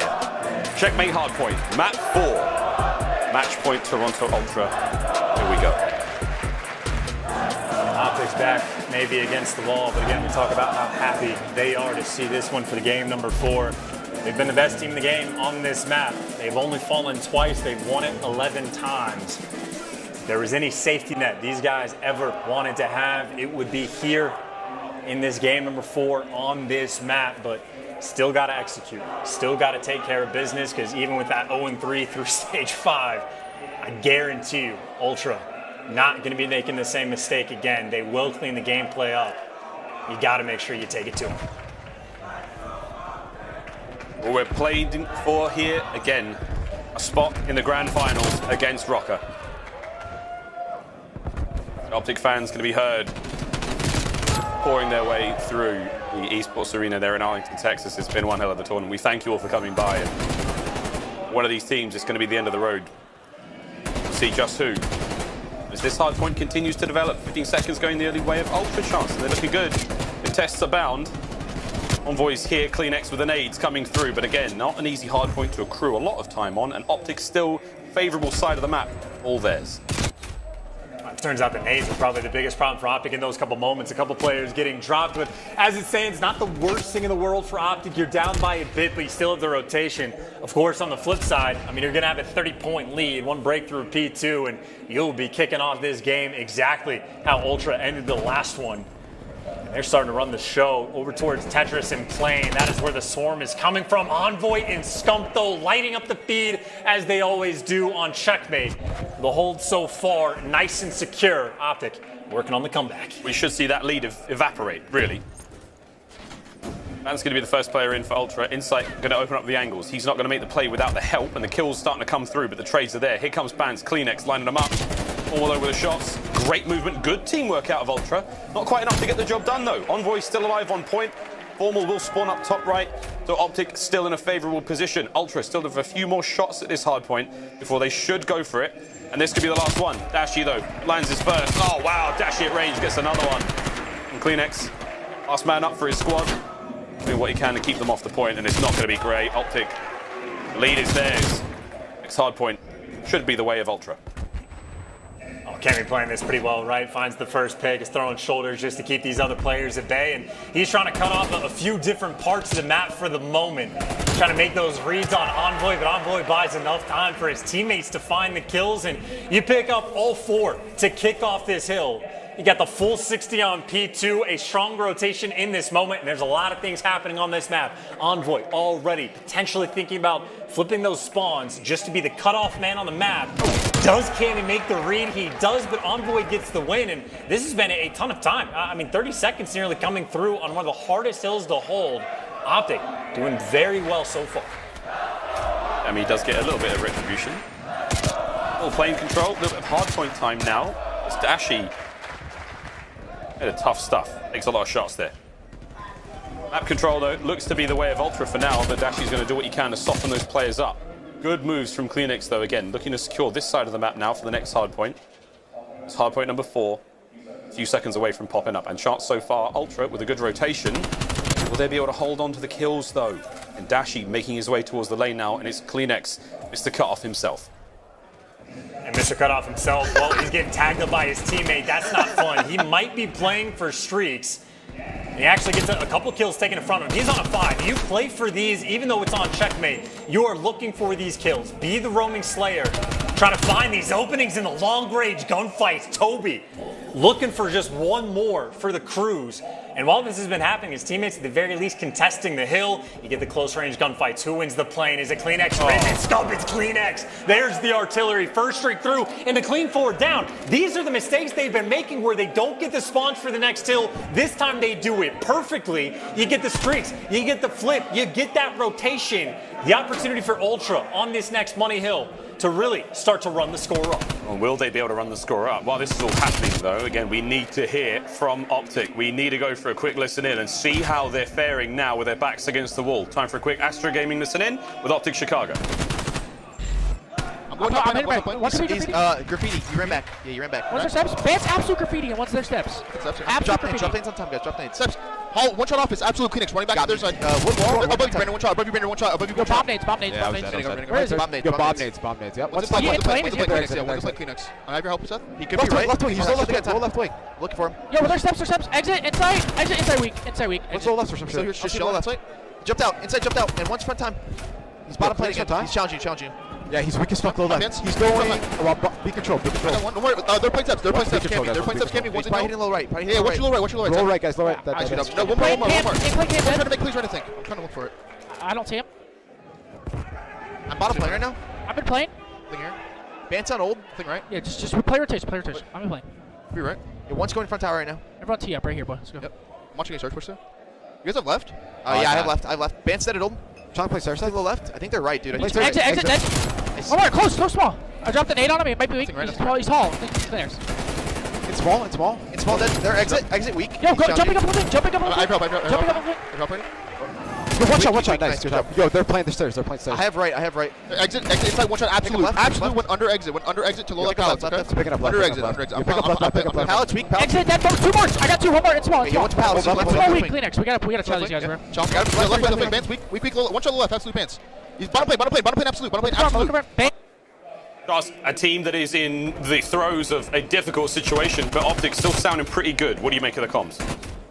I mean, maybe not as much of the small talk game plan that they usually have, but they've just been fighting on the back foot. I like the idea of like, hey, we can still do this. We need to turn up. And they closed the gap a little bit on P1, but again, the rotations is where Optic have been incredible in hardpoint today. In important gunfights. Envoy's got one next to him that he's not ready for, and Vance just walks straight through. You open up the P2, but the parallels come through. Vance with the pressure on, the nade able to clean up one. Playing with his food, he gets dropped, but his teammates are there, and they do it by just walking through the front of the hill. Oh, Envoy, what a 2-piece. This is giving his teammates the time to get their way forward. Any more? Yes, indeed. Finds 3, but still, here come the rest of Optic. On to the point. Scum. Trying to be the frontline man. He's going to get the contest here. Big shots, big kill on the Kleenex. Trades come through. But that is a great return serve. As again, a difficult hand to be dealt as Toronto are still firmly in the driver's seat.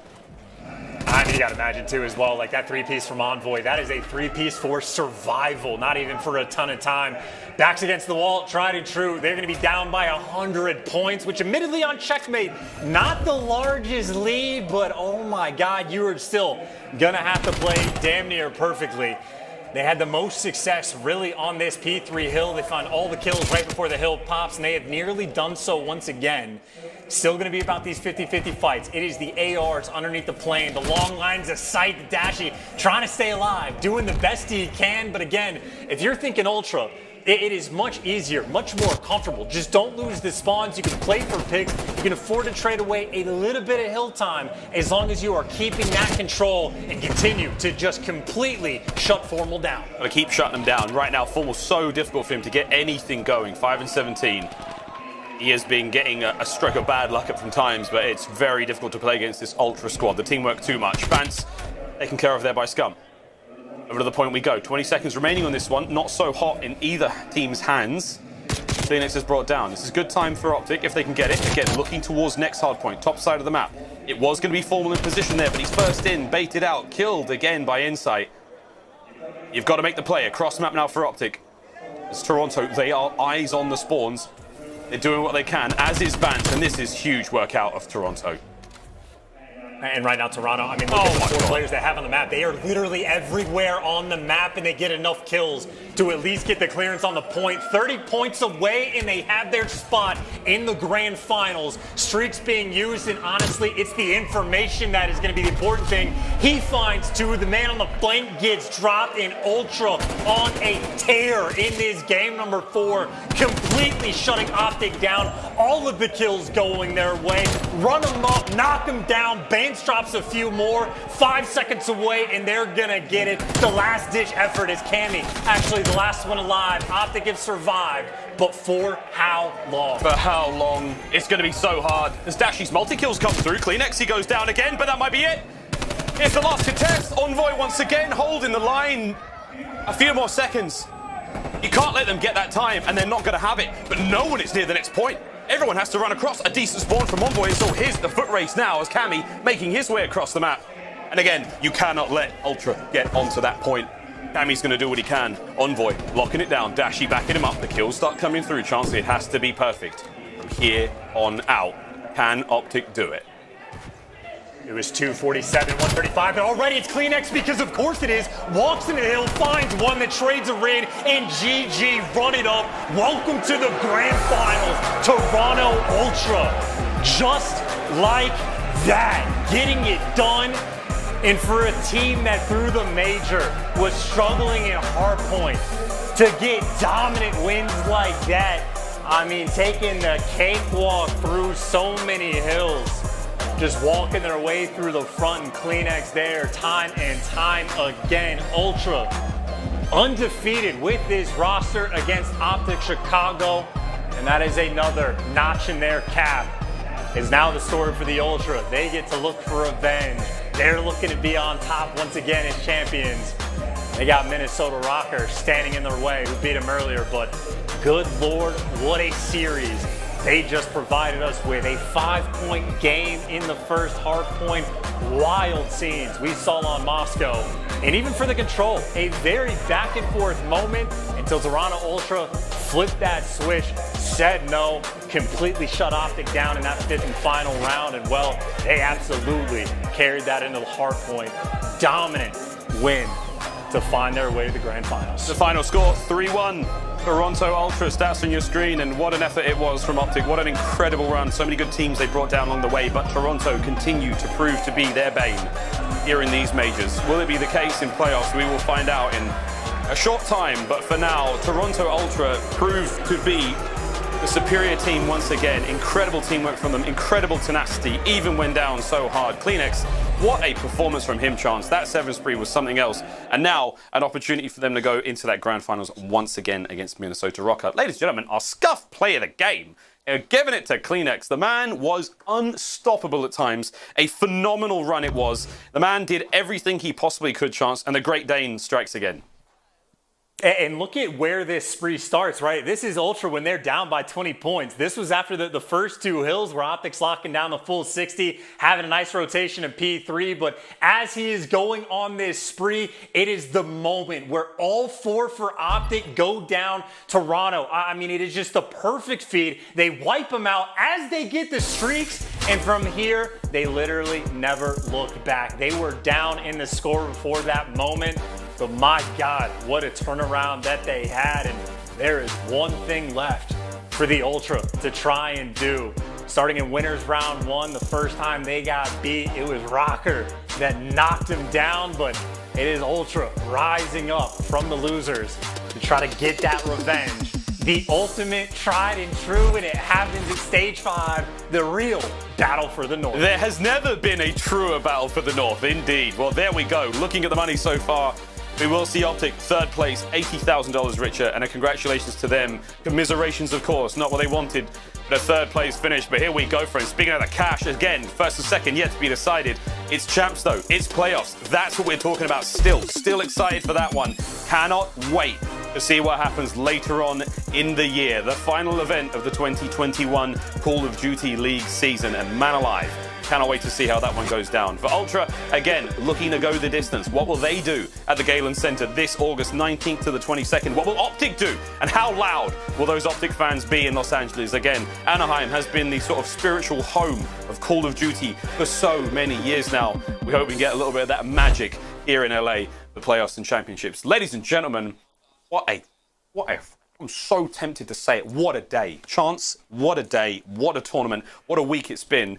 It's good to have fans back. It's been one hell of a day, man. I mean, the truest Battle of the North is about to take place before all of our eyes. No one saw Rocket making it this far. Not by the hairs on my chinny chin chin did I expect to see Rocket in a grand finals this major. Unbelievable performance from them. Unbelievable stuff out of Seattle Surge. Unbelievable across the board. Everyone. Amazing. Beautiful. Exceptional. Resplendent. Doink. Very, very good stuff, mate. What about you? How are you feeling about this major?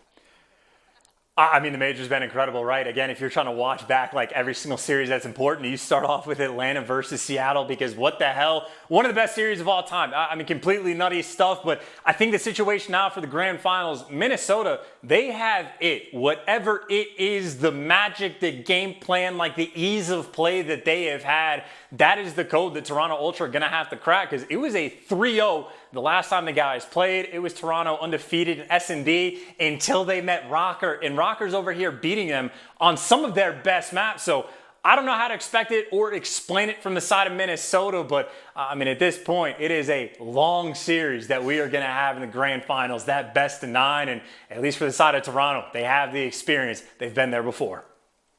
Strap yourselves in, friends. It's going to be one hell of a tournament. Again, I think that's it for Chance and I think we're almost ready to get this finals underway, or at least get us to a commercial break. But thank you again. That's all from myself and Chance. This has been one hell of a tournament. We hope you enjoyed the show. Grand finals still coming up next. We will see you after the break, and we'll see you at Champs.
Zenni, the official eyewear for the CDL. Armour your eyes with Zenni Blocks blue light protection glasses by visiting zenni.com/gaming. Scuff, the official controller of the Call of Duty League. As Optic's journey in Major 5 comes to an end, another journey begins. They have done it, people. Ultra find themselves in the tournament final despite the hardships that have been thrown at them this week. They progress, and now they face the ultimate test in the form of another Battle of the North. This is how things have shaken out this major. It has been quite the bumpy ride, and like Miles said, I don't think many people kind of thought that Rocket was going to be in that tournament final, but here we go. They're right there. The Battle of the North is at its finest, and I cannot wait to see these two teams battle it out on stage. Now, gentlemen, welcome back to the HQ. It's lovely having both of you here as always. I've got to say, that was difficult to watch, I think, as an Optic fan. You know, we talked about what they needed to do here, what they needed to clean up on. I think S&D looked pretty good from their perspective. A hard point at the end there, just they couldn't get anything going. There were certain situations and decisions that they just couldn't really kind of correct on the fly, and Ultra really pressurizing them there. I want to know as a whole, you know, what did you make of this series? Stud, I'll start with you. I thought the series was great for both teams, especially on the side of Ultra, man. They were playmakers in the respawns. Cammy had himself at least a series, and also Kleenex. When they needed to go big in those final moments, that's when those guys really turned up. Like, the fact that you always are consistently trying to keep track of where these players are on a map like Checkmate, like, that was one of Optic's strongest hardpoint games. But just the way that the SMGs were really playing, it was catching them off guard. Formal could not get anything going. He just couldn't get set up, so it was a really difficult game for him. But I just feel like Ultra, they came to play today, and it looked like a totally different team from yesterday when they played versus Rocker. Yeah, absolutely. I mean, Cammy and Kleenex, I think you hit the nail on the head there. They were absolutely phenomenal in this series throughout, and on the flip side for Optic, it's just disappointing for them to show up and lose two hard points like that. You think back to Maps 1 and Map 3, where they had an opportunity to win both of those games. At the very end of Map 1, when Formal hesitates there at top greed, if he just plays a corner, they probably run away with that game. It's a totally different series. You think about Map 3, which we'll get into in an analysis clip in a bit, where, you know, Cammy gets a big two-piece mid-map. It's just a couple small moments that ended up costing Optic in the end. But either way, they still played a great series. They could have won that, so there's hope for the future. Yeah, definitely. Look, hey, it was a bit of a flip from the series that we saw previous. It kind of was a bit strange kind of watching that unfold there. But Ultra, they're a strong team. They also know what to do to take down teams as well. They have that kind of, you know, that VOD review. They have that knowledge. They have that experience. They've been in this situation before. Optic haven't. So, yeah, I think buckled under pressure potentially for Optic. But I'm really excited to see them in champs as well. Now, we have a bit of analysis, as Nameless did say. And Stud, you're going to be up first, mate. Hard point, talk to me. Ultra looking damn good. What did you notice? Yeah, so Nameless touched on it a little bit. This is the biggest play of that game, number one. Like, Optic put themselves in a position to close out this game, but Ultra was somehow, some way able to win it. So right here on the ending of this P2, you see Formal, he comes up and gets that kill right there. So that's going to be 3 down. Everyone is starting to spawn all the way across the map. Optic are in a position to win this game. Formal, all you have to do is just sit in the corner. At least pick up one before you drop. But he decides to early shoot, turns around, throws a nade, and then just gives up his life for free. Eventually, Ultra able to flood out of top green, get the contest going, and force it to another hill. And right here, Optic, they just put all their cookies into the basket to try to close it out here. But once Formal makes that play, doesn't play discipline, and just doesn't pick up that kill, that is what costs them. Because then, off the rotation, Ultra are already there early. They're cutting off the mid-map to make it so much more difficult for any player on Chicago to try to get pushed up. And they eventually were able to close out that game, man. I feel like if Formal, like I said, if he just sits in the corner, at least gets one kill, they're able to close out that game. That's not what happens, and then they eventually lose the series. It's kind of crazy. It just shows you how difficult it is. If you make one mistake, it really does like completely just throw the rest of the series off, or throw the rest of the game off, sorry. Yep. So it's really crucial that these small mistakes get cleaned up in moments like this, because, you know, at the end of the day, you don't have a second chance. Now, speaking of second chances, my second analysis tape is going to come from Nameless. Mate, talk to me about Control, what you saw there. I believe you're going to talk us through, is it round 2? I think it's round 3. But yeah, Optic had an opportunity here. They were down and out in this round, and they were able to regain control with a couple big kills and big plays out of players like Scump. But ultimately here, they lose a big two-piece gunfight to Cammy to lose the map. And then going into the next round, some crazy stuff happens as well. But let's break down this play here. So Optic was down in lives, but they're able to get on through and get through to the B point. And right now, Ultra's just doing their best to get kills and get back into control of this map. But Optic, they're holding strong onto the point here. Insight wins a big gunfight, but Envoy follows them up. So this is exactly what you want want if you're Optic. You're getting these trades, you're regaining control of the point, and you're stopping that clock so your teammates can get close. Scump gets another big kill on top of Water Steps, and right now, Optic's in a great situation, but the players mid, you saw them creeping up Zig for Optic. That's dashing Formal. If they would just hold that angle for a split second and make sure nobody can get through Water Stairs, they could hold that off and potentially win that round. And going into the next one, you saw how Bance got up and around, back through top basketball, and trapped Optic into that basketball point. It was just tough for Optic, man. They have these small opportunities where they throw it. But either way, like I said, they're still looking solid going into champs.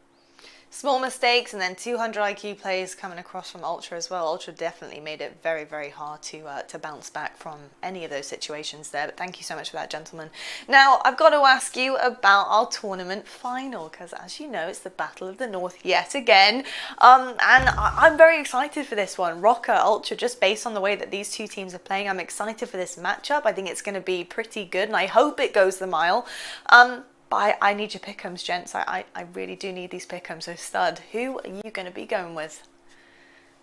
I think I'm going to be taking Ultra in this series, man. They've already been in this format, in that best of 9. They got the job done versus FaZe, and they look like a completely different team than yesterday, man. Getting 3-0 versus Rocker, you can just tell. That's going to light a little bit of a fire underneath them to come out totally different today. Just the way that Cammy's playing, the way that Kleenex is playing, you're definitely going to need those guys to step up, because Kleenex yesterday, he was held to a 0.8. But today, if he's going to play like that, at least the way he played versus Optic, I feel like they have a good chance of taking this one. And I'm switching it up, man. I'm going with the Minnesota Shocker. These guys just look unbelievable. They've shocked everybody. They wiped the stage with the Toronto Ultra in the last match that they had. I mean, Standy, the guy's been going off every single map, every single game mode. He's just an absolute beast. And what they did so great against Toronto Ultra was they shut down the subs. They shut down Bance. They shut down Kleenex, giving them no wiggle room. And the guys have only lost 2 maps so far in this tournament. So I think that Minnesota Rocker, they're the kings of the North, and they take this championship.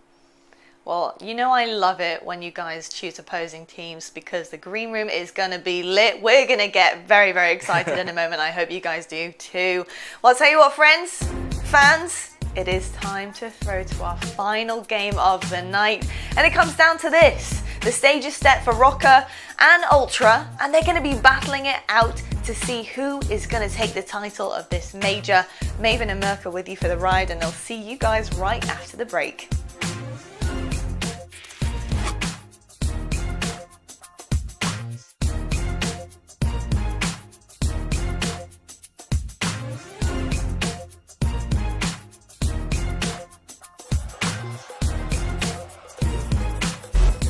The 2021 Call of Duty League MVP, powered by Astro Gaming.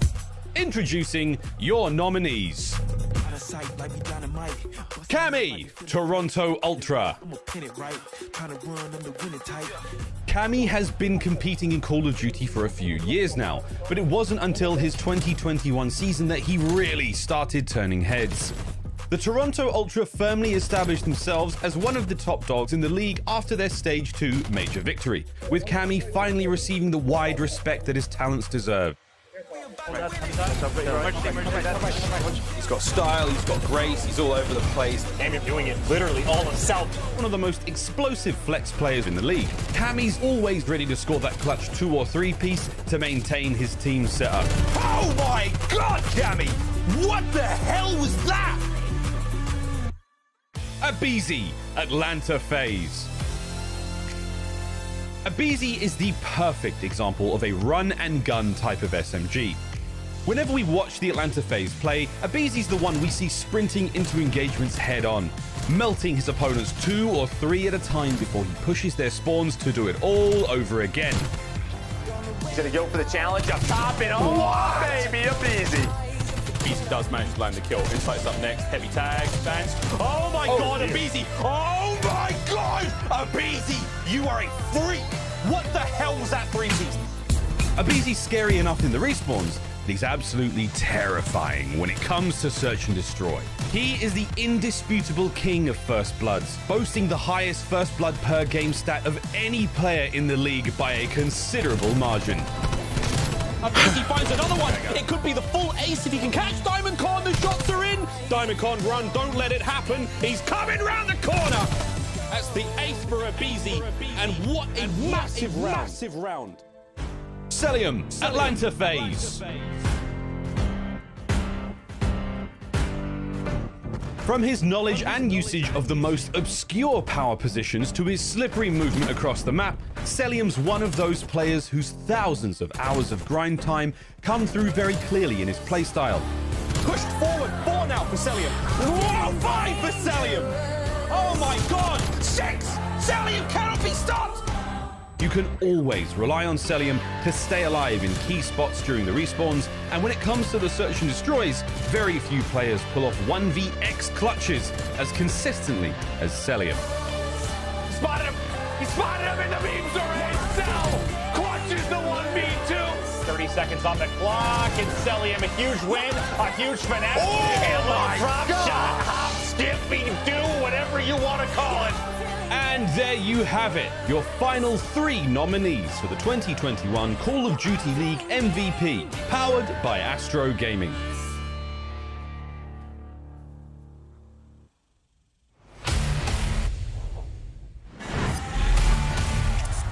The major is around the corner. Here it comes. The Giants. The Titans. The best player in the world. It is going to be one hell of a tournament. This was just absolutely insane. This is the COD League. One of the craziest sequences I've ever seen in my life. Looking unbeatable. Oh my god! What is this? They're flawless. I can't wait. This could be black. The honeymoon period is over. Continue on. It's just disgusting.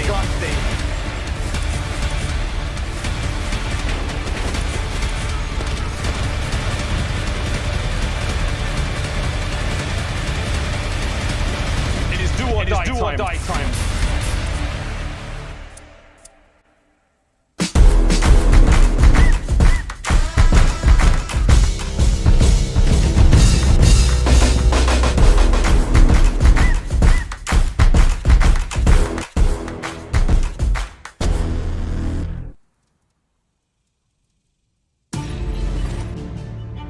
Hello and welcome back. It is time for the Major 5 final presented by Game Fuel. Maven here, joined by the beautiful Joe Merc DeLuca. How you doing today, sir?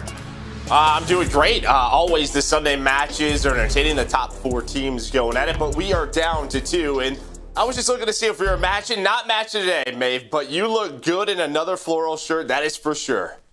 Listen, we've been wearing the same thing because we weren't texting. I figured if I went back-to-back floral, there was no way we screwed it up. So, just 200 IQ out of me. But let's meet our Game Fuel featured player, and that is going to be Standy. I think if Rocker win this event, this guy might be the MVP. He has been so good this weekend. An absolutely unreal special talent, Joe. Yeah, I mean, maybe, but yeah, I think he will be. Just with the stats that he is putting up, he is performing in every single game mode. He's playing his best Call of Duty that we have seen him. We've seen glimpses of it, and he's been their most consistent player, but it just feels like him and the entire team are hitting another level, and he's just benefiting from it. Like I said, he's performing well in every game mode, as you can see here. Top 10 overall, 9th in hardpoint, 6th in search and destroy. What more can you ask for the guy? Yeah, no, he's been an absolute monster, but that's enough about Standy for now. It's time to introduce our teams. We're going to kick it off by checking out the Toronto Ultra. Let's meet our first player, the Tissue. Always an issue. It's Kleenex. Yeah. I'ma get right in my bag. Why you gonna try to get mad? Everybody wanna keep up. Don't you know I move too fast? I'ma zip right past. Drip all on my swag. Why you trying to size me up? You don't wanna try your luck. How does it stove? What did you know? Burn like coal, yeah, you know I go. Way too hot, yeah, really too cold. I'ma keep going till I hit my goals. Better get back when I'm in my zone. Do it for the ones that I know back home. Did it myself, they ain't put me on. But you call back if you hear that song. Yeah. All right, I got ahead of myself. We're meeting the squad first. Now the Tissue's an issue. Kleenex has been a beast. Oh, Joe, fans letting him hear it a bit. Yeah, I mean, Kleenex has been that player for them, right? That SMG player. We just saw it last series, and we've seen him do it in a stage final. I can't wait to see if he can do it again. And the guy battling for Rookie of the Year right next to him. We'll check out Insight. What a monster he has been since joining the league. This team completely changed inside.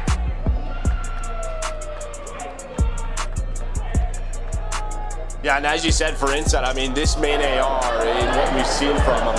Kleenex is going back in. Nope, you're coming out. All right, he's going to his chair. We're all figuring this out. We're back to land, and well, there we go. Inside, he's coming out. He's throwing the waves. We saw him getting fired up at the end of that game, yelling at people. He's going to bring that energy into this final. Listen, I love the moccasins. I'm wearing them too. I'm very comfortable, and I'm sure he is too. Probably the reason the Gunny has been on point. Next up, let's meet him. It is King Cammy. He has been a beast. The plays he's been making, absolutely unreal, Joe. Every time they need a play, every time he has to change the game, he does. And he's just been so consistent. We saw it in the series versus Rocker. He's just needing a little bit more help today. And the turnaround, yes, with Inside joining, but then also Benjamin Vance. The confidence got there. The man has been on a mission. I love it. I love it. I mean, who doesn't? One of the best, if not the best, EU player of all time now, with the continuous runs and achievements that this man has. It feels like if Vance is playing at his best, nobody can take down Toronto Ultra, and we're going to try to see if Benjamin Vance can bring that one here. Well, it's time to talk about the team that has been waiting to play from the winner's bracket side of things. They're going to have their work cut out for them, absolutely, but Rocker have been so terrific throughout the course of this tournament. It feels like things are finally starting to click for the squad. Is that Marky? Marky came out a little bit late. Hey, Marky, we love to see you though. You're looking good, bud. You're looking good. But yeah, Rocker got there through winners. They've been waiting. They've been watching these intense matches today. Let's meet the squad. Let's check them out. Minnesota Rocker. Rocker certainly come to play. Whoa, Priester. And Standy cuts them all down. What was that? Bang. Major Maniac, 200 IQ, 10 out of 10 play. Oh my word. Attach is going to save the day. Rocker, our kings of the north.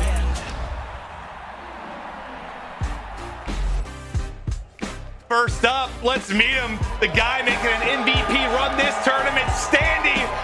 And I think we hear who the crowd's going to be behind, Joe. Yeah, I mean, Standy, just unbelievable numbers. We talked about it. He's going to be our featured player. And yeah, I think the fans have a new favorite. The guy just so fun to watch. He is the playmaker for this Minnesota Rockers team. He's got to be loving this moment. And the vet there with him, I swear he hasn't aged at all, but he's been around forever. Dylan, attach, ready to rock. Handsome, talented, just a beautiful combination. And, well, we saw what he was able to do yesterday. Had his best series against Toronto Ultra. And another guy that was just firing on all cylinders. How key was he in their win over Ultra yesterday? Major Maniac. He is their leader, right? The guy they get behind, the guy they expect to be in the right positions, and most of the time he is there. But you said it, when it came down to that search and destroy, to shut down Toronto Ultra on raid search and destroy, it was that guy himself. And the last player to introduce for Rocker, he is very familiar with this stage. Been here more than once, that's for sure. Priesta. And Priesta's looking for a bounce back here. I mean, they get a 3-0, but Priesta wants to have a better performance. He tweeted about it. He gave a lot of love to his teammates, and if you saw them go up against FaZe, against Dallas, Priesta put on a show. Didn't have the best series against Ultra. We'll see. It's going to be a long one, a best of 9. They're going to need a better Priesta here today. This is why I think we're so excited for this final between these two teams. It's like they both have pretty wide map pools. When you talk about just all-around gameplay between the different modes, like they're solid in each. They can take a map off anybody. This could go the distance, Joe. No, it could. I mean, really what we talk about is how Minnesota Rockers, their hardpoint has gotten better and better throughout Stage 5 here at the Major. And then they challenge teams like Toronto Ultra in Search and Destroy and Control. They were able to 3-0 them. Not many teams can say that they've been able to 3-0 Toronto Ultra. Were they close games? Absolutely. But they put themselves in positions to win. And as you said, it should be a banger. These teams have a very wide map pool. Not going to be a lot of weaknesses that Rocker could take from. Yeah, no, that's what I'm thinking as well. But let's get right into our game fuel keys to victory. If we're going to go through both squads, kind of talk through what they need to work on, where they can get to victories. What were you thinking, Joe? Well, I think for Rocker, it's used that map pool and search and destroy. They're 3-0 at the Major 5. All 3 wins were on separate maps, and Standy and Major Maniac, they are leading the way. And then all of the 4 players need to be on the same page. When they have needed to make a big play, it's come through a team play. The communication is on point. Whether it's a last-second control round win like we saw yesterday, they're taking their time and they are playing together. And like I said, Priest, he's got to get back to the form that we saw earlier in the tournament. Yes, it was a 3-0, but when you talk about a best-of-9, he cannot have a .73 here. He's got to be better. Yeah, it's hard to criticize when they 3-0, but this is a different beast when you talk about how many different maps and modes they're going to likely need to play. Priesta, we'll see if he can bounce back. Before we talk more about Rocker, let's check out the game fuel keys to victory now for Ultra Joe, and your thoughts. Well, I mean, Cammy came to play yesterday in the winner's final match. He was at a 1.24, but he needs the other 3 to step up. The other 3 against Rocker, -29. And, well, in those other 3 is Bance and Kleenex. And Attach and Standy, they got the better of them. I want to see the Bance and Kleenex that we saw in the Stage 2 final. Those 2 took over the series. It was the Bance and Kleenex show. Then take advantage of First Bloods. Rocker has only found 13 First Bloods out of 31 rounds. They are winning rounds down a man. So if Ultra, if you go up, you're in a 4 versus 3, convert those into round wins. And you would think just with the talent of Ultra, when it comes to search and destroy, that's somewhere they'd be able to dominate and take advantage. But yesterday it was Rocker that got the victory, and Bance has spoken a lot about his change in confidence and the change in the prep leading up to the game. He was, whether it was caffeine, a little too pumped up, just trying to get all riled up for the match. Now, just some breathing exercises, more zen-like attitude, trying to just focus up and calm down. Since that change, he has been a different beast. Oh yeah, you see them sort of kind of meditate and just calm down, as you said. The fact is we know the system that Toronto Ultra has built, the practice that they play every single day.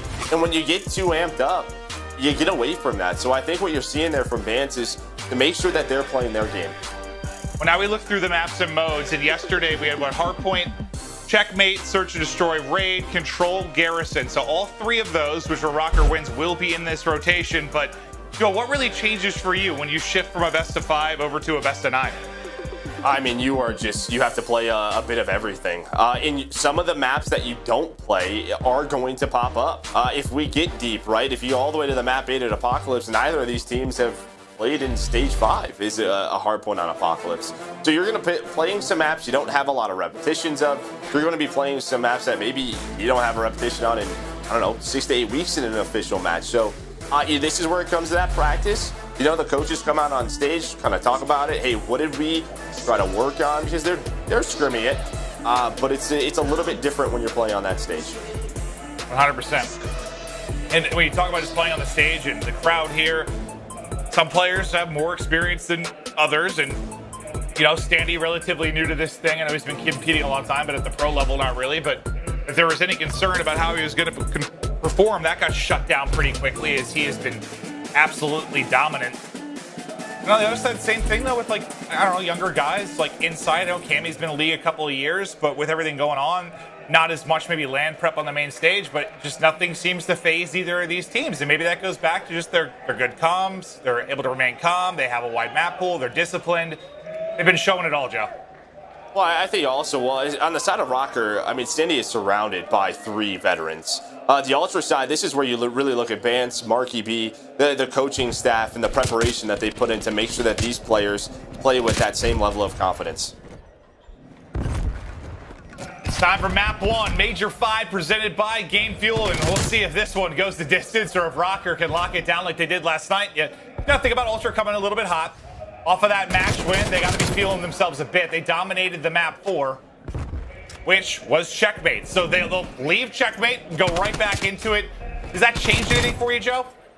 It does, because this has been Rocker's best game mode, right? This is their best hardpoint. They're 5-1 throughout Stage 5, where you're playing that right away. So if Ultra can get a map win here, go up 1-0, have a huge advantage in this match, that's where they could already just win one of those respawns, because where have Minnesota Rocker been getting better and better is in this hardpoint inside now. He's 5-0. They have 47 points on this first hill. They're able to flip the spawns for second. They're running away, and yeah, you're coming out hot because you already had a match under your belt. Yeah, I mean, that's kind of what you can expect, especially, I mean, a lot of times we'll talk about the heat check when you're coming from a series just playing, but when you're going from the same map and mode to the same map and mode, there's got to be more to it. So, great start from Ultra, but if you're Rocker, I feel like you had to expect this and prep for it a little bit, like, survive the early heat, survive the blow, be ready to rebound maybe when we get deeper into the first rotation at 4 and 5. Yeah, I wonder, like, obviously in a best of 9, right, you're kind of picking your maps and modes. I wonder if they should have gone with Checkmate maybe a little bit later when they were a bit more warmed up, something to rely on. Because Ultra, again, if they take this away, their best hardpoint, that's a huge win under their belt. Now, an 80-point lead, Priest, though, we talked about it, has to be better today. And Standy, our game field feature player, a slow start as you would expect, as they are down almost 90 points in these first 2 hills. Yeah, I was just a little bit surprised when I saw we got sent like the veto list, and I was like, really? All right, that's map 1. But yeah, I mean, it makes sense with how they've been playing. They're likely going to need a rebound. And what was the lead yesterday on this map for Ultra? They were up 70 or so at one point, and Rocker brought it back. Yeah, it was like 198, I think was the number when I was going back and looking at that. Ultra got to. And that is when Minnesota Rocker were around like 130, 140, able to bring that back, turn it into a W.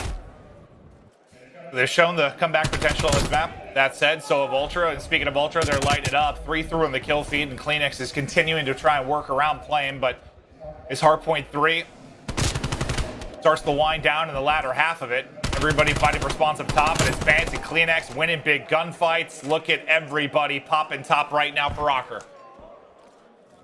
Yeah, just controlling the middle of the map, controlling the slaying. When you look at the kill feed, it's all Ultra colors. Kleenex just controlling this plane. And we saw what he's able to do. He's always going to be challenging with those engagements, putting up incredible damage numbers. Now over to Insight, who's on another spree. When he gets to his power position, it's just so tough to take down. But Cammy and Vance with more kills. And you see where Rocker are spawning on the right side of your map. They are trapped there right now. And that lead continues to grow. Well, I spoke to a little bit, like, if you're Rocker, you had to think it might start rough. Maybe not this rough, but it'd be on fire. You have to bring it back. You got to start to rally. It needs to happen now. They have got to get something going. Down nearly 120 points. Insights on 6 in a row. They're getting bodied. And how do you come back and bring it back? It's through the comms and leadership. Let's go to an Astro Gaming listen-in with Minnesota Rocker. Next on me dead. One guy's wood and then hill. One guy hill. He's running out. He's radio. He's radio. Deep right radio. Last guy radio. Last guy's radio. I'm helping you. Coming in the back. He's back right. Back right. Watch front. Watch front. Back right radio. Back right radio still. Full flash. I'm Full pushing flash him. front. They can be front of me. Still deep right. Top A wing. Top A wing. Still deep right. Top A wing, guys. Inside. We're deep right. Top A wing and I'm hooked on it. Yeah, I'm one shot. I'm one shot back left. Inside deep right. One shot. I spawned out. I spawned out. I'm deep. I'm spawning deep. I'm spawning deep. Yeah. One top lane. Yeah, one's gonna be right. One's gonna be pushed out right. I think it's Cammy. Deep inside. Got me. He's one shot. Top lane. Vance, inner one shot. Top lane Vance. The Vance hurt up there. Vance hurt. I'm right. Alright. What could be under a B wing or something? Okay. Right, inside. Yeah, back right pillar, guys. Back right pillar. Try to get plane. He's laying down plane. Absolute. One shot. He ran. Where'd he go? A wing? Yeah. Dead. Nice. One's back right still. One's back right inside. I'm about to look at pillar. One could be under steps, one's right pillar. Long. Right pillar. Close right, weak. He's on the pallets. Pallets. Hill, pallets. Nice. One guy hill, one guy long. That guy long might work out. No, long way. He's gonna be new. Triple box, Vance, and then one's low hill. How about you playing? Telling. One shot. Nice. Two. I'm reviewing. Still pillars. I'm playing. Okay. I spawned behind him. He might have pushed you long. Yeah, you probably did. That pillar. One's in wood. I don't see him exit. Yeah, he's A-wing. Pillar dead. Top A-wing. Wood, one shot inside. Wood, one shot inside. And new. Kleenex on me. He's weak. Kleenex and new. He's weak and new. One's in wood. We gotta play for new here. There's out of new. I'm helping you. You chow me? Alright. Well, Joe, our discussion at the beginning, maybe should you not have played Checkmate Map 1? Yeah, that might have been the case. It's 209 to 28. Rocker get a swift uppercut to kick off this final. Uppercut. This is like a spinning kick to the jaw right now. I mean, 214 to 28. Look at the top right. Insight quadruple positive. Kleenex is double positive. They're only 30 points away from winning the first map, and they almost get it done on the first rotation. The last part you said, that's just not something that happens, or is even in the conversation usually ever. Like, this is just a beatdown in every sense of the word. And we've talked about the number of comebacks that can happen here and how crazy they have been. I don't know about right now. You're down 202. This has just been sensational, but Rocker do have the spawns as a second, and if anything, the conversation we'll have is maybe find some glimmer of hope, like bring it back a little bit, get the guns warm. I don't know if Ultra are going to give them a chance to do that. Now you see the streaks coming in, the positioning now all the way pushed up. Cammy, though, is it taking down Bans, though, there for the trade. And yeah, they're going to try to close this out as soon as they can. Put the pressure on Minnesota Rocker. As on the hill, Major Maniac able to find one, but there is Cammy and Kleenex, and you can just see Cammy not missing right now. I think this is big. Like, how many times have we seen a team get going late in the game, get on a little bit of a heater? Don't let it happen. Put them away. Put them in the dirt. And that's exactly what Ultra do. One of the biggest hardpoint victories you're ever going to see. 250 to 34. Are you kidding? Well, they're right there in that best play. You can just see the shots that Cammy are hitting, but it's right from the get-go. You start on the bad side. If you are Ultra, you get the flip. You go up 100. And just every single time, they didn't allow Rocker to win a rotation. Did not allow them to get set up. They didn't allow the guns to get warm. But, I mean, props to Toronto Ultra. That is how you keep momentum going in your side. Yeah, that was a good example of it. Because I can't think of many times, Joe, where we speak a lot about a team coming from losers and going into winners and being hot. Like, we talk about it all the time and how much it matters. I just don't know that I can think of a time in recent memory where it's literally just gone from same map and mode to same map and mode like that. Like that, it's wild. Maybe not a whole lot of fun for Rocker, but now you really test the resilience, the comeback ability, because you 3-0 them yesterday. That's clearly not happening here. Just get absolutely torched. I mean, that's why this is the best of 9. You are going to be tested, right? We know how difficult it is to beat Toronto Ultra. And again, that it was Minnesota Rocker's best map. 5-1 throughout stage 5, now 5-2. That is off the grid if you're Ultra. So to be able, the first map of the series, to take care of their best hardpoint, that's a huge win for them. You're talking about being like 5-1. I was worried they weren't going to get 5 points. Like, that was just unbelievable. What an incredible match there from Ultra. They dominate the map 1. They go up 1-0 in this best of 9. It's the Major 5 final presented by Game Fuel. We continue on and see if Rocker can answer back in the search and destroy after this quick break.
Ladies and gentlemen, welcome back. It's stomping for the map 1. And Joe, maybe Rocker victims a little bit of you know, we've had some changes over the years. Sometimes the winners bracket final is played out on Sunday. You know, you get that match in. Maybe you're a little bit hotter going in. Here, they've been waiting around trying to get rolling.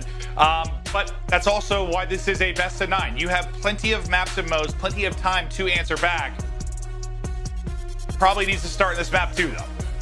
Yeah, I mean, yeah, we could discuss that all day long. But yeah, not going to give my opinion on that. But what I will say is that's been the format all year. It really has. That's been the format. So they have to be prepared for that. They have to have that discussion of this could happen. And, well, it did happen. They ran away with the momentum. But as we look, you still have this guy on your team, our Game Fueled featured player in the series, Standy. And, well, you see just right there, number 2 in Search and Destroy, 1.63. And he is going to have to step up on this Moscow Search and Destroy. Yeah, he's absolutely going to need to be, but I mean, who do you put the pressure on more right now? Like the playmakers or the vocal leaders of the team just to try and get these guys locked in? I mean, I think it's truly a team effort at this point because you're going to need your vocal guys to just calm everyone down. That's what the coaching staff is there for as well. And then you're going to need your playmakers to have to heat up. I mean, that's just really it. You're going to have to slow down the train that is Toronto Ultra right now. They are just chugging away on the stage. And, well, Bance is back to meditation mode, and that's never a good sign for their opponents. Yeah, and maybe you just hope that as you start to ramp up and really get into this series, maybe the opposite's happening on the Ultra side. You know, Optic match, the crowd, the intensity of the maps maybe takes a little bit out of you. Then this one could go really deep into the series. The Rockers going to have their chances, but it'll be Moscow Search and Destroy to continue on at the Major 5 final. There's not a whole lot to not be feeling good about right now if you are Ultra. They've won a major. It came through losers. They're looking to do it again. Yeah, but for Rocker, right, you were backstage. What did we just see? We saw Ultra versus Optic.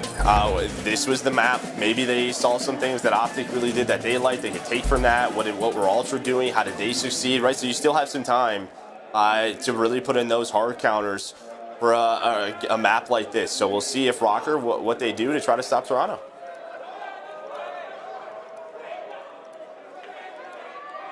See if they can start it early with the round 1. A bomb in hand first for Toronto Ultra as they look to continue the hot streak. One series to the next. As Bance will have bomb in hand, and it's an aggressive push-up from Major. He's right outside the window. We'll see if he can get the spot. Bance, I think, peeks it, but doesn't see him. That'll be bombed down. Insight is here as well, though, and Priest connected on a grenade mid-map, so they'll have the 3v2 right now for Rocker, just looking to get on the board, get things rolling.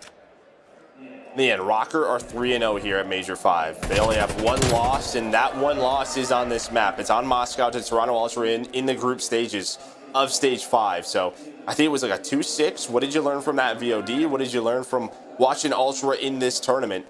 But we're new at 2-on-2. Very patient play here for Insight and Clinics, trying to see if they can catch anyone on rotation.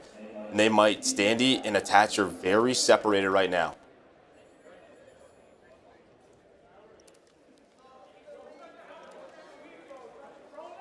Ultra look to get this down. As the plank goes through, rotating over will be Standy. Can he catch him? Not going to be able to catch him as he gets out. Oh, God, some nice tags in, but Insight gets around the corner. Still Kleenex to deal with inside as well. Attach trying to get in. And both players can work together here. Plenty of time on the clock to go with, but Insight's going to win a massive gunfight. Now down to Attach. From a 3v2, they will lose it. The clutch comes in as Insight and Kleenex go big. And that's got to be another painful moment for Rock early in this series. Yeah, she's just trying to get around on the board, right? And you get the first blood, you have the 3 versus 2, and that's what I was saying Ultra couldn't allow, because that's what Rock were doing. They were winning a lot of the rounds where they didn't have man advantage. They don't have many first bloods. They were able to acquire one there, but they don't turn it into a round victory. So they're going to have to bounce back here. Ultra now on defense, but Insight 3 in the round.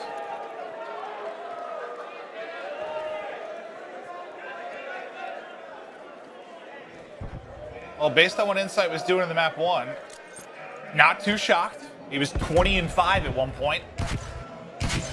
An absolute beast. Likely going to be the rookie of the year. This time it's the first blood for Cammy, and that's bombed down mid-map. Attached, though, with the trade. Overstays his welcome a little bit, does Cammy. Thought it was just going to be a quick shoulder for information, but his shoulders got blown off. Bomb's down, though. They do not have bomb. and Bance and Kleenex are in the offensive spawn. So you have so much map in the B bomb to Minnesota Rocker, but with that death middle of the map, they can't work a plant. And Insight's just going to get away to his teammates, or at least try to. He started off 4-0. His teammates are here now. They have all the advantage of the world. And Rocker, well, you got to go across the map to even get the bomb to try to plant this. So they have to look for these kills. Tash has 4 HP. 4 HP, and he actually ends up getting a kill. Major Maniac putting the help in. Now the pistol's going to pop. Can they bring it back? It doesn't seem to matter much if you've got numbers. Bance can just run. He can just run right now. They cannot plant this bomb. They cannot plant. Go! A little game of hide and seek. I just see a timeout got requested, so we'll see what's going on there. But Bance is able to get out, stay up. No time for the plant, as you said. Thought they might pull it off, but Bance, the magician, will get away. And just looking at the players, looks like it's something going on with Kleenex. I believe he's talking to a ref.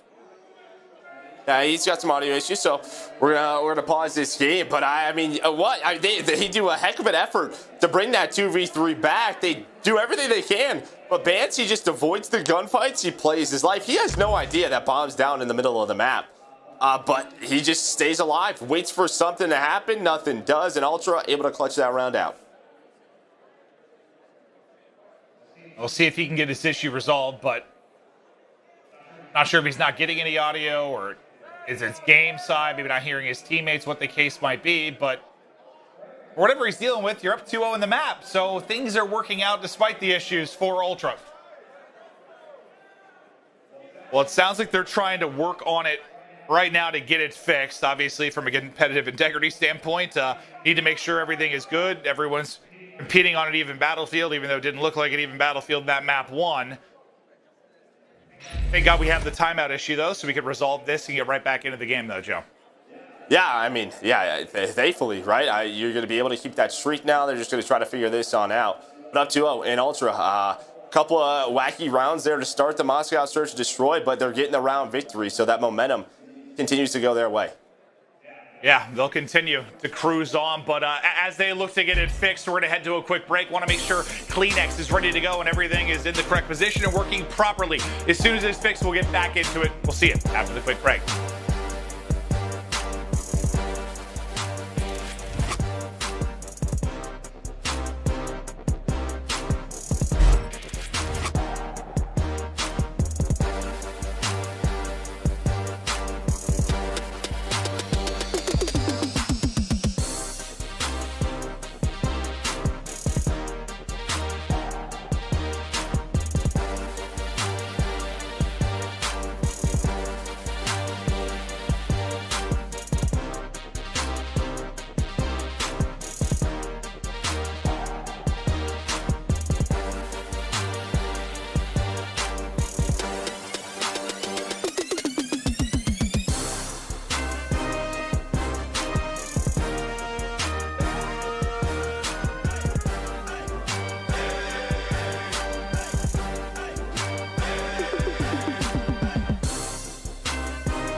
We are back. Game is ready. Issue resolved. We look to continue on in the series. The best of 9. First of 5 wins.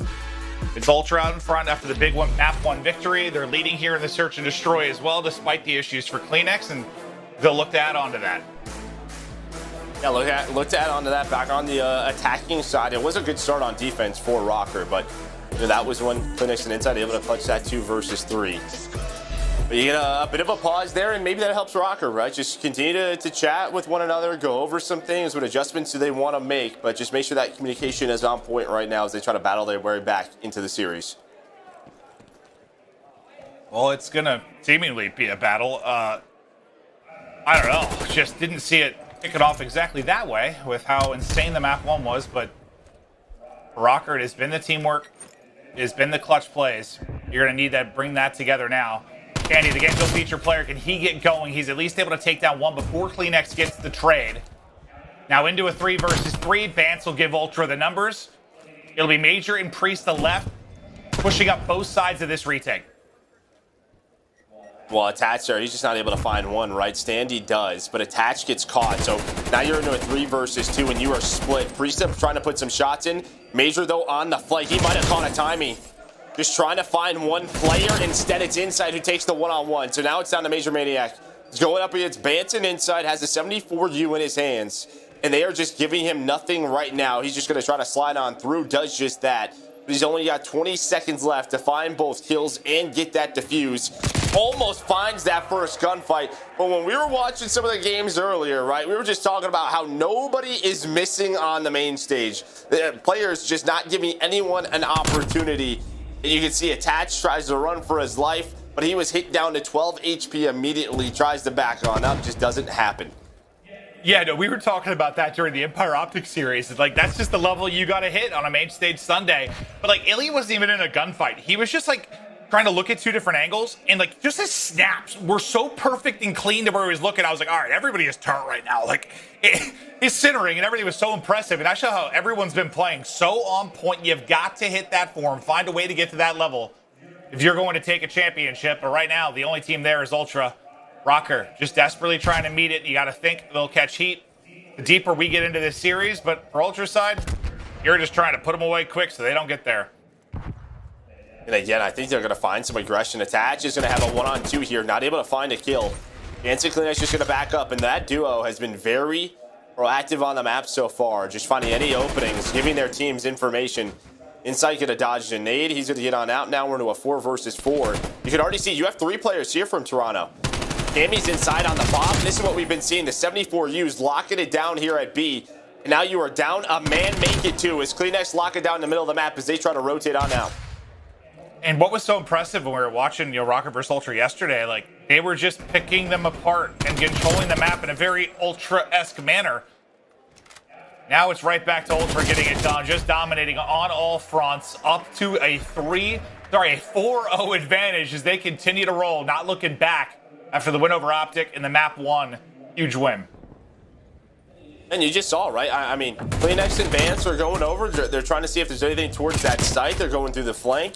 And then within 5 to 10 seconds, CleanX is already back into their spawn towards the middle platform. They are being so reactive on the map. Rocker has to try to match that. When they see something, when Attach is seeing something over towards A, they have to put the pressure on B, but that didn't happen. They had the numbers there. They got to be a little bit quicker on those rotations. Is that the biggest thing here? Just like matching the tempo and pace right now of Ultra for you? Yeah, and the way they're shooting. That was, I mean, you just have to talk about it, right? I mean, it's a first-person shooter. That's important. Yeah, you got to shoot straight.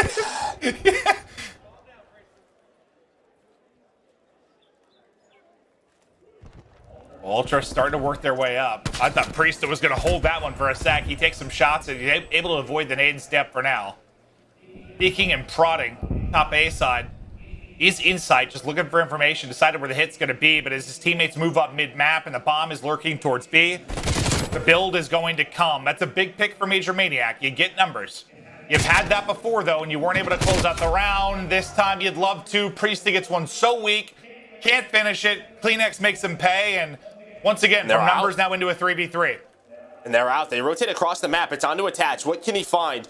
He's got a 1-on-3, but Vance is ready for it. He reads it. How many times does it come down to that island player? Attach. He gets called up to bat, and well, it's a swing and a miss for him.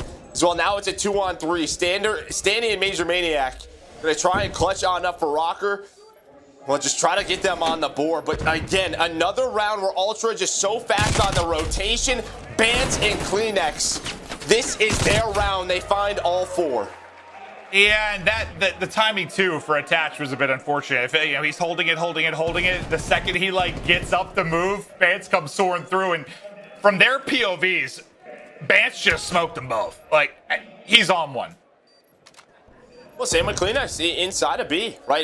You know, you have Priest in that position, but it's a slide out. It's a shoulder from Bance. Some bullets come in. He thinks he has an advantage in the gunfight, but guess who? Kleenex just slides in, finds that kill. And now it is 5-0. The Toronto Ultra. I mean, quick 2 maps here.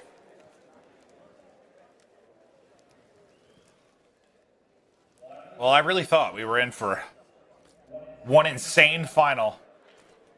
But Ultra making it look simple so far. A 250-30 win. Looking to close out a 6-0. Now, for the 3rd time, you get the first blood if you're Rocker.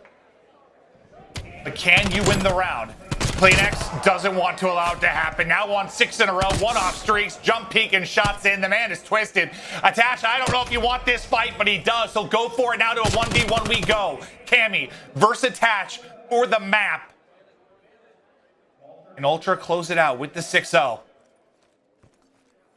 Attach just had some of the more famous S&D plays of his career. He somehow keep Rocker in this. He will. Attach will win the one-on-one. Rocker won't get blanked. But now you got to pull off 6 in a row. And finally, I mean, I felt like in the introductions, the crowd was really behind Rocker, but they haven't made a sound because there hasn't been anything to cheer about from the Rocker side. Yeah, well, you get around, right? Little golf clap comes on in for Attach, able to win that 1 versus 1. Kleenex almost brings that back. Again, another first blood goes the way of Rocker, but Ultra able to even it up with an individual play. And this is what I wanted to see. Kleenex just take over. Didn't have the best series in the winners final. Much better here so far. So Rocker going very aggressive up the middle, but they are ready for it, and that is 3 dead. Kleenex and Cammy set up the trap. Okay. That might do it. It will. They just get smoked mid. The trap cuts them down. A lopsided and massive victory in the map 1. The same can be said in the map 2. Ultra rolling Rocker right now. Well, yeah, I mean, put any adjective you want to call it. I mean, just the way that they are playing, you have to give props to Toronto Ultra. They are prepared. They look much better than what we saw against this Minnesota Rocker team and the hard point in the search and destroy. And, you know, that was the thing for Rocker is that they could match Rocker in control and in the search and destroy. But Toronto, they have had their number, and they have their number so far here in this series. It's just unbelievable because you think about the first time Rocker did it, right, through losers. Like, they came in, you know, they're hot. We can have that conversation all day. But remember correctly, FaZe won the map 1, right? They still were able to take that. And it was this big battle of attrition deep into the series where Ultra, you know, eventually able to take it. This time, they are just coming in and slapping them, like just dominating on all fronts. It's the pace, it's the tempo, it's the gunny, it's whatever you want to call it. But Rocker, you've got to come alive, and maybe during the next break between maps, I don't know how it's going to happen, but you might need the greatest speech in the history of speeches as we take a look at our U.S. Army tactical play. Ultra, one of the many rounds where they were dominant. Well, it's just the round 1, right? You have the 3 versus 2. Minnesota Rocker able to find the first blood. And then, well, it's Insight and Kleenex just in a very slow round. Just wait on the rotations, able to get the bomb down. Standy misses a couple of shots there that allows Insight to get away with his life. And that just gives them the information that they need as the nades start to come on through. And, well, Insight, he finds 3 in the round as he's got the 74U in his hand. And it was down to Attach, but another one of those rounds where they just steal it away from Rocker. Yeah, they're not even on their feet or pumped this time. It's just fist bumps out. It is a normal day at work. They're getting the job done, up 2-0 on their road to 5 map victories to take their 2nd major on the year. Rocker versus Ultra continues after this break.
Zenni, the official eyewear for the CDL.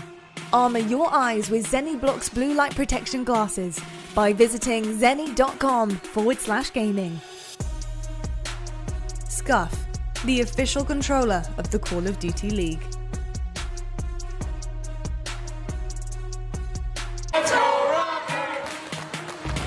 We are back and we're checking out the Up Down Bar watch party for Rocker in Minneapolis. And yeah, so far there has not been a lot to cheer about. I imagine the beverages have been flowing and probably flowing faster based on the start to this grand final. Yeah, not a lot of up, a lot of down, though. So we'll see if they can turn it into a bit of an uptown bar there. I mean, just trying to have a good time, as you can imagine. But we'll see if Rocker can turn it around. I want to see him do it. Start to bring it back. Make it competitive. And again, if it is just a slow start, you know, I had people tweeting me that they were basically warming up against their coaches, just trying to get the guns hot before this. And like, I understand that's the case, but you think the more we go, the deeper we go, they start to find that rhythm. It's just like, what kind of hole is too much for you, Joe? Where it's just like you can't bounce back for that. Yeah, we'll see. I mean, you talk about a long series on the main stage. And, well, speaking of long series, you know what would help? It's Zenni Blocks. Yeah, you know, there's a lot of different styles. Through our Zenni glasses, rocking a pair right now. Protect your eyes. They're important, especially when it comes to gaming. A bunch of signature styles that you can check out on Zenni through the CDL. But as you said, I mean, this is a huge game for me right here. This control on Raid. We saw Ultra just earlier in the series. You know, last series against Optic, the way they rolled them in a 3-1 fashion, that's when it really felt like the guns were getting hot. And since that moment, since that control, they have been steamrolling. Yeah, they absolutely have as we check out the control comparison. And yes, Ultra have been the #2 team there consistently throughout the course of the year.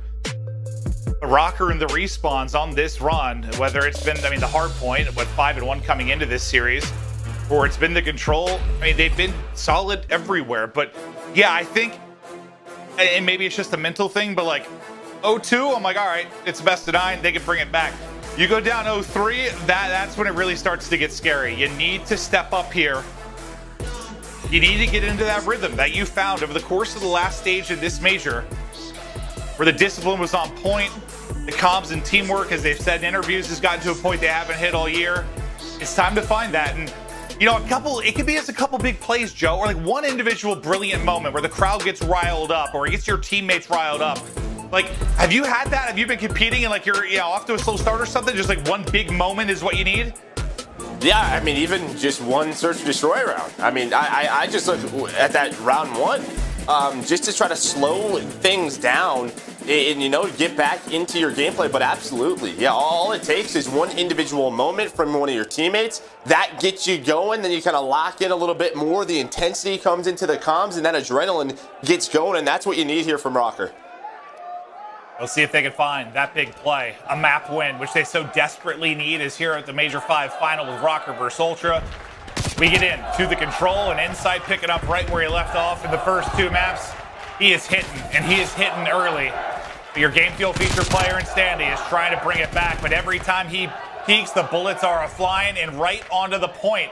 Go Ultra, and you know, you hear the crowd trying to get behind Rocker again, trying to get him fired up, but maybe this will start to do it. That'll be 3 down as Priest and Attach go big, and ooh, I thought Preston might have a 3rd. And that's what you need. To me, like, when you're looking at this team, Minnesota Rocker, like, who is a playmaker that could just take over a control? It is Priesta in that flex role, running that second AR. If he can get aggressive, if he can match maybe the output of Cammy, that's where things start to go the way of Minnesota Rocker. When they have map control, because he's winning power positions, that frees open lanes for Standing Attach to play their game. That's exactly what they're trying to do. Is get to a point where they're playing their game, and it feels like the guns are starting to heat up a bit. That is the kill feed being all to Rocker. All 4 drop for Ultra, and that's the sign to push up. And maybe this is the moment we've been waiting for. Rocket to get some rhythm and flow to their game. Now it's to Attach. He's on 5 in a row, but he will drop. Vance, only 1 kill so far, but he's onto the point. They've got a stack. It's moving quickly. That should be the egg capture. How do you set up if you're Rocker? One's hitting it late on the flank. That was Priesta. He'll drop right as the point finishes. Now the transition game on for Ultra. Yeah, but you're up 7 lives. Great job by Major Maniac to back up. He wins a one-on-one in control bedroom side. And this is one of those rounds. We talk about offense. It just takes one push, right? Well, Minnesota Rocker cannot allow that. The momentum starting to swing your way. The gun's warming up. You're controlling the tempo. You cannot allow Ultra to clutch this out. Close it out. Get the round win. It is much, much needed. Is Standy with the movement, a little bunny hop forward, able to take down 2. A third drops by Major Maniac's kill, and the last guy they got to clear out will be Kleenex. They do just that. His attached tracks back from mid. So back to step 1, go Ultra. And yeah, we know in offense it can take one break. You're just running out of chances to do it because you only have 7 lives.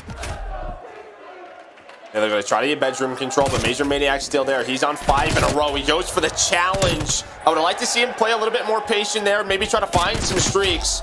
But Kleenex and Bance, they're going to get traded on out. As Priesta finds a double, only 3 lives remaining. It looks like Rocker, they're going to get on the board. They're going to have a lead.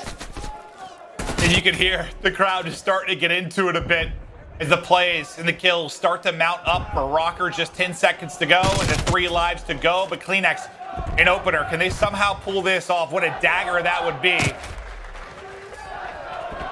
3.8 to go. Everybody drops. Rocker gets the kills. And finally, something to feel good about on the Rocker side.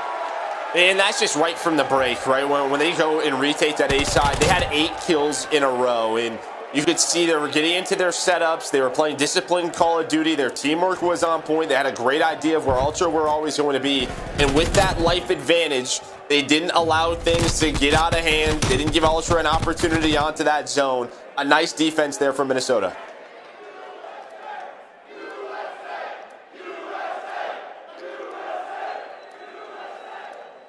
We've got USA chance. They're going for anything. Whatever it is, whatever it takes at this point, whatever it takes. I love it. It brings me back. I remember the last time it was like the Black Ops 3 final with Splice and Envy. Like, it got crazy with all the USA chants there. But you hear some bringing out, but now it's Ultra's turn to try and hold on the defensive side. But Standy's got onto the point. And that's not the easiest of gunfights, but maybe it is for Standy. Pairs off Kleenex's head, and he'll decide to push forward off of that as they get progress onto it and Insight. He can't have a whole lot of life left. He doesn't as Major Maniac finishes it. The number 2 on the map and attached is trying to work mid for them as they get ready to set up this cross for kitchen control. And he's just winning fight after fight, 14 and 5. He had 5 in a row earlier. Okay, yeah, or do it all. Just challenge with the pistol from Water Steps as he drops. They'll reset for a moment. The one guy still lurking, though, is Priesta. He's on the backside in court.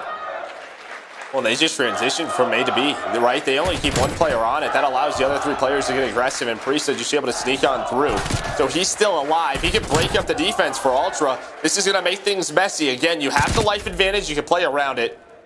But behind those 2 kills, Dance and Insight, you can see the white arrows. They're going to get into their setup. They have bedroom control now, so things are going to slow down here for Rocker as they try to get set up.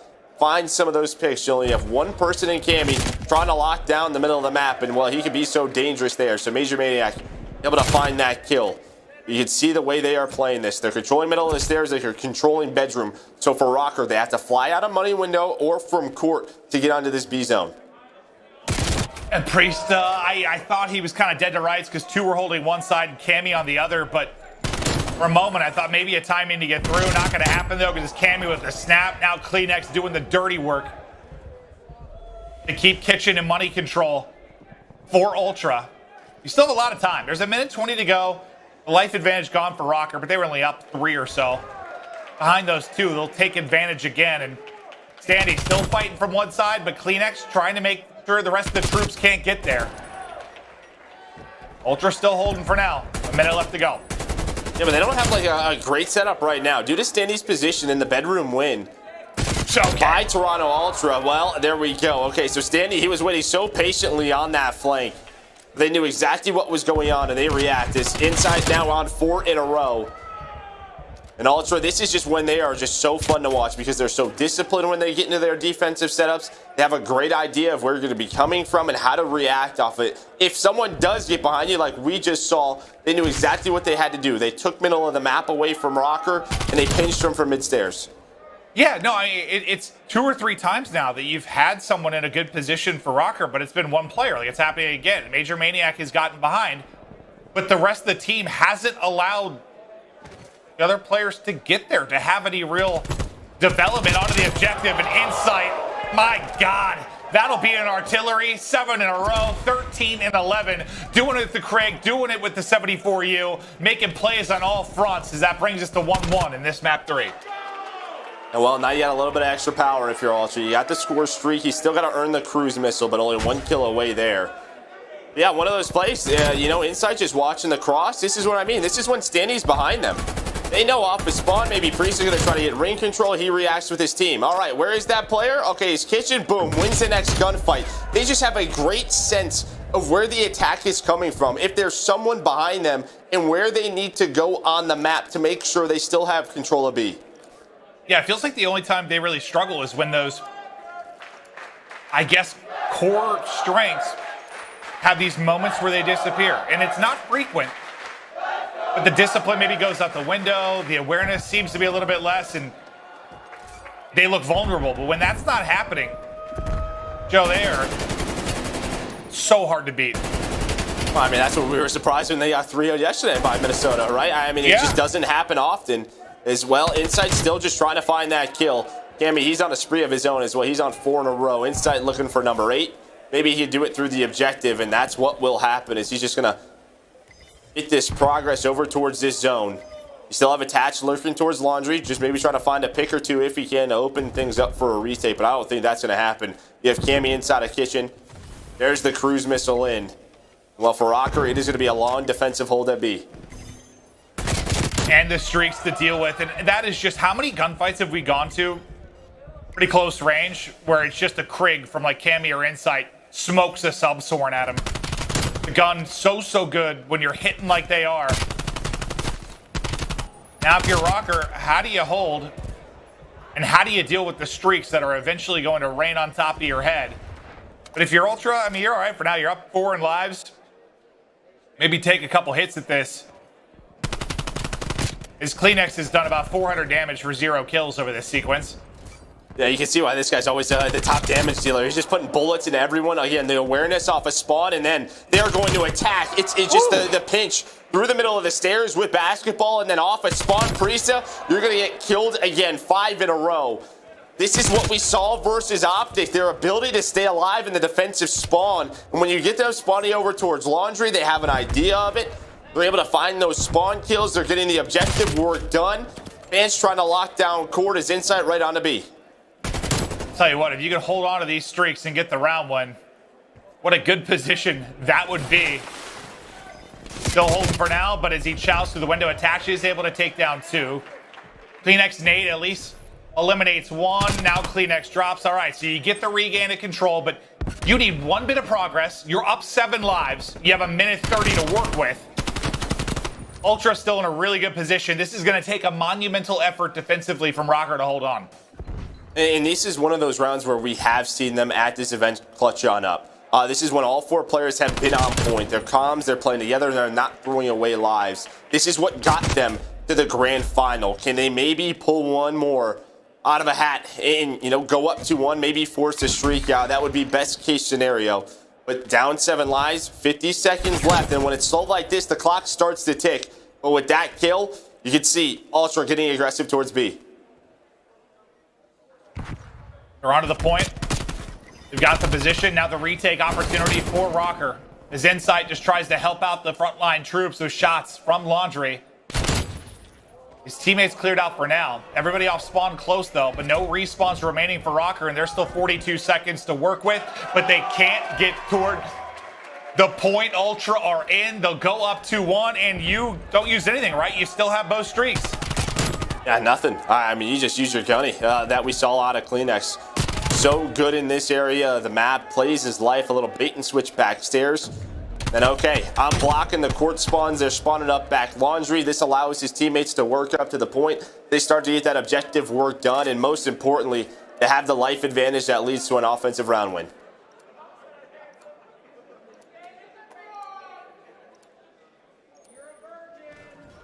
And Rocker push this the distance. Get this to around 5. Tatch has been heating up. He's at 23 and 19. He's at a couple of streaks, but as he heats up, he takes out a teammate with the nade. Priesta might bail him out, though, with his 2. Make it 3 before he falls. Attaches through on the trade, so they get through it efficiently. They'll still have the 1 life advantage. I got a little bit worried after the opening kill from Ultra and the team nade, but nice plays from Priesta. Yeah, able to find that multi-kill, gets them out onto A. Yeah, because, you know, with that team kill, Priesta, if he gets taken down, that's when you're trapped. You have the streaks as well. Jamie going to try to find a pick if possible. Major Maniac making sure that does not happen. So A is done. You have this 2-minute long defensive hold, but this is where Ultra thrives. Now, where's the opening come from? Major on 3 in a row. Just looking for an opening. The player Kitchen, I believe Cammy, just kind of playing deep for now. Now he's starting to move up inside. Working all the way around the back will be Attach. This whole set's going to come from basically ringside and push through mid. And that is not a fun fight against Insight on that block heady with the Krig in hand. The 3 players now into Kitchen, getting ready to surge out, but through on the flank. I think that's going to be Kleenex that's trying to find the opening. The pinch is on. They're getting picked apart. Just a nice pinch and hold inside of Kitchen. Cammy and Kleenex lock it down. And the big problem here is you still have the streaks, right? Like, for Minnesota Rocker, they have to take this advantage. They have to get on to the point. You have to force the streaks out. Stay alive, Tiki. Stay alive, basketball. But that's not happening.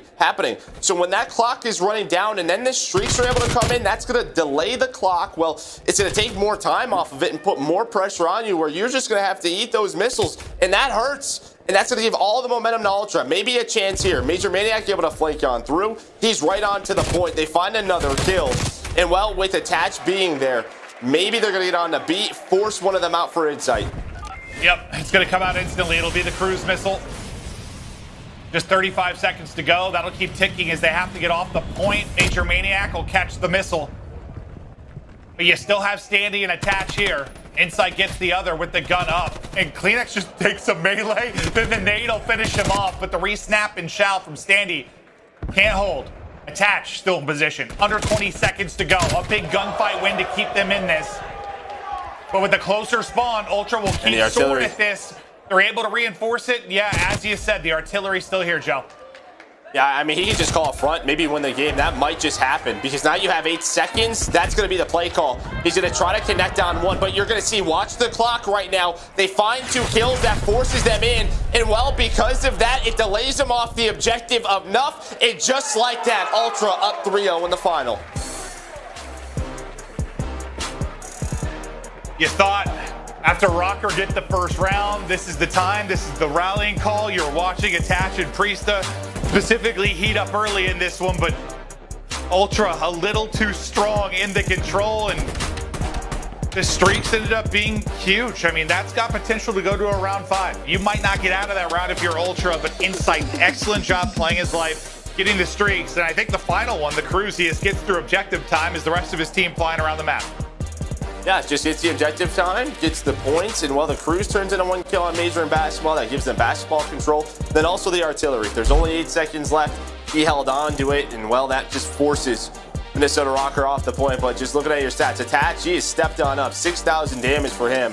On the other side, it's Kleenex, of course, leading the way with the damage. Bance is just hanging out throughout that map number 3. His teammates doing what they do, but you need Standy. You need a little bit more for him and Priesta, and maybe they can get back into this series, but so far, all Ultra.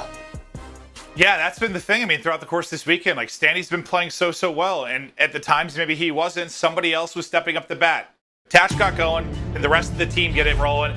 It's the best of 9, but you're down 0-3. 2 more maps needed for Ultra to get their second major win on the year. We continue on with the Major 5 final after this break.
Welcome back. It's Major 5 final in Toronto on the brink of running away with this one, up 3-0. 2 more maps to close it out as we get ready for another hard point. And Joe, for this one, we're going to be going to Raid. And that, we casted this matchup several times throughout the stages. A lot of times, this was like the map 1. They were able to get the win. And then they would lose the next 3, but they beat them on Raid several times. But we're looking at the overall results for them quickly and where they placed throughout the course of the year. And outside of the first major, after the team change for Ultra, it has been locked down top 3. Yeah, you just have to give them props. And then, well, for Rocker, I mean, you get to 4th, you have an off one, then they start to bounce back. They get to 5th and now into a grand final. So, they're starting to get, they're starting to trend upward right at the right time as we have playoffs in a couple of weeks. But just a reminder, if our map 1, well, I believe that is game 2 stats, so that's definitely not map 1. But inside, I think he was like quadruple positive, 20 and 5 at some point on that checkmate hard point. It was 250 to a little. It was not a lot. It was not a long hard point. We'll see if Rocker can get back into the series here. That will be the story until they do, or Toronto Ultra is going to run away with this one. Yeah, no, it's a moving train. They're really struggling to slow down. But the stats for Ultra over the course of the year kind of shows our, I guess, up and down frustrations with them in a way. Like, they'd get a decent finish in 4th, we'd be like, all right, the team's starting to click. And they take a step back, then get top 8. And you can see the improvements again. They get 5th. It just felt like they were just a step away so often and just couldn't take that kind of lunge forward. And this is the time they do it. They make it to the final, but they are up against it right now. Attach got hot, and the rest of the team get cruising in a map and mode combination where they've had success against this Ultra team. They sure have. And, well, within stage 5, they are 2-0. On the other side, 1-3 for Toronto Ultra. It's typically one of their go-tos, though. So a lot of reps on this map, and the way they are shooting, who knows what's going to happen. Well, yeah, I mean, because that map 1, I mean, we've casted a lot of this matchup, and usually the hard points come down to some crazy right plays now at the end. stats just don't matter, right, with the way Ultra's playing. I know, it's like 20, 30 points in the hard points almost all the time. Well, Attach, he's going to hold one, right, as he gets in, looking like scum. As the Simtex gets through, left on the point will be Ultra, as they'll battle to get this time and work on the push through Laundry. Major is trying to hold from top, can't hold for long. The swarm is coming in, and Kleenex and company continue to fly on forward, but for now, Attach and Staney might be able to hold. It's really just Attach here. He is just in a sea of Ultra players, and there's the flip. You get the first 19 seconds on the board, you flip the spawns. Ultra doing Ultra things. Well, this reminds me of map number 1. You start on bad side if you are Ultra, but they find all the kills. The next spawn up. Inside is still alive at 4-0. Now they're trying to lock down the middle of the map so Rocker cannot rotate. They're going to find the first 40 seconds. You still have Standing Attach in this area. Well, I thought you did, but Cammy able to find that multi-kill. Look at the map right now. Ultra in a perfect position here at Kitchen. Perfect. A good way to put it. It is perfect from inside still. Yet to drop within this map. Can Major get it cruising. It's a 3-person break through the backside of it. They hit the front. It's going to get shut down on all fronts. The only guy left standing is Major in the pinch. Coming in, the pinch won't even be needed as Kleenex able to take him down. And Inside was able to get streaks in that map 3. They were crucial to closing it out. A chance to get more here. Finding his home on Raid. There is number 6. What a special and rare talent Inside has been. It is incredible to have him into the league this year. Trying to find number 7, trying to just get away and play his life, but there was one water side, that was Standy. So a big kill and maybe a chance, but on the rotation, Ultra got what they wanted. You had them spawning out at all. It's just one player across the map. That's going to be Attach, as he's just trying to play his life inside of Zig. Did it have some help here soon, but it's already a 60-point lead for Ultra, as again, winning the rotation battle as we saw on map 1. Well, if anyone had plans tonight, and they were conflicted because they had the major final to watch and something else on their plate, Ultra doing their best job to get you to those plans as they're looking to run away with this series and go up 4-0 through this hard point to get to an Astro Gaming listening with Toronto Ultra. He's one shot black man cam, one shot. Take our time, take our time. Make sure we don't focus on him. He's challenge stick, Oh yeah, black van. Play new. Get the 460, guys. Good push out here. I was one here. It's a big fucking hold now. Yeah. Flash over back laundry. I'm gonna. One's gone right. One's gone right. I think two's go back. I'll get the back. I think two are gonna go right here. Already kitchen, bro. Just ran in. Money. Front attach. Where is he? He's gonna be in the back on me as well, bro. Touch dead. Major in the back on me. Standing. Major is jungle on me. I can't do anything, bro. Major in the back. Go, Ben. Help Jamie. Upstairs, I'm with you. I got your guys' I spawned in the back. Yeah, they may play for you. Jamie, just hold the same. I'll shoot these guys in the back.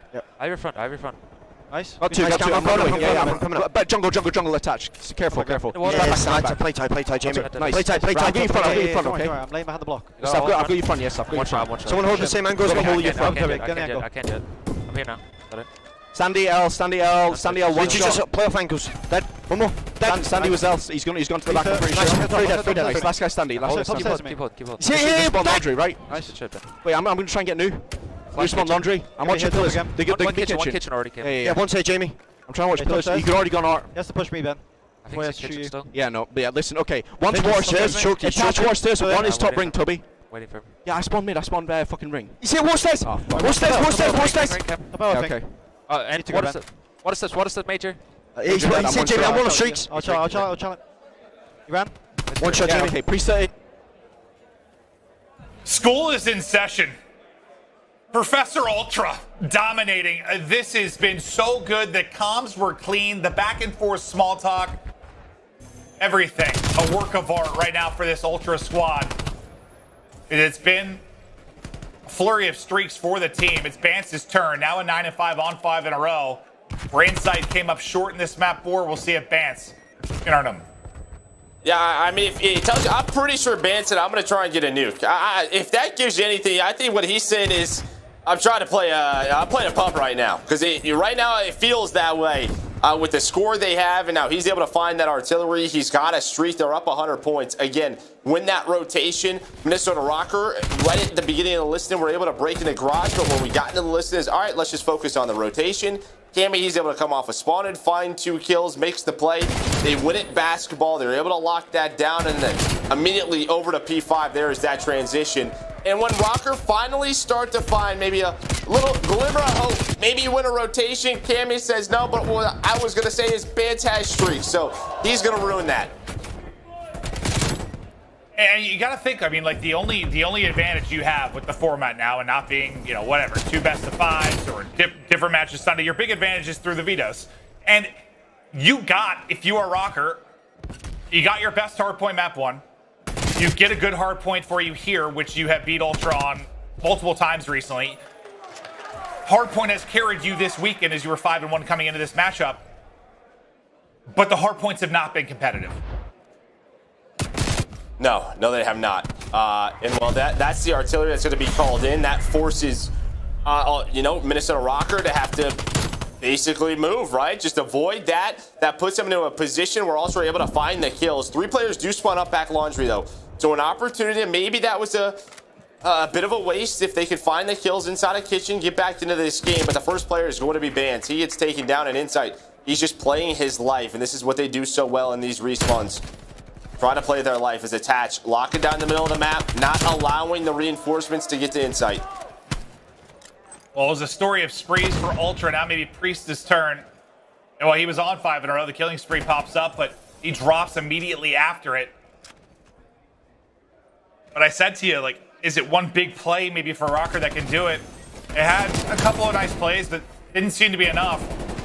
If they could pull off some, like, 100-point comeback victory, you think that would put some wind in the sails, but a lot of work to do is they got to chip away at this bit by bit, moment by moment, just try to bring it back. Yeah, they're going to need a break right here, right away. I don't know if they know that Cammy spawned out. Looks like they have a good idea of it. Looks like Major did spot that. Trying to put some shots in, but Cammy, he's going to win that one-on-one like he's been doing all day long. Standy now going to get that trade, but here comes the first push. It looks like it's going to be 1 through water. Standy, our game field feature player, trying to find any kills he can, get those trades, get his team in the time. But Bance says no. Cammy says no. Insight says no as well. That is going to be 3 dead and, well, 40 points away from going up 4-0 in this final. So they all said no. That's what I took from that sequence. They're not getting on they're the like, point. peace, get out. shall Not happening. pass. I'll see you later. It's Gandalf. They are just trying to bury them. No glimmer of hope. No chance in the series. Just put them down.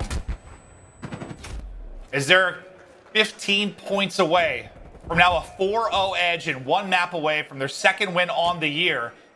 But the core rotation is there for Rocker as of now. Major playing deep. Priesta watching backside. And Major will win that first gunfight to maybe give a little bit of breathing room, but there's still 2 people front of the push. Someone's got to pick it up, and it's Priesta that'll get the angle. Yeah, but you only need 4 points, right? You need streaks here if you're a Rocker, because you're going to have to transition to multiple hills. Even if you get a full 60 here, you can't win here. Right, so you need some streaks so that you can win the rotation of P5. So we'll see if someone can find it. The whole team has one, but you need an individual to start to pop off. And maybe that is Priesta. He's on 3 in a row.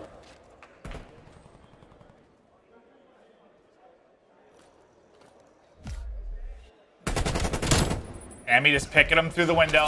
1 break will do it. They might go for it here. They're sending it. Cammy able to get 2. Onto the point they will go, but Standy attached. Priesta, they answer back. Standy gets out of that with just 8 HP, and they'll stay alive for now. Just like you'll say in Search, it's round by round. It's just hard point by hard point, moment by moment. Keep chipping away.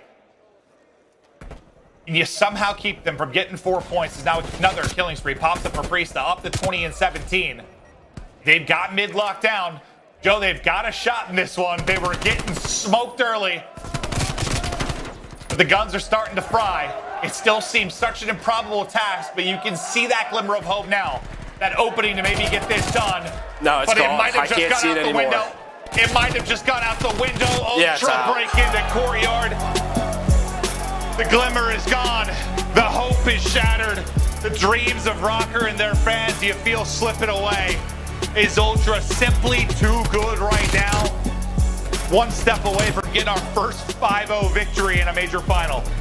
Well, we have had some magical Call of Duty play this weekend, right? Inside of this venue, but it just feels like maybe that has run out because, well, all the great series, and now you have this 4-0, but props to Ultra right from the get-go again. They flip the spawns, they give that 100-point lead to themselves, and Rocker cannot fight their way back into it.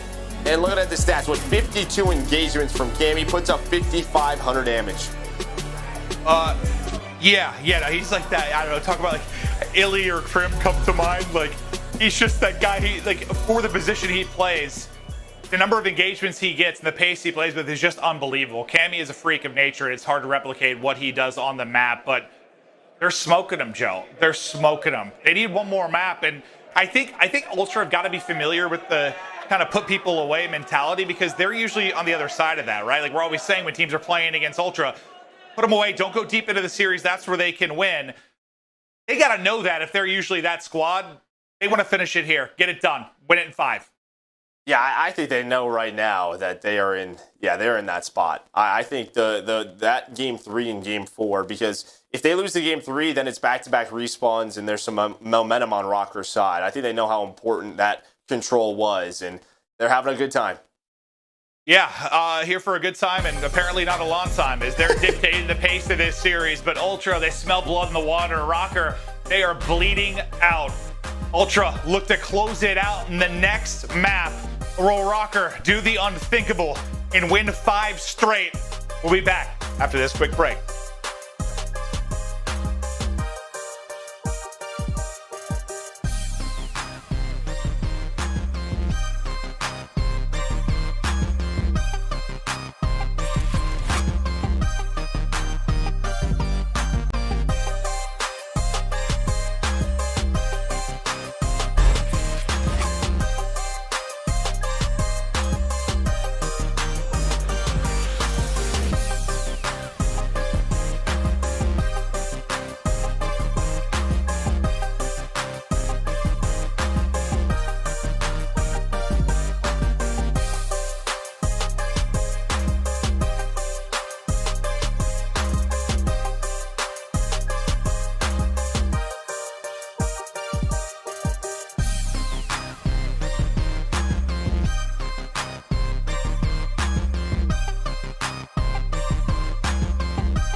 Hello and welcome back. Joe, what was the first thing I said to you today when I looked at who was left in the matches? I said that I thought no matter who got there with the way Rocker were playing, we were in for an incredible final. Like, this is one that's going to go the distance. It's great teams left, and Rocker's form has been unbelievable. I was super wrong. Yeah, actually, I don't think that's the first thing you said to me. I'm pretty sure you sent me a picture with me in a wig and said, can I tweet this? Because it's National Girlfriend Day. And I said no. That actually is how the day started. That's right. That is the first thing I texted you. Let's take a look at Standing and Insight, the two we've been talking about for Rookie of the Year. I think they were talking about in the flank, like if Standy won this event, you know, he's already in the conversation, but does he maybe take it? Does he have a chance to actually win it? Well, Insight wants everyone to shut up and that not to even be a conversation because they're putting on a clinic. Maybe if they won playoffs, but even if he won this, I would still say no, just due to the consistent placings of Toronto Ultra and because of that man on your screen right there. But yeah, I mean, he'd be in the combo for sure. I mean, a heck of a year for Standy, a heck of a stage here. But yeah, I mean, this is going to have to be quite a turnaround. Well, if we're talking about, let's even take it out of this year, Joe. If you're talking about rookies coming in, first time playing in whatever it was, CWL, CDL, playing in COD esports over the last decade, that have come out and had an immediate impact, is there anyone that's been more impactful for their team than maybe Simp when he came on to that United squad? I mean, maybe it's Simp, but I think you have to look at both of those guys, though. They had a lot of sort of COD experience under them. I think maybe you go back, but right? Yeah, I don't think so. But I think that impact is due to their experience from other tournaments. They weren't playing other games; they were playing COD. But yeah, to your point, 100% Inside. I mean, he came onto the roster and they won the stage, so that defines that. I guess what I'm trying to say is like we're talking Rookie of the Year, but he might be in conversation for like one of the best rookies ever, just with the impact that he's had and the way they are performing. It's been truly unbelievable. But if you are just joining us, welcome. It has been the Toronto Ultra show. The Battle of the North has been less a battle and more of a stomping as they dominate through the first four. Yeah, no, that 250 to 34, that's not a mess up. The 61, that's not a mess up. It's been dominant by that purple squirrel. If you didn't know, inside of that circle, that little you know, Toronto logo, that is a squirrel, and the squirrels are dominating. It's funny because I had no idea at first when we were talking about the logos when they were first announced for the CDL. I looked at it a lot of times, thought it was dope. I didn't know it was a squirrel at first, and once I was told that, I was like, oh, I like squirrels. That's cool. Who doesn't like squirrels? Absolutely. What's not to love? Well, my Copper, my dog, doesn't like them. He hunts them in the backyard. But most people, squirrels are cool. I mean, they're hanging out. They're doing their thing. But we'll see if Ultra can win another major. Go for the second one on the year. One map away, and well, we're headed to Miami, search and destroy. Anything of note? Actually, I'm not even going to ask you because there's been several maps that have looked good for Rocker, and it hasn't mattered much. So let's just get into the map 5 and see if Rocker can somehow do the unbelievable. I'm just trying to think of times. There were a couple back in Advanced Warfare that come to mind. They were best of 7s, but a team went down 0-3 and brought it back. It's happened a couple times in the history of Call of Duty, but in a best of 9, down 0-4, no. I mean, we're talking new territory if somehow they can do this.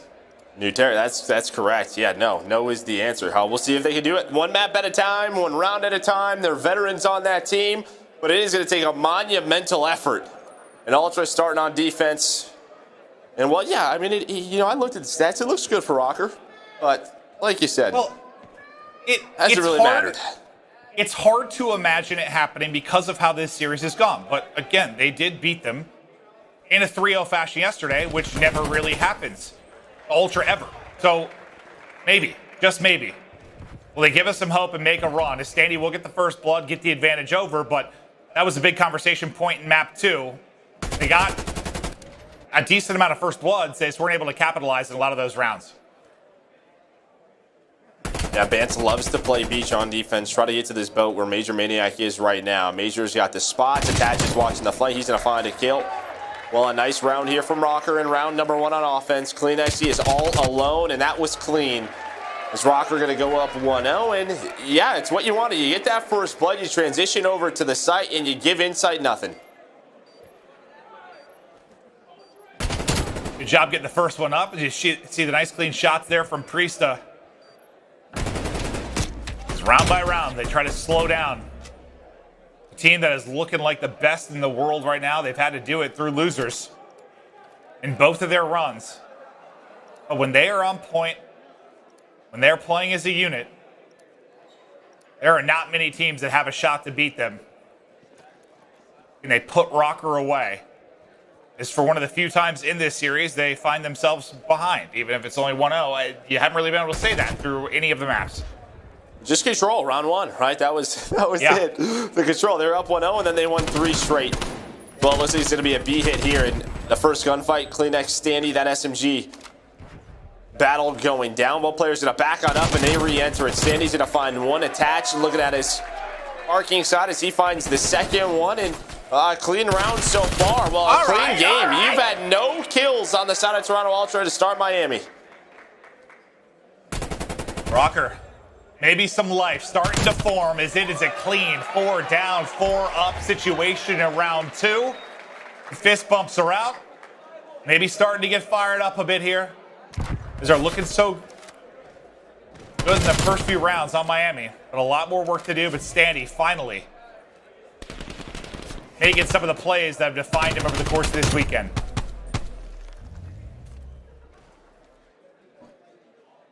There is. Nice job. Just goes, repositions, takes that first gunfight. Attach has his back alleys. They're able to find one. They have an idea. It's that B hit.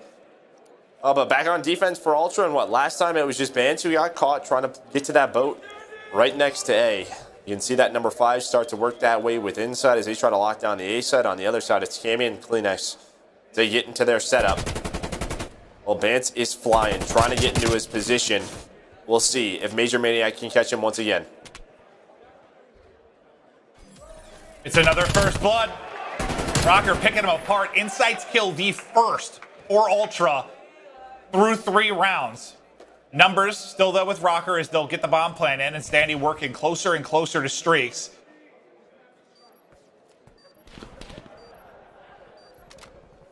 Can they finish this off and go up 3-0? Emmy's getting tucked away. Now looking for the Chow. One deep boat, one close. He gets the angle to avoid the deep boat and get the kill. A tag and a major as well as they try to bring it back to the 2 versus 3. Just 25 seconds left on the clock. Cammy and Insight continue to dance, but now it's going to be attached on the pinch and attacked. Headshot, headshot. Rips them both off. Now up 3-0. And a question for you, or I guess, you could see it happening where a team is up 4-0, they're rolling, and I don't know if complacency is the right word, but you feel you have the final in the bag, right? You've gone up enough, you've been stomping a team, and you let that get in your head a little bit.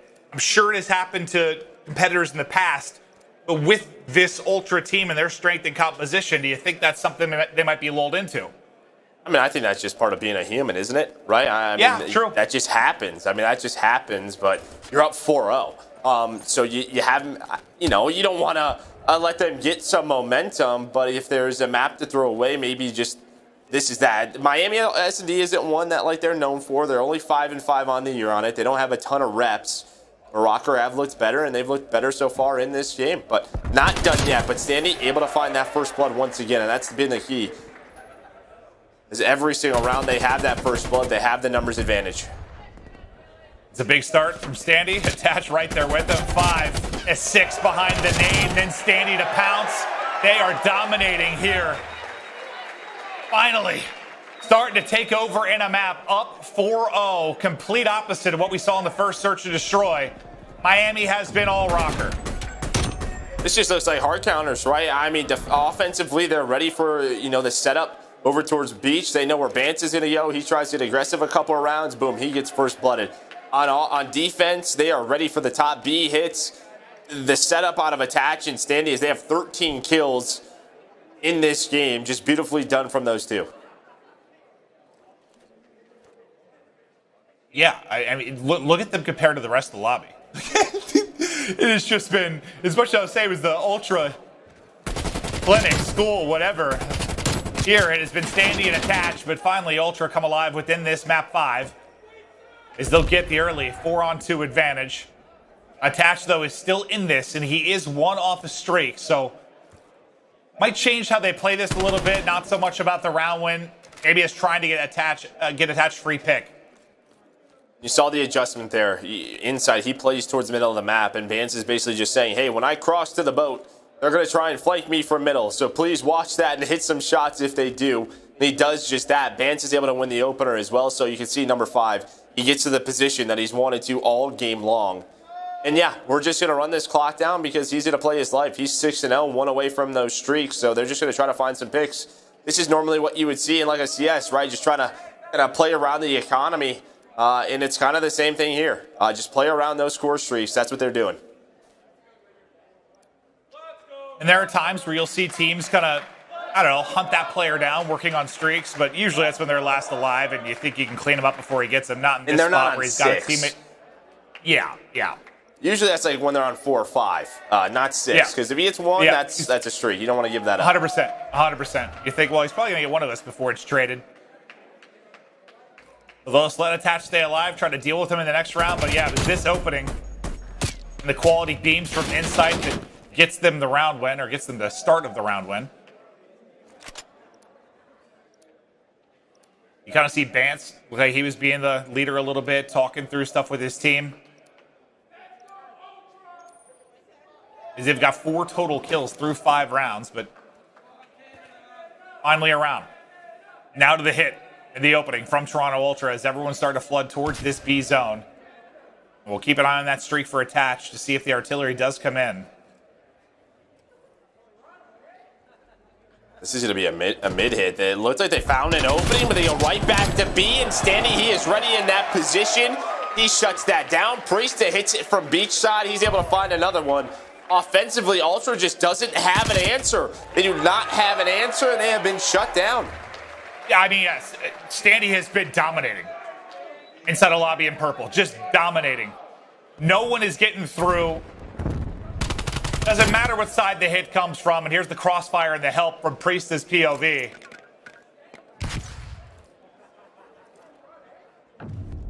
It's a map they look good on, which we said for several of the other maps early in the series, but finally one where you're seeing why they can be a great Miami team. Up 5-1, a round away from a map victory. As they continue to battle from the bottom, just try to make this competitive, make a run, do it through 9, because that's what it's going to take. Yeah, it's going to take a lot. And, yeah, they've been great, but honestly, it just feels like Ultra just doesn't have a great game plan here on Miami. Just what they've shown, especially on their attacking sides. But here we go. Minnesota, 1 round away, just trying to find it. It looks like they're going to go towards B. Major going to find another first blood inside a lobby. Bomb already being planted very quick out of Minnesota. Cammy is here, though. He's going to make this a 3v3. We're going to need to wait for Bance to get involved in the action. We're hopping to his POV because he is deep and rotating across on this dock side. Standy has spotted one, but not the gun for the fight. Just gets smoked. His Insight continues his hot series. Priesta now, last alive. 20 seconds left to go as Ultra try to get the pinch and the defuse. They got to deal with him. And Insight, another one where he just smokes someone in a gunfight. Ultra still in this map 5. I know Call of Duty is so fast, and, the cameras sometimes, it just looks crazy, but it's just plays like that. It's just ridiculous to see how talented some of these guys are. They just don't miss. Their centering is on point. You saw it there from Insight in multiple angles.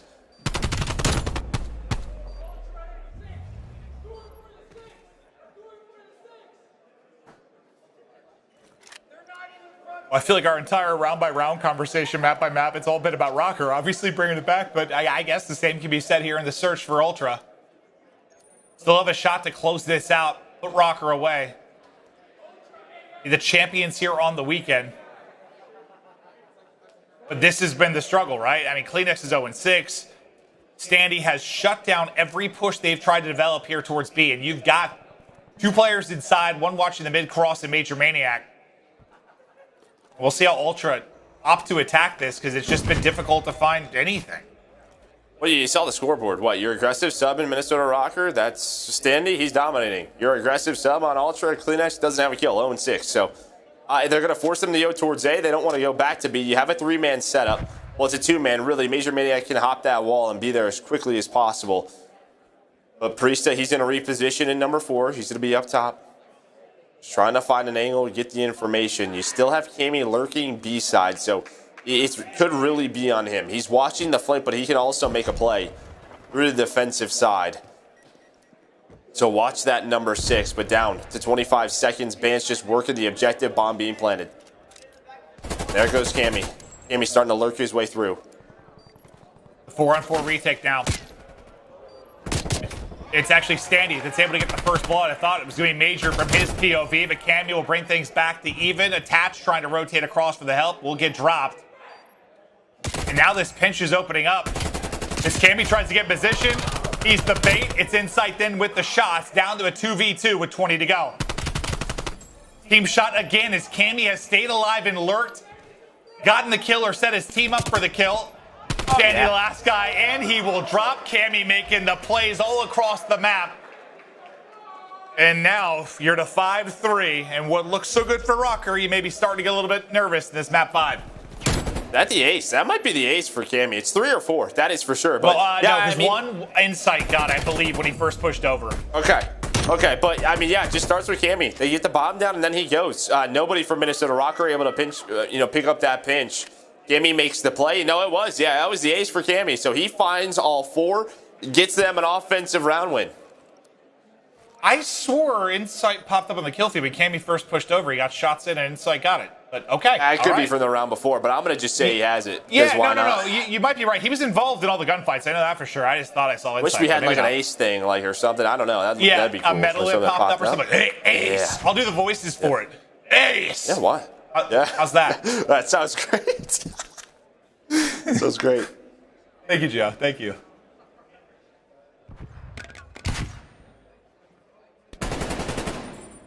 Priesta trying to just get through the crack, but it's Bance. Each side with the first kill, then Attach and Priesta connect immediately to put the numbers back to Rocker. And that's the bomb site wide open. And the rotation across from Cammy and Bance.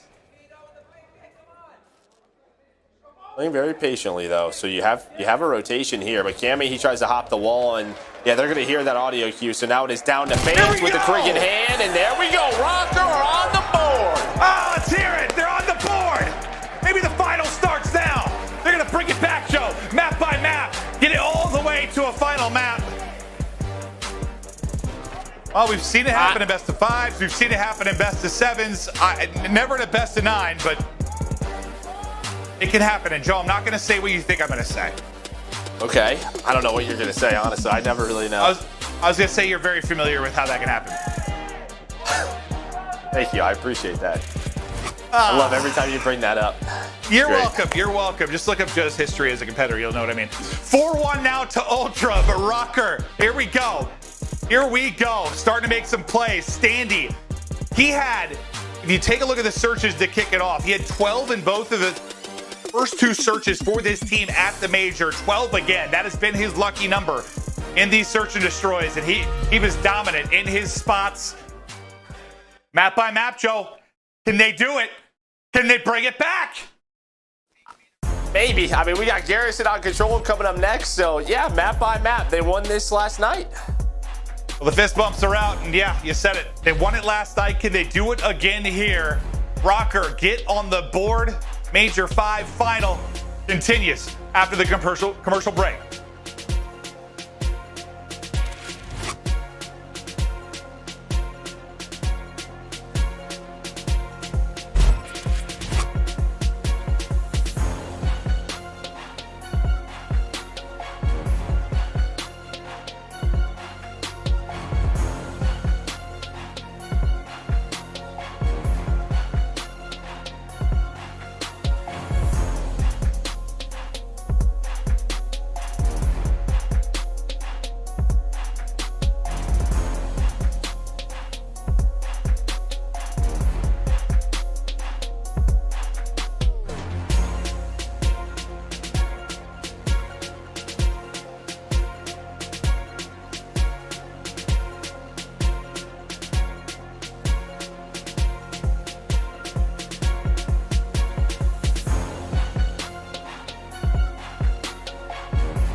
get on the board. We go to Garrison Control as we're going to take a look at the reminder and how this best of 9 is going to go.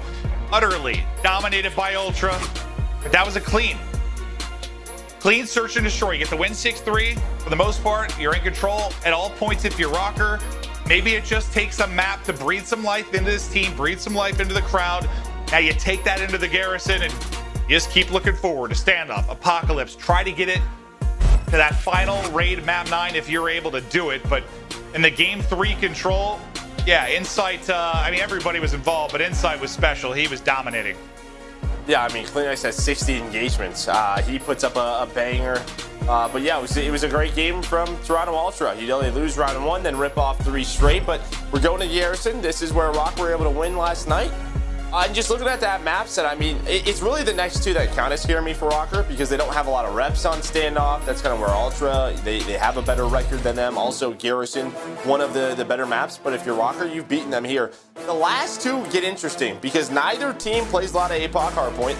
And Raid Search Destroy is, if we get to a game now, it's a big if, but what? We just saw them win that yesterday. So I just think you look at these next 2 games, it's going to be tough for Rocker, but if they can get to APOC, that's maybe where we have some fun. And they get there. Atash is obviously done it all. I mean, the guy's been an MVP. He's been a world champion. I don't know if you're relying on him or Major or who to kind of step up in these moments to get them riled up, but I saw Atash talking with the squad there. Did they bring it? The Garrison Control, so they were able to. I mean, it's funny because what was the conversation last night with the Garrison Control? Like, for Rocker, it was like, put Ultra away, you're up 2-0, put him away, get it done, don't let this go deeper. Now we're kind of having the exact same conversation on the opposite side. Well, yeah, and for Ultra, it was that defensive round, right? The round number 2, where I think there was like 10 seconds left, and, you know, Ultra, they make that one mistake that Rocker are able to take advantage of. Ultra don't typically make those mistakes. We saw it at the last major on this map, so we'll see if they fix those, they get to their gameplay. As well, they're going to be starting off on defense, and one thing Ultra has a lot of is great breakoffs on their defensive rounds. But it looks like they switched some things up just in case Rocker throw a little bit of a hard counter at him. Well, they're able to find a couple of kills, get right onto that B point. Oh, Major, great help there. Keep his teammate up and get the pick. We're almost done with the second part of progress. A great start from Rocker. They take a strike first on offense, how big it could be, but Kleenex, nice little nade toss to clear 1 out of the point. As they work towards the 3rd point of progress, Kleenex will continue to try and surge on forward, but Priest and the crew here to lock it down. Can they finish this efficiently, maintain a life advantage, and use that to soar forward? Well, Standy certainly thinks so. That'll be 2 down right as they'll finish it. They've got a shot here to transition this cleanly across. Attach goes 1 for 1, but Major now already into the point.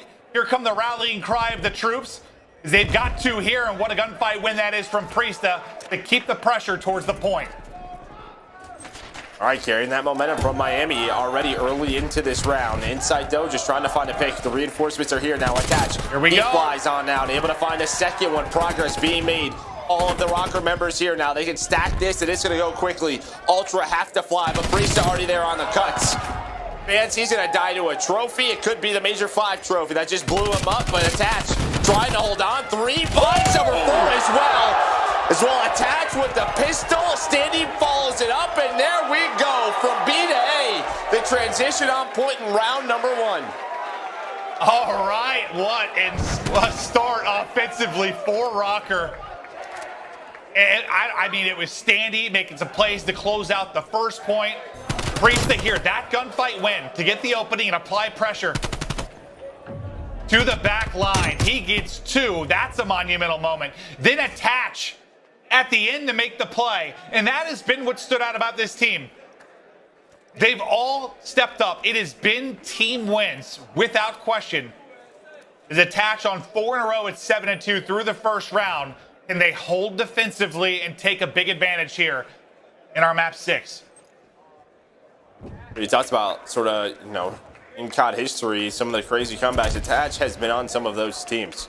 Yeah. Some of the old Optic versus FaZe battles. This guy knows what it takes. It is a war of attrition. as they are trying to get going here in the final. Able to win one map, able to win the first offensive round, and now for Ultra, trying to get something going here on Garrison. I think Priestley, you can say the same thing. Some of the 100 Thieves teams are like, I think a lot of these players know you're not out of it until that team won the last map. You are very much in this and can make a run. Nothing is impossible. You got to keep that mentality, but Camby trying to murder that mentality as he's able to get 2 and weaken a 3rd. Priesta, 1 bullet as can be, but on to the B objective or Ultra. And with the stack of 2 players moving pretty quickly towards that 2nd point of progress, this is a key situation now for Rocker. How you deal with this? What do you send at it? And with those couple of kills, they're going to hunt. They want the retake. Bance will be the last one in position, but okay. That is where it becomes problematic. You send it, Bance makes a play like that. Yeah, you're hoping maybe Priesta could find a double and then you can retake it with 40 seconds left. You would love to try to win this offensive round early. But there we go. They're going to get their minute. They have a 2-life advantage and they quickly have a lot of map control. And what Ultra does so well, they get into this bricks area, they're able to play their life. They are just so disciplined in respawns at playing their life. And that's just going to sneak on up. I mean, it's exactly that. Play with his teammate now as Insight working up the middle of the map. Now you're wondering if you're Rocker, should you have just given it up, backed up, gotten to good spots? Because immediately, Ultra on the aggression. Bance, Insight, picking them apart. It's 3 in a row for Benjamin Bance. As they keep going, Priesta will get caught. 2 spawning in deep. The last player by the point is Major Maniac. He will get wiped. All 4 are here, and the stack is on Ultra quickly from B to A. Rocker put on the back foot and never really a chance to fight back. Can they even get there in time? It's about to finish. They get there just in the nick of time to contest. They still got to get rid of Kleenex, though. He's still here fighting. But they're able to, regain control. It gets close. 5 life advantage, a minute on the clock. They just have to survive, but you can already see, look at Bance and Insight where they are. We're just going to find these spawn kills. Just sort of get those lives off the map. Well, Insight, he knows where that player is going to spawn. He's ready for the gunfight. He's going to win it. He's got Bance inside a bracelet. Looks like he has an idea where the next player is. Priest, though, just baiting for Standy. Well, it was yesterday. We saw Insight in this spot, and they lost a round like this. It's just, when is he going to go? Is he waiting for someone to make a play middle of the map? Well, never mind. He doesn't have to do anything because Kleenex and Cammy find 2, and now they're going to go towards A. It felt like deja vu, honestly, from one of the rounds last night. Yeah, you said it. Oh, so similar, and it's going that way maybe again. They're able to get 3. And that round, I think they clutched up in a 4 versus 14. This time, 7 lives remaining. Major, it get a little bit awkward, but he's got I don't know if they're going to get there. They're racing to try and get in. 3 seconds to go. Someone's going to touch it. Not going to happen. And Rocker lock it down on defense as they start to bring it back. But my God, yeah, that was so reminiscent of a round yesterday in the winners final. I mean, that is what they have done so well throughout this major. Rocker right there clutched up those rounds, playing their life, using their teamwork. They knew the time on the clock. They just had to get them out of the spawn. And once that happens, Ultra have to go. That life advantage, it's not an advantage anymore. It is not. And well, now they're up 2-0. If they're able to put this one away quickly, they are right back into this series.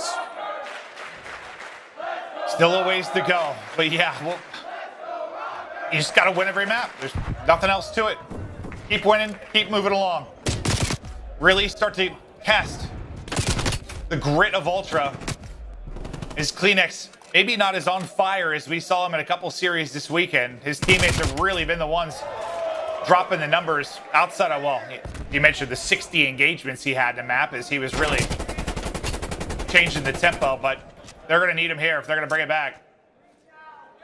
His Insight still just trying to hold. They've got a presence on the opposite side as well. Mostly bunched up around green for Rocker. Yeah, this is a map where Kleenex struggled a little bit yesterday versus Rocker, so Rocker just has his number here on Garrison. And so still here, you have 1 player in attach. At least he's pausing the clock for now. That is big. Minnesota to try to work out of their spawn because they have Bance and Cammy finding kills. Attached, he's basically on his own. He's going to make an individual play.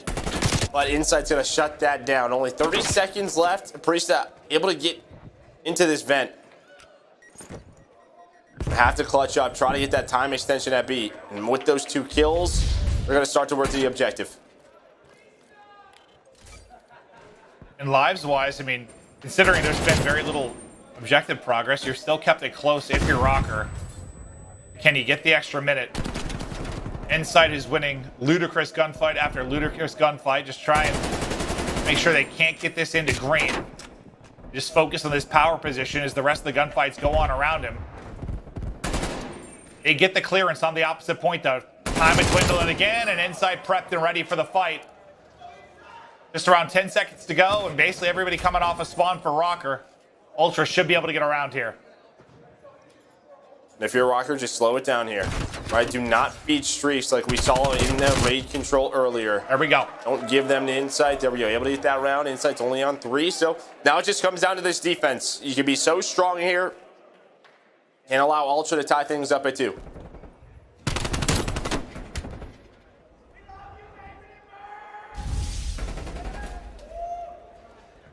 Standy, I mean, you got to think, for the times Playnex is struggling a bit, Standy probably the reason why. I mean, he has just been so good this weekend. Sitting at 13 and 13 right now, really nobody going crazy. I feel like statistically, relatively even across the board. Just maybe a lot of deaths for Kleenex right now, which we know can be costly in a mode like Control, but if we know anything about him, he's going to keep on sending it. I mean, similar to Vivid. I mean, that's just the pace he plays at. That's what he likes to do. Because the fact is when he's playing that quickly and he's finding those multi-kills, good luck. Good luck beating that. But here we go, into round 4, off the start. Able to find a couple of kills. Major Maniac trying to bring it back. Yes, you already have some positions on B. They're going to go for this. It has some top green control, but Insight and Cameo ready for it. Insight, I thought he was ready. A Major just able to snap and find the multi-kill. Can't get number 3.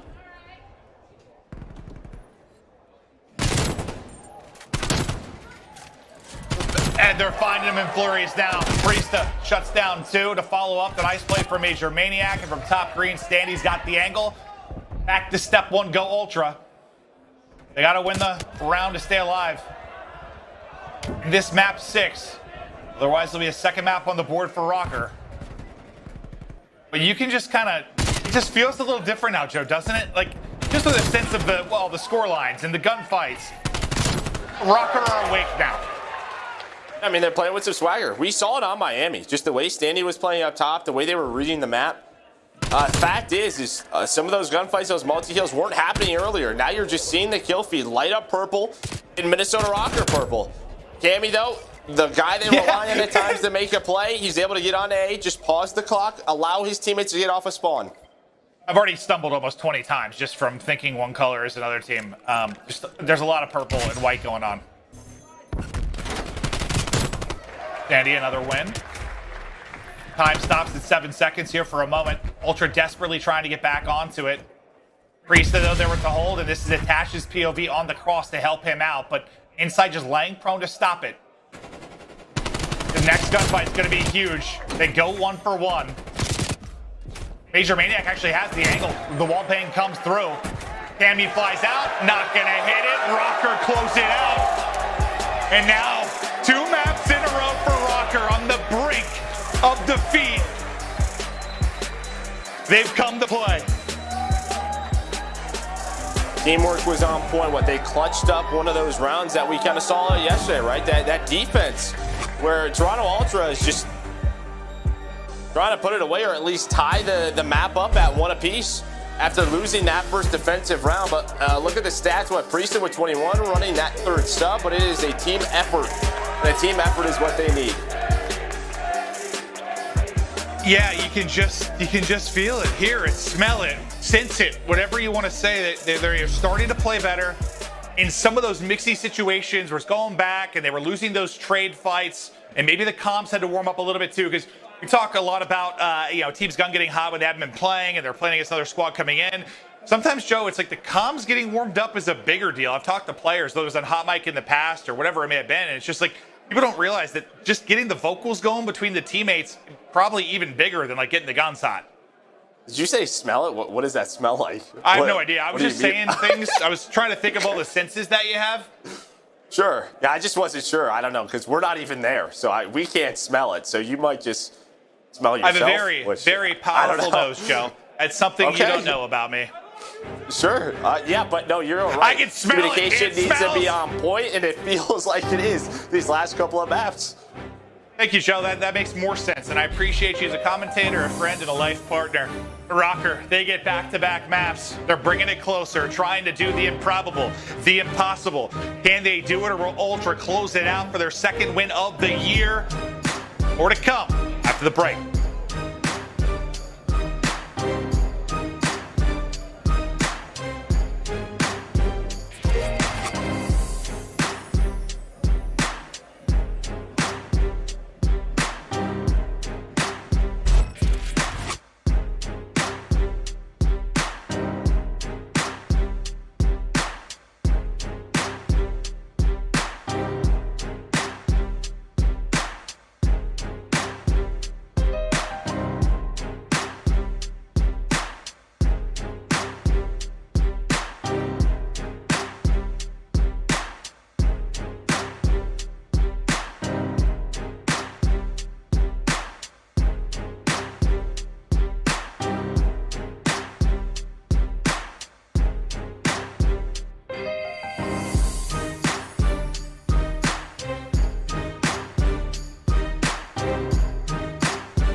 Hey, Joe, to the up and down bar we go, where earlier said a lot of down, now maybe a lot of up. It's back-to-back map wins. Now they're starting to have fun. Rocker coming alive, taking the maps, maybe taking this one the distance. I'll tell you, as a commentator watching this, part of me was getting frustrated. You know, you always want a competitive, insanely entertaining, wild final, and it felt like that was in the works. Like Ultra were just playing too good. Rocker got thumped and we're bouncing back, but now the bounce back has started, and map by map, I start wanting to dance, Joe.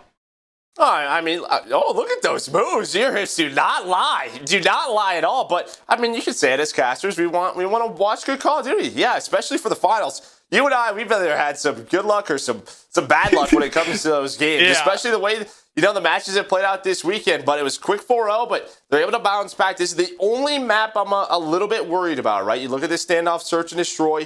This is where Ultra has a little bit better of a record. But like I said, if we get to APOC, I have no idea what is going to happen. But right now, Rocker, they're starting to roll. So you think, I mean, the comeback wasn't really a conversation. It's starting to become one now as they win 2 maps in a row. But this is the big one for you. Like this map, if they win this map, they got a shot. Yeah, 100%. Because I think you go to APOC, I have no idea who's going to win that. Neither team has played one in Stage 5. It's just a hard point that ended up in this series because we played 9 maps. And then you go to Raid if you get it to a Game 9. And we saw them beat Ultra yesterday on Raid, just like we saw Garrison. And that is a confidence booster. Hey, we have been here before, we could do it again. But we have not seen Search and Destroy on standoff. So we'll see what happens. We'll see how prepared they are. But for Ultra, got to get right back into it. Because, yeah, you have allowed them to come alive now. Yeah, I think there's 2 sides to that. You would think the players are kind of thinking what we are in a way with regards to the overall map set. If you're Ultra, just like, we need to close it out now. We had this big lead. And I guess I'm curious your thoughts. I know you're saying this is the most important map, but after going up 4-0 and dominating and now losing 2 in a row, that pressure's probably started to creep in a little bit already, right? Yeah, it'll creep on up. And here's a look at that Game 5. What? I mean, it was Standy and Attach. Kind of just set the precedent. You know, Priesthood was able to find a couple of more kills, but they were dominating the first 3 to 4 rounds. And yeah, every every round, just the way they're shooting. They're feeling it in the gunfights. Like they're feeling, you know, you see the multi-kills start to pop on up from Priesta or, you know, or from Standy. And those multi-kills, that's momentum. So it's like, all right, we got to start focusing on making sure we get the trades middle of the map. And here on standoff, well, it's got to be those early, you know, rotations to the middle of the map, early retakes over towards that A site. It is time for standoff.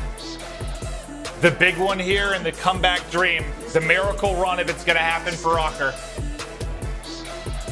Can Ultra do it? And this is that moment too where, like, I think I said it after like the map 2 or maybe the map 1, like, yeah, you expect them to come in hot and throw a punch. Like, they're coming off a series, a big series. You get right back into another checkmate, they smoke them. The longer you go, and it probably depends on the player, but when does fatigue start to set in? And it's not the same as a sport where it's like maybe the same type of physical fatigue, but maybe a little mental fatigue, right? You start to make a couple mistakes. You miss a comm. You miss some sort of moment where there is a blunder. Yeah, Ultra I think maybe if they played that first series, but they only played the second one, so I think they're still pretty fresh. Okay, I so hear not a big now, mentally it is. Yeah, it can be exhausting. But there's the first blood from Priesta. They're going to go right over towards A. You know, Ultra, they take the middle of the map. They saw the positioning that they get into, but you have this first blood. And now this was a big thing in Game 2 over towards Moscow. They found first blood. You have to turn this into a round win if you are Rocker. And they hold on. 2 on the site. The other's lurking deep. Major, a big gunfight win there against Cammy, who has been hot. But slowly they are doing it. Standing with another pick. It'll be down to inside. 1 versus 2. 20 to go, and he will drop. Round 1. Rocker get it done behind the first blood. And you said it, Joe. It's been a little nerve-wracking at times when they've had numbers. This time they're efficient. Yeah, efficient in the trades. Able to get that bomb down. Major Maniac with a big kill in the middle of the map, and then Attach, he's just watching the bomb. He has the angles, and they're able to convert that. But look at the top left. Everybody contributing. We just saw that the last couple of maps. And it's what I mean, right? Like, those guns start getting hot. I'm telling you, Ultra's feeling it. You start to lose a couple of those gunfights you were winning earlier, it can get a little bit tilting. So they're feeling that pressure's starting to creep on up, especially in the gunfights and those one-on-ones. Yeah, I still wonder if, like, again, I can't find the perfect word for it, but when you're up that big and you're frying that hard, that, like, you said you're human. There's a little lapse, maybe, where you have the foot on the throat, you think you got it won, but you just can't quite close it out. And then, moment by moment, frustration sets in. But it's a slow build-up for Ultra as they try to work an opening. And it's Standy just outside of Brown. He's ready to pounce. Jiggling back and forth towards the bomb side is Priesta, but here you see Standy is getting this information on the cross, and there's the shots through. Another first blood for Rocker. Insight will follow it up as he drops. Priesta in the mix as well. Cammy left alone, and it's a clean round for Rocker. These multi-kills, I'm telling you, they're feeling it. And Standy, I mean, that is just great teamwork. You see Priest to the left. He is just baiting the push. He's baiting the push. The nade comes in. Standy knows, okay, I'm playing my life. You can see the bullets coming over him. That's a 2 versus 1 towards the statue. They are isolating plays right now from Toronto Ultra, and they seem comfortable. Well, it wouldn't be the first time this year where, you know, we've looked at the stats and a team hasn't played something much and they come out and look great on it. Like, teams are scrimming. Teams are doing prep that we don't see. They put in once, they've won it once. It's just, yeah, they don't have a lot of reps. They're, 1 and 2. Inside trying to get the damage down at range, but the story of the first 2 rounds. First bloods for Rocker. They nearly get another one there as Cammy just 11 health remaining. But they've got a defensive presence here. 2 are here. Priesta, another first blood. Cammy will strike. Priesta, a second in the round. His number's still there. Cammy just keeps taking damage. Finally will drop. His inside put into another clutch situation. 1 versus 2. Fighting hard to get around on the board for Ultra. He's going to wrap it the whole way out, Joe. Another multi-kill. Priesta going to give them that man advantage. He's on 3 in a row. Attach yet to die in this game. Start to work this bomb. And well over towards this ace side, we've seen a lot of clutches throughout this stage. Standoff has just provided us with some Entertaining moments, that is for sure, as they get set up inside of that cube. Trophy down from Priesta, one watching one way, one watching the other. Here's the first gunfight, and well inside beams them, so we're into a one-on-one. Priesta looking for his third of the round, looking to put them up 3-0. And he gets right, but Priesta wins the fight. He's on a heater. 3 in the round. It's feeling like an inside clutch after the gunfight win and then the read, but Priesta doesn't care. Look at the beams. The beams coming out of Priesta. There's that multi-kill that gives them the man advantage. And, I mean, that was a 74U, by the way. I mean, Inside's thinking, what the heck? I just got evaporated. He read that perfectly. As he's able to wrap on through, but Priesta finds the final kill. And, well, 3-0 Rocker. Well, that's part of the reason he won it, too, right? Like, he peeks with a Krig. He can't strafe like that. Like, he had him on skates. He just came out, and his left stick got snapped. Rio to Rocker. Ooh, just gets out of that. Yeah, Major was in that spot. He fell off. It's a very narrow. But, you know, maybe you write that one down if you learn something new. So he gets to that position. You can see what he was watching, but here comes the push. Priesta finally taking down a first blood, goes the way of Ultra. Yeah, they're first. They needed one. And Bance will get them there. Can they get the round win? Is Bance? Works the bomb plant. Can be a huge gunfight win inside of Brown. He loses that. We're into a 3v3, and this looks a whole lot different, but he's able to win it. But Major is still standing tall. Should be able to finish it. Is attached. Now 1v2 for him. We saw Insight come up a bit short. Now it's Attach's turn to try and work on the clutch. As the trophy gets smoked, so does he. Cammy holds the angle, and Ultra win the round. And avoid going down 0-4 in this search. Because Well, if you put this together at the map 5, what would it be? Like, what was this? What was 6-2? What did it end up being in the map 5? Yeah, 6-1, 6-2. Yeah, so I mean, you know, you just saw that from Cammy's point of view. He wins that one-on-one, and what Ultra kind of do is similar to kind of like what FaZe and Optic do it sometimes. They try to set up a playmaker on offense. Typically, it's Cammy, right? He kind of plays on an island. We saw him do that just on Miami. We've seen Simp do that a lot of the times. Envoy for Optic, and you know when they're down in a map, Cammy kind of calls it upon himself of, hey, I want to make a play. Let me win this round, and he does it right there.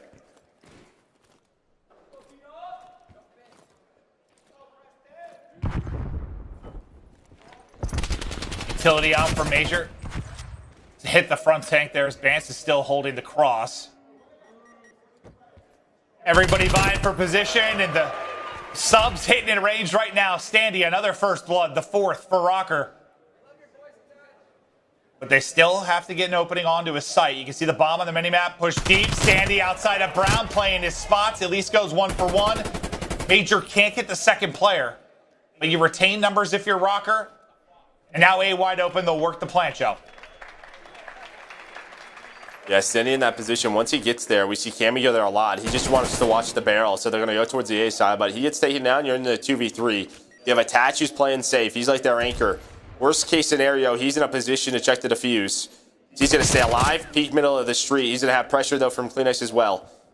Priesta just get down. He does just that. Buys enough time. Major Maniac can help him out. Now it's Kleenex left in a 1 versus 3. Up against 3 Krigs, and, well, good luck. And that was beautiful. I thought Attach might get caught, and that round flips on its head, but he stays up. Priesta taking fire. He stays up. Rely on your teammate to bail you out of a tough position. They do it.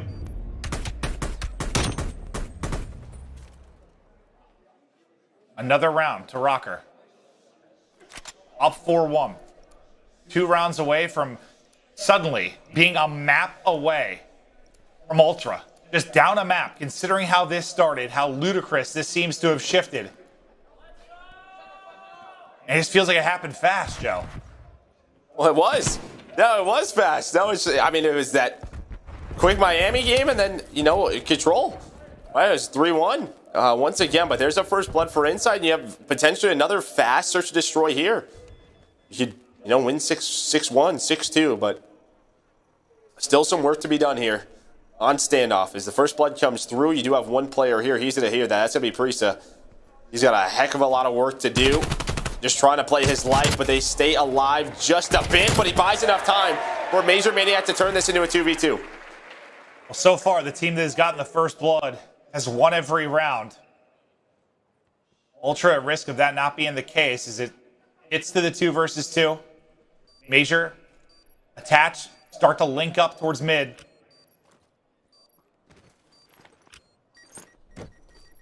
The trophy out for, sorry, the nade out for info. Inside will get the trophy down after the toss end. And to find the angle, it is attached. Now a 2 versus 1. Cammy, can he make the play? Not gonna happen. Attach gets both. They do it from the 3v4 and get a 5th round. One more round to be within a map. That little throwback round there from Attach. It's something I'd love to do, right? Player back tractor, you just wallbang through that fence. It's just a wooden fence. Bullets will connect, and well, he does. But that to me is on Priesta. The fact that he finds one somehow, buys enough time for Major Maniac to rotate in, get an easy trade, and put them into a 2-on-2. Huge play on Priesta because it was on him. He was being isolated. He gives his team a chance to win this round, and they do just that. Well, it's good to see Attach shooting through a fence he can shoot through, as that has not always been the case in his career. He can't wallbang that. For new viewers, you'll have to look that one up, because it was a long, long time ago. He still looks like he's 18. He's been competing a long, long time. 6-2. After what? The 6-0 start in the last search. Another first blood for Ultra. Can they turn this one into a round win? If not, maybe the collapse is starting.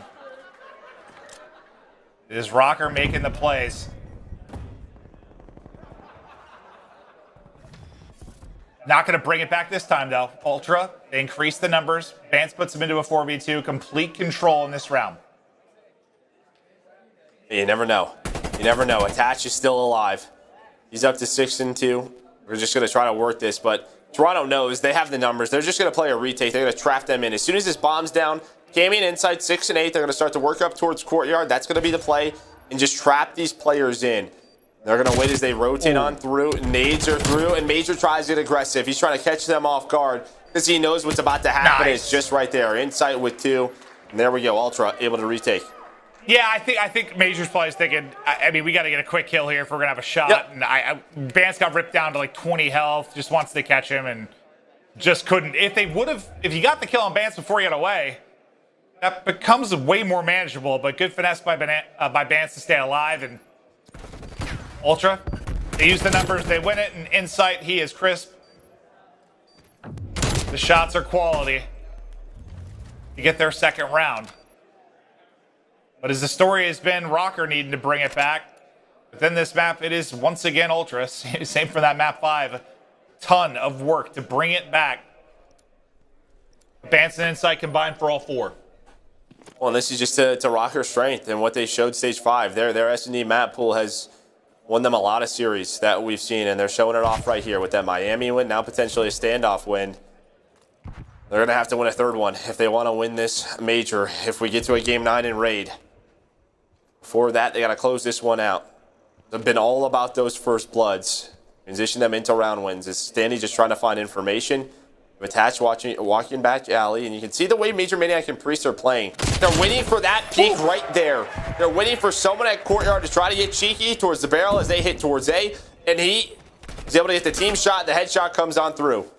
I think that's Priest's 3rd first blood. He's winning those fights, then Standy to follow it up. We've seen this before. A little hop, little chow. And it's Cammy, last alive, 1 versus 4. Gets it down to a 1v3, but 30 seconds to go, and look where Bomb is on the map. Nice read, but it's not going to matter because Standy, the movement, the gunny, it is there, and it's 3 maps in a row for Rocker. I don't know how it's happening. I don't know what kind of magic is in the air, but I'm loving it. I lied. I thought the venue was out of it. It's still there. We got ourselves a series. Rocker with 3 maps in a row. They do it through the search and destroy and control. And what's surprising about that, that is the way Ultra has done it all year long. 100%. And like, well, what has been the thing? Rocker to get to this point. It's been the hard point. They've been so good in the hard point, but they haven't been able to win that yet here. As we check out the stats, what a map from Standy, another super search and destroy from Attach.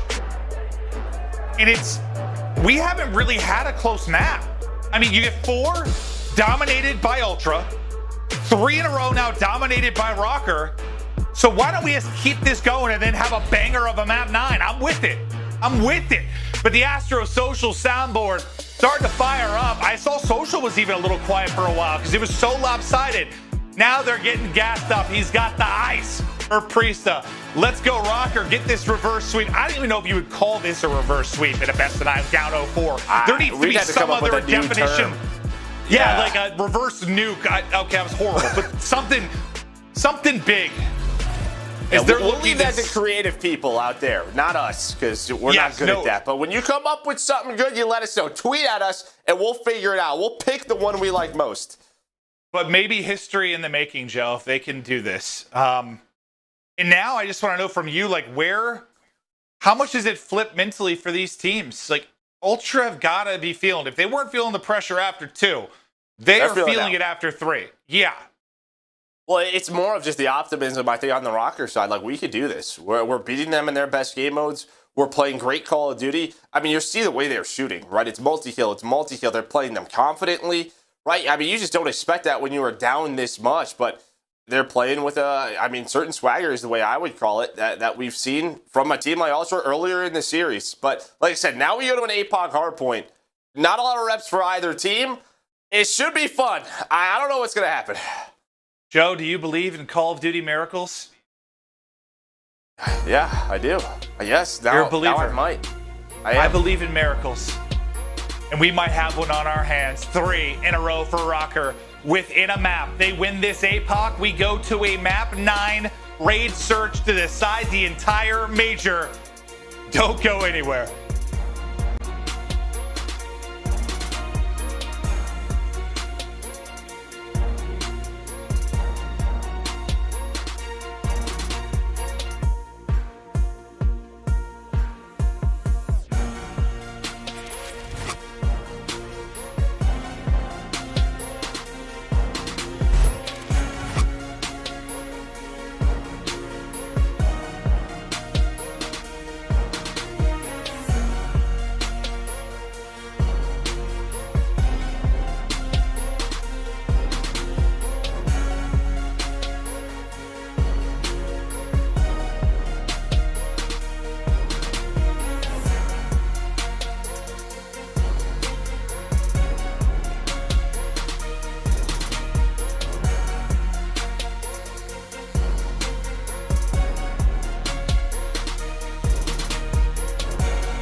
We are back with the Major 5 final. We're heroes.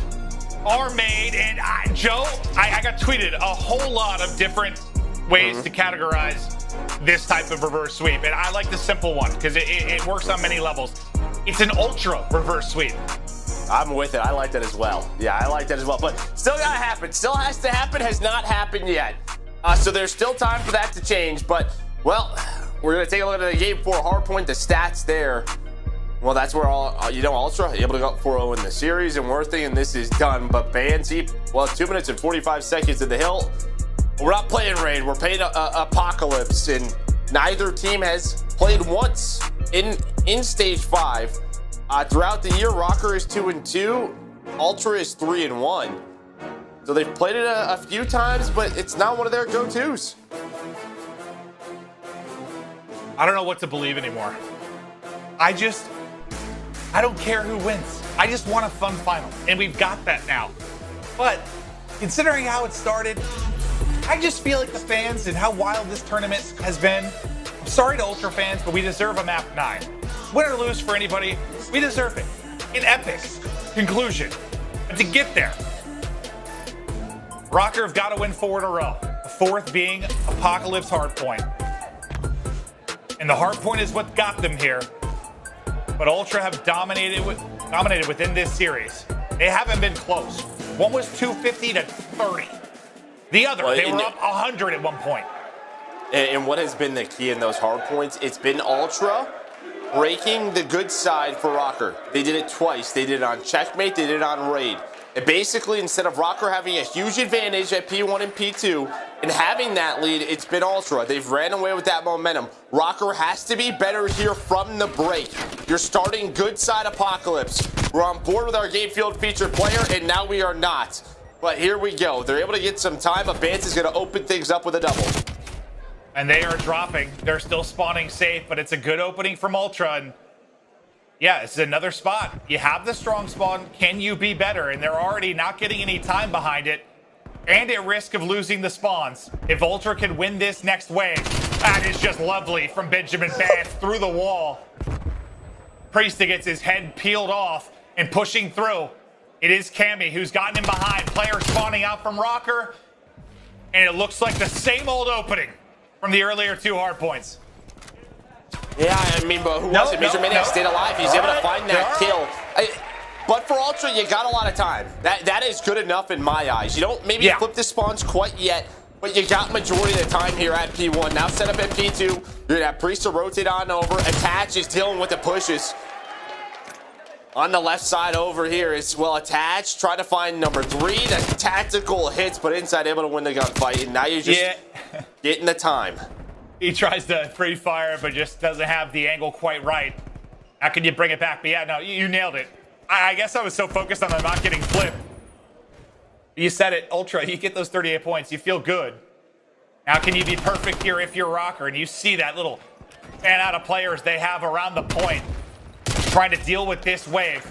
It was a 4-on-4 battle. Where will the trades go to the favor of? It looks like it's going to beat a Rocker. One more to deal with, and he will drop. Standy and Attach make the plays to get the time as Rocker are now out in front.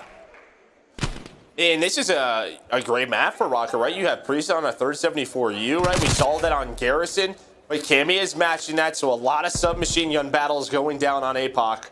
Well, you're going to take the lead now. What, 22 seconds, a nice bounce back from Rocker. Much better start than the first couple of hardpoints that we watched throughout this series. But Kleenex, he's going to go for the pinch. He's going to find 1.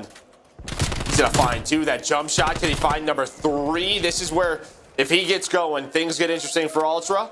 But you see Standing Attached. They are going to spawn out, so you have a bit of a pinch here.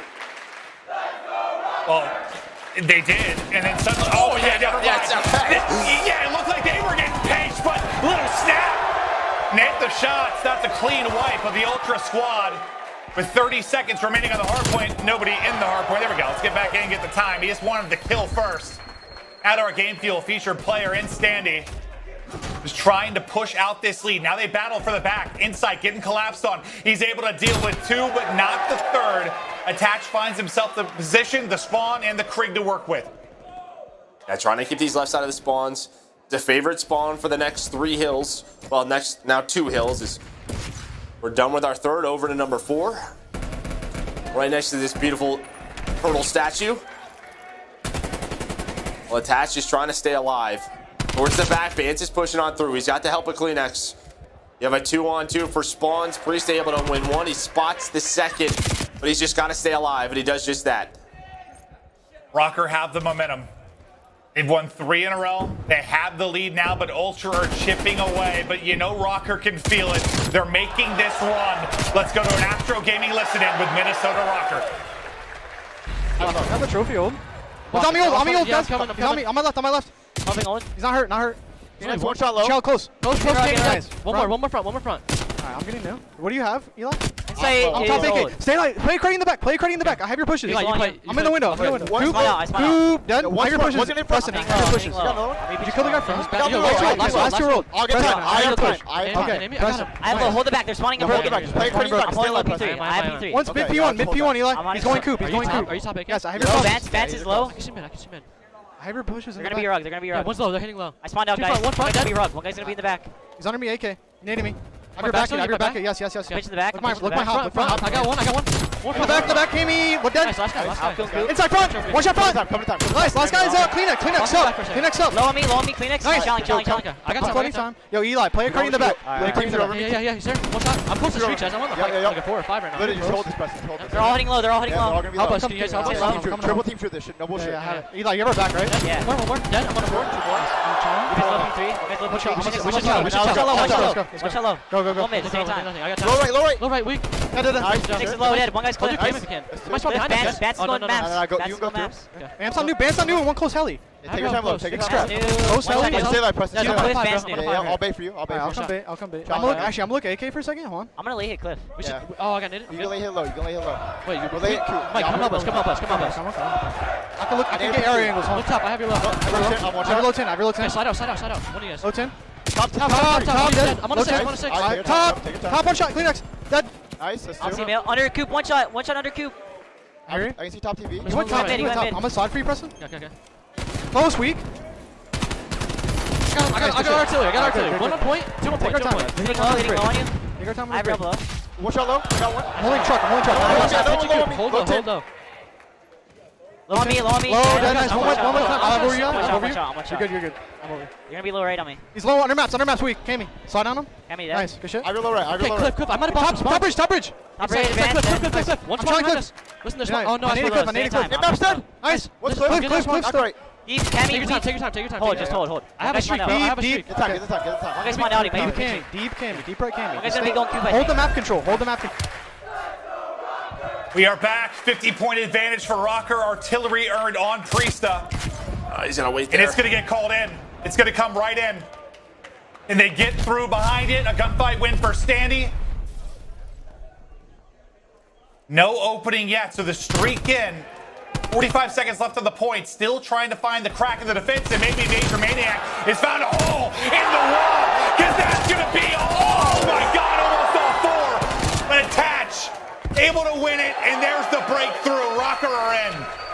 Whoa, man, yeah, Attach. I mean, he gets caught as the Shriek is called in, but those multi-kills, Major Maniac that Attach, he's able to respond. They're going to get the break with about 30 seconds. You take that all day. That was the way for Ultra to get back into the game. A great job throughout that listen. Just very calm, cool, collected. You heard Priesta, hey, I'm on a 6. Let's trade. Bait for me, slide out. They do just that. And now, up 60 points. 55 points away from getting us to a game 9. So we're going to head over towards our 3rd hill. And struggling right now, 10 and 19, but able to find that kill. They're bringing it back. Ultra trying to avoid the map 9, get their major win here and now. Our Priesta and Standy simply too much. Standy, you see headshots lining up across the board. Unfortunately, one was his teammate in Priesta that got pieced. Can they clear them out of the point? Maybe you don't get the time. Maybe you don't get the flip. They did a good job of it last time through. Who got behind? That was Priesta. They maybe found an opening to get in. That's 3 kills through for Rocker. That's the point, but there's only 20 seconds left. It's still a safe spawn due to Kami's position. They've got more work to do here, Joe. Yeah, but I think you take that, right? I mean, they were trying to bully their way time and time again. And finally, they get in with about 20 seconds. That's going to put them right around 2:15. Now trying to fight the back spawns. You're going to have a pinch here. You see Standy, he spawns up, he's behind one. That's going to be Bans, a fight towards the back. Inside, trying to do everything he can. That is 3 dead. The last player alive is Cammy inside, able to find one, but there is the train. They break the spawns. They're able to get on the hill. Rocker 35 seconds away now.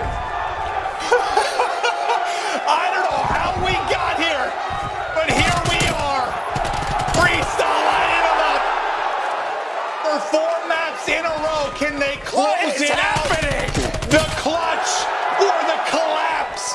However you want to look at it, this has been unbelievable. Perhaps one for the history books is gunfight after gunfight going to Rocker, and there's nobody close for Ultra. It's a map win for Rocker.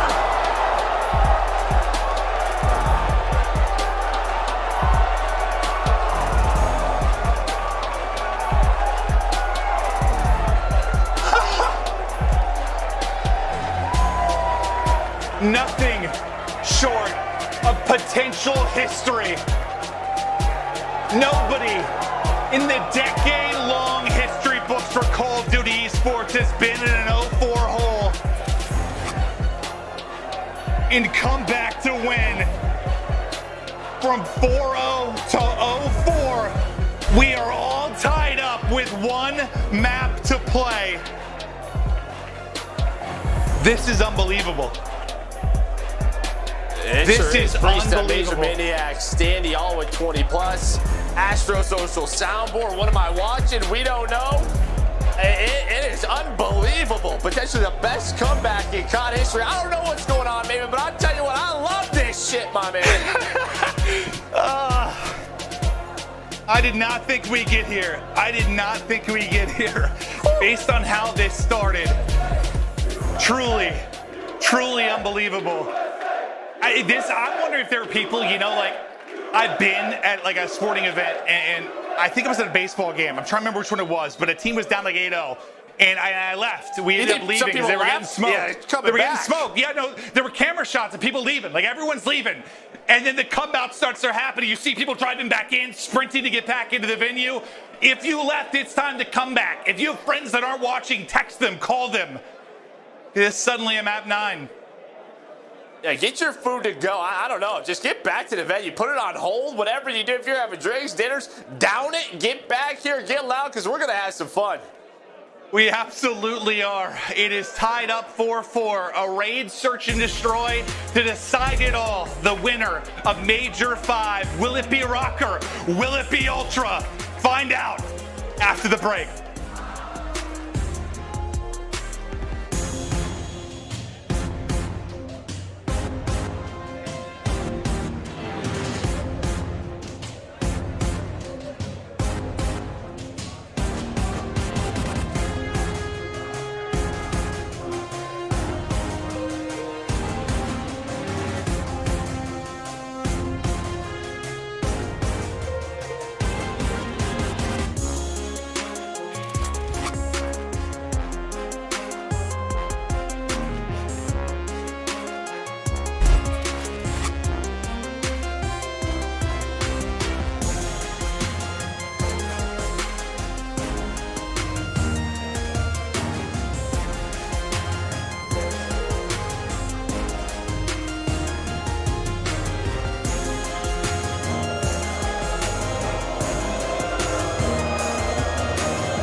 Emotions have been up and down at the Up and Down bar in Minneapolis, but they are fired up.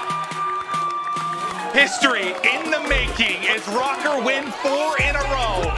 It all comes down to this search and destroy. This is truly unbelievable. Joe, I am ready to go. I am as well, and we're going to a game 9 on a raid, and we have seen this between these two teams not long ago. Just last night, Minnesota Rocker, they were able to win it behind a big performance of Major Maniac. We'll see what adjustments both of these teams will make. But it's just unbelievable, honestly, from Rocker. What a comeback already. I mean, just the way they have fought back into this series.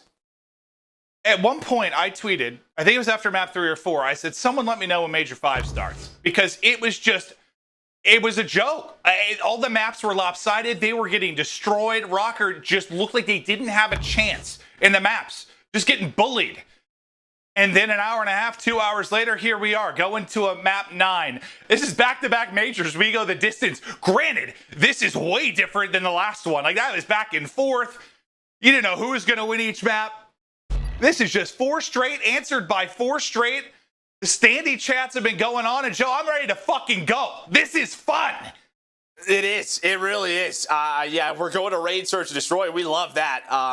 But for Toronto Ultra, this has been their best S&D on the year. 10-3, but they haven't played it a lot recently just because teams have been vetoing it against them. On the other side for Minnesota, 7-5, but 2-0 within Stage 5. Again, a big game win last night in Game 2 on this exact map. It was Cammy on one side. He dropped 10 kills. It was Major Maniac who dropped 11. And he was that guy playing over towards Ring, that blue van. Anytime there was a rotation from Ultra, he was stopping it. We'll see, though, what adjustments they made. And really, the difference maker has been the multi-kills between these teams. Rocker has just stepped it up every time they've needed to make a play. Someone has, whether it's been Priesta, Standy, Major, Attach. All 4 players are clicking. They talk it through with the coaches. They prep for the map 9, but I don't think anything prepares you for moments like this. One final map for these 8 players to show their worth, for Ultra to avoid the collapse, for Rocker to make the single greatest comeback we have seen in the history of Call of Duty esports. It's raid search to get it done. Here we go. Ultra to kick things off on offense, try to strike first. They have struggled mightily in the search and destroys against this Rocker team at the event. But it's a stick, it's Standy, that connects. It's another first blood for Rocker. Well, it's just a good call. You have a 2-2 split here for Rocker. One player's getting aggressive, though. Kleenex trying to make the play, trying to be the difference maker. Brings this back 3-3. They knew it was looking like an A hit. They had 2 players low injury, 2 players towards the middle of the map. The stick comes in, but Kleenex able to get out of dodge, finds that kill, and now they have some time to work with. It looks like they're going to try to rotate out. Major did spot one, but Kleenex is going to stay, and it's a fake. So he's going to see the cross back. That's all the info he needs. Kleenex going to send it once again, gets into laundry. And he catch one. Priesta with the kill. Kleenex again, the equalizer. That'll be bombed down on the site with 30 to go. Cammy able to get it back, but who is lurking? It is Standy as he starts it with the stick. He closes with the double. And Rocker get the round. Well, that's 3 in the round for Standy. They're trying to rotate on through. Nobody checks the corner, and there is another double for Standy. He was ready for it. Played that position the entire round. Well, Major Maniac, he gets that info. He's able to play his life. Spots that rotation, sees the rotation back. First defense to Rocker, and now for Rocker on offense. What a round from this young man. And he keeps it going. It's another first blood. He is just piecing, picking them apart. 5 in a row from Standy to get going. Give him the assist. That's the third insight. Last man up. His teammate will get it, but it's Standy that takes the round. I mean, that is an Atlanta phase round right there. They're trying to take the middle of the map away, and how do they do it? It is through pillars. Ultra just not ready for this. He finds two. So quick on the reaction. He's able to catch a rotator. Another big round for Standy. He's already on 6, 1 kill away from a streak. And that is how this search and destroy the series has gone. Minnesota Rocker so quick to get that lead. Rocker 9-2 in search through stage 5. The only map they have lost has been Moscow. Everything else they have locked down. Can they get one more? Standy, a man possessed within this map 5. If you were worried about nerves, being a young player, none of it has mattered. His Cammy has 5 health. You tickle him, he drops. But he's able to get back to full, and he chows mid-map. That is a lovely bit of work from Cammy. And to me, almost, the streaks might be more important than the round. You know, you're down 3 versus 4. Okay, now you're at 3v3. You play this how you normally would. Priest is able to bring them back into it. You have Inside who's lurking around Zig. The bait and switches have to be on point. Try to get him one more. Standy, he's going to be the first to peep, but he's going to get caught. Oh, he sticks another one. Another one. Man is throwing daggers as he's able to find it into the 2-on-2. 20 seconds, 7.5 to defuse. Inside, he's out. They don't know where Bance is, though. They don't know, and will attach, hops to defuse. Priest not fast enough on the trade. He's got to find the kill and the defuse. Just not enough time. Not enough time, indeed. Standy with another stick, but it's Ultra with the round. And Cammy, from what? The brink of death. 5 HP, able to get back up and reach out to get the first blood. A much-needed one. As they clutch up, keep it within a round. But it has been wild from the get-go in this map 9. Huge for Ultra, though. Get on the board, but also stop the streaks. No score streaks earned by Standy. He was just trying to get that nade. Up to 7-1. Priest is up to 4-1. He finds 3 in that round, but Ultra able to win the offense. Very decisive over towards A.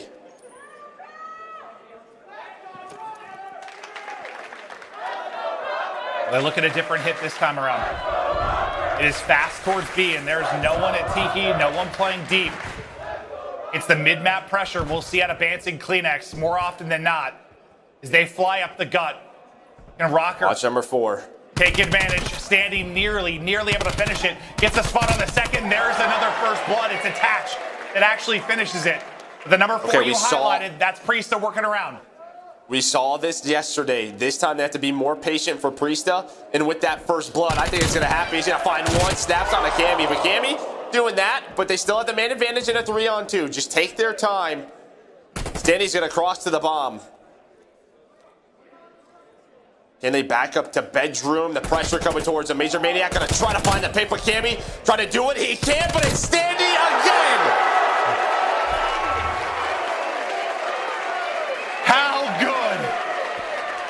How talented is this young man? He stays alive with a cross. He stays alive after the plant. Then when Major gets caught, you're thinking they're in trouble, but it's Standy to pounce and finish the round in MVP performance over the course of Major 5. 8-1 now, 3-1 advantage to Rocker. Well, it's been 8-A for Toronto Ultra. Unless they're going to try to slow things down. You have Cammy and Insight kind of playing around Art. And Cammy's just kind of waiting for the aggression up towards Zig. One player in Kleenex playing over there towards B. And it looks like Major might try to find an opening here. He might find an individual one-on-one. As Attach gets that info, that's going to be bomb. That's the objective. This might just turn into a 4-on-4 retake quickly. Is Attach probably going to back on up here soon? Or is he? It looks like his Standy and Major Maniac get aggressive. They're going to try to hold laundry side. And while Priest is going to find the first blood. There's the pick, the first blood, the opening. Now the collapse is going to start. You've got 2 on either side. Your head just spinning in circles if you are Ultra, but Bance brings it back. Major with the trade. And how big is that to get out with his life? Keep the numbers in the favor of Rocker, but Insight's gone the whole way around. Once again, Major gets away, and then the re-challenge. Rocker get the 4. so fast. I thought they were going to back up Laundry side, but instead they go. They try to hold Laundry and pinch them in. Do not allow them to get set up. Bance makes a great read in Art. He realizes that Standy is able to get inside. He finds that kill, but is this man on your screen? He went big yesterday in the game too, and right there in that round, able to play his life as you said, but also snaps onto the second. He was 0-3 to that point. One around to step it up as Ultra got some life for the round victory. Major and Rocker snuff it out. They're going to go back to the B hit. It's a similar setup for Ultra defensively.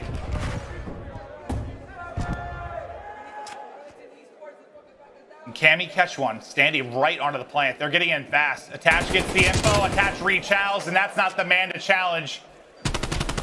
Cammy just rips his head clean off. Now they've got to defend in a 3 versus 4.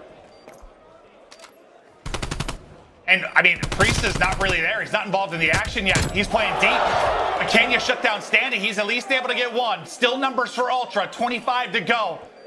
Did they get the kills? Cammy hops on it for a second. The hop is off. Major left by his lonesome. Can he somehow pull this off? Clean exit. Cammy will double chow and Ultra. Oh, just enough time to get the defuse.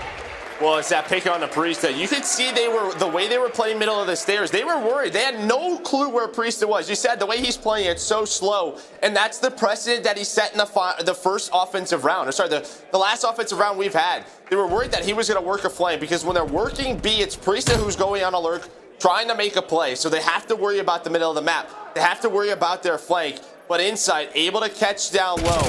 I mean, 2 players alive, bombed down with 20 seconds left. That is not a bad situation for Major Maniac and Priesta. But incredible shots out of Insight, and Wakami finds 2 to keep them alive. Yeah, that gunfight. I mean, he's a bullet from dropping, but he doesn't miss. The beam's there for Insight. Sandy's still leading the way at 9-3, and King Cammy 6 for Ultra. That would have been a good pick. You'd love to get Standy out of this if you're on the Ultra side of it. Once again, Major, such a good job playing his life. Not getting caught on an overextension or chow. His Bance is just, you know, crawling his way up. Sneaky. Sneaky-like to get this planted. I thought Attach was going to spot that. He's worried there's a push coming in. The nade just going to miss. Bomb planted 4 versus 4. It's come down to a retake, and this is just unusual over here towards the A bomb. But inside in the spawn, he's going to find that player. And everyone from Ultra, at least most of them, inside a courtyard. They're going to wrap on through towards Art. Attaches inside ring. He's giving this info to his teammates. But some great positioning from Cammy and Bance. Going to find the kills with the bomb being planted. Attach. Headshot to headshot, but there's too many members alive.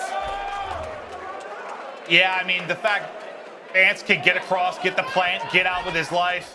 Rocker was immediately in a tough spot. These are some great shots from Attach, but at a point where it doesn't matter much, you're in a 1v4 with 20 seconds left. Ultra keeping it close, just down around it. As much as we're talking about Rocker and what could be the most monumental comeback of all time, you gotta look at the Ultra side too. Like, you don't want to be a part of the biggest collapse of all time. They feel the pressure. This is going to test that teamwork and discipline, the likes of which many teams that will never feel. And it's 4 in a row for Insight. The rookies really dominating on either side of it. Well, they get all the information. We're going to have another Planet A, another 4 versus 4. But Ultra, they're just going to take Art side. And honestly, this is not bad for Rocker. You have top laundry control. You have all the positions with the AR. And for me, it's number 4. What can Priest find? Because he's kind of in an alert position. He's going to find the first blood. Now he's got to play his life. Here comes the rest of Ultra trying to fly on through. And with Major Maniac getting down, he's isolated, and, well, they find him. They take the numbers. 20 to go. 3v2 for Ultra on the retake. Attach brings it back. It's all going to be on to Standy. Can he go big once again? A beautiful shoulder to spot 1. 1 versus 1. 12 to go. Around and around we go, and no time left for the defuse. Standy once again. It's Attach. It's Attach. You got to give Attach some props, right? Oh, no, it was Standy. Oh, Standy. I thought it was Attach. Yeah, you got me but everybody's in the place. I thought I was confused, but you were confused. It's Standy.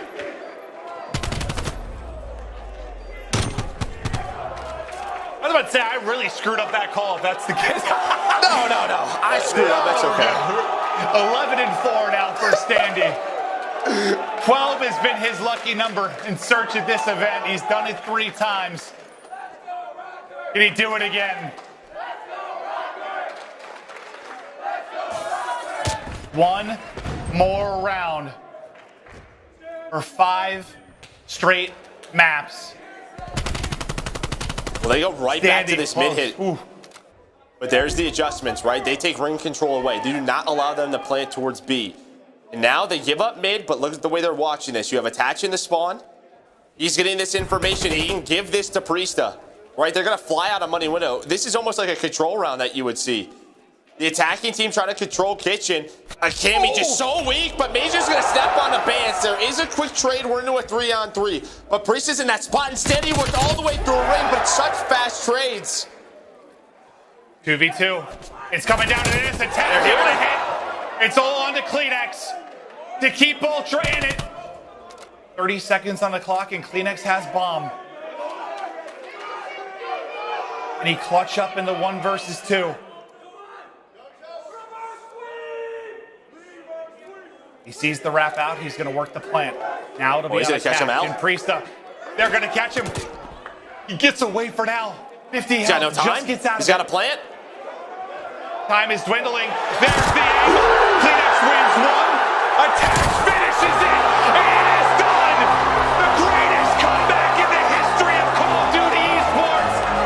It's the Minnesota Massacre as they get the dub.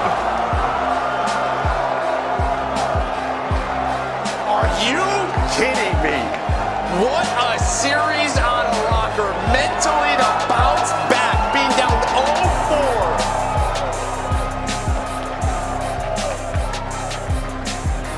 I've never seen anything like it. I don't know if we'll ever see it again.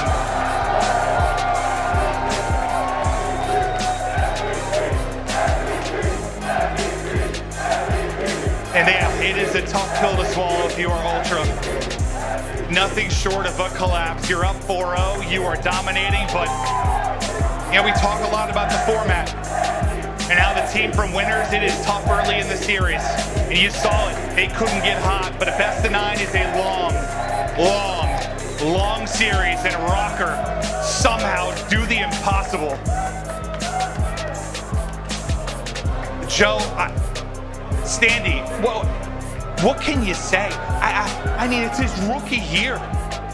To be down 0-4, that young of a player, and to perform like that? What?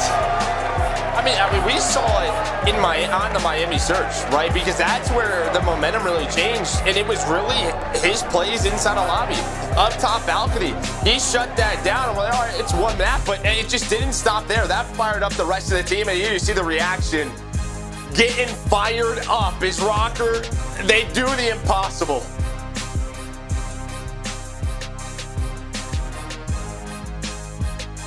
You gotta love to see that. The coaches come in to get involved in the celebration. Just truly remarkable stuff out of Rocker. And for Ultra, that is one you are gonna be thinking about. That is one that is gonna be haunting you for a long time to come. And you still got playoffs and champs, but that is a tough way to love. Yeah, I was going to say, it's like, yeah, it is a heck of another tournament from them, but I mean, I've been in a similar scenario. It's going to stick with you forever, but they have a bigger tournament in a couple of weeks, and they just got to focus on that. That has to be the conversation. We know how good of a team that is. But yeah, that one stings for sure. Minnesota Rocker, they do it. Your Major 5 champs. What a run, considering the year of turmoil or inconsistent results, whatever you want to call it, they do it. And one more time, give it up. Minnesota Rocker take Major 5. An unbelievable performance from the squad to get here. It's just insane, man. It is just insane. Priesta, Attach, Standy, and Major, they are clicking. at the absolute perfect time. It's also just one of those things where no matter what now at playoffs, they are never going to feel like they are out of a series. Ever going to feel like they're out of a series. They can believe in themselves no matter the scenario. I mean, that was just unbelievable. They know that they have it now. That is the it factor we talk about. That's something that probably sticks with you the rest of your career, in the sense of, like, I'm never out of it. Like, yeah, we can come back. It's attached. Of course it's attached, right? Like, of course. Yeah. He's done stuff that looked impossible before. To get a win like that, it is truly unbelievable. And we've been talking about attach and how great he's performed. And he had a lot of big plays. He stepped up in moments he needed to. We've got him on the main stage. He's with Jess. Take it away, guys. So much. We are here for your Game Fuel Victory Spotlight with Attach. Give it up for him. Beautiful, beautiful stuff there. You were left for dead and you pulled off the Rocker Resurrection. How did you do that? Honestly, I don't know. We're going into all these series because we played against the top teams. We played against FaZe, Dallas, Toronto 2 times, and we were always underdogs. The pressure was always on the other team. Even when we went down 4-0, we obviously were getting smoked the first couple of maps. We just kind of said there's still no pressure, and we just kind of started having fun. We started laughing, having a good time, and who knows, we won 5 maps straight. Well, that's right. Keep it up. All event long, you guys have had such a magical run, and there's really no better way to put a stamp on it than what you just did. I mean, after that, how is your confidence heading into champs? Our confidence is really high. I mean, we didn't expect to do this well this weekend. Like, we've been playing really well, but we didn't know we were winning the event in that type of fashion. So go back home, get better, because this is, at the end of the day, this is just the stage 5 major. We still got champs. That's the big one. All right, well, thank you so much. Let's hear it once more for Attach. This has been your Game Fuel Victory Spotlight. Back over to Maven. Unbelievable for Attach, for his squad. How great is that? The crowd is loving it. Joe, we've been casting together a long time now. It's been years. You're my longest commentary duo ever. I don't know if we're going to have that again. I mean, this was the start of Best of Nines, right? I mean, yeah. I mean, I hope we do, but it's just such a ridiculous scenario. I mean, even just reverse sweeps with being up 2-0 in a series, you know how tough that is. But there's nothing really else to say. I mean, props to Minnesota Rocker, just an unbelievable moment for them. What a story that was. We're going to check out our scuff play of the game as we're going to take a look at that map 9 and history in the making for Minnesota Rocker. One of the big plays through it, well, Joe, you called it. Priesta, kind of in that off position. He was able to catch the first blood.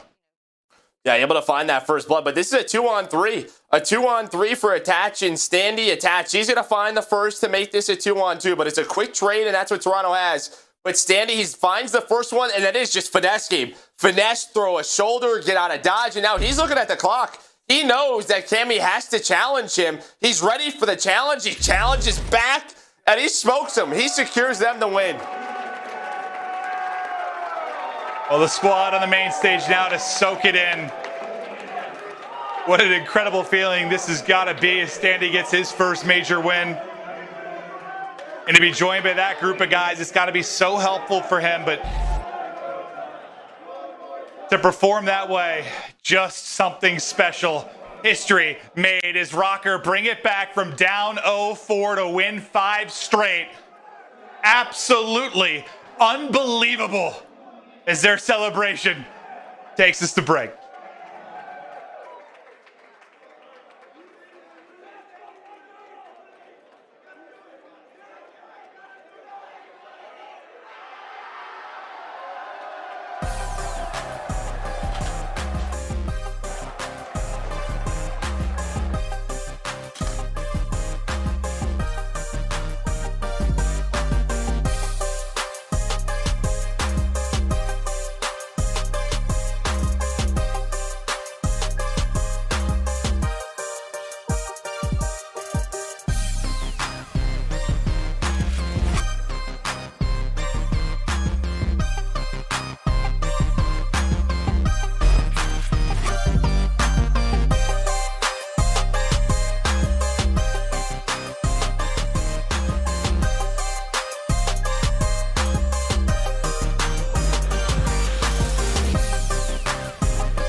It's gonna go down in history as the Rocker Resurrection. They show us what a comeback truly looks like. This is probably the craziest reverse sweep we have ever seen.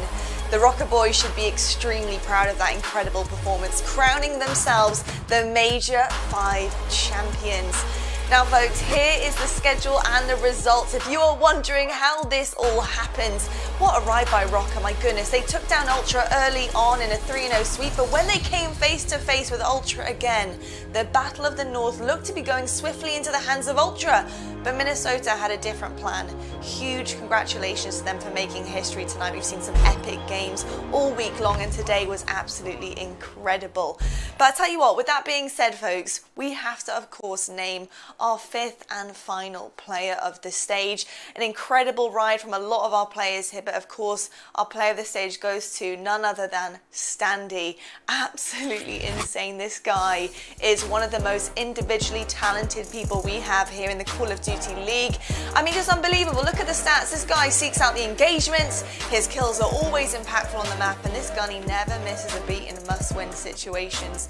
And I tell you what, Jess is actually standing by with him right now. So let's hear how Standy feels about this incredible title.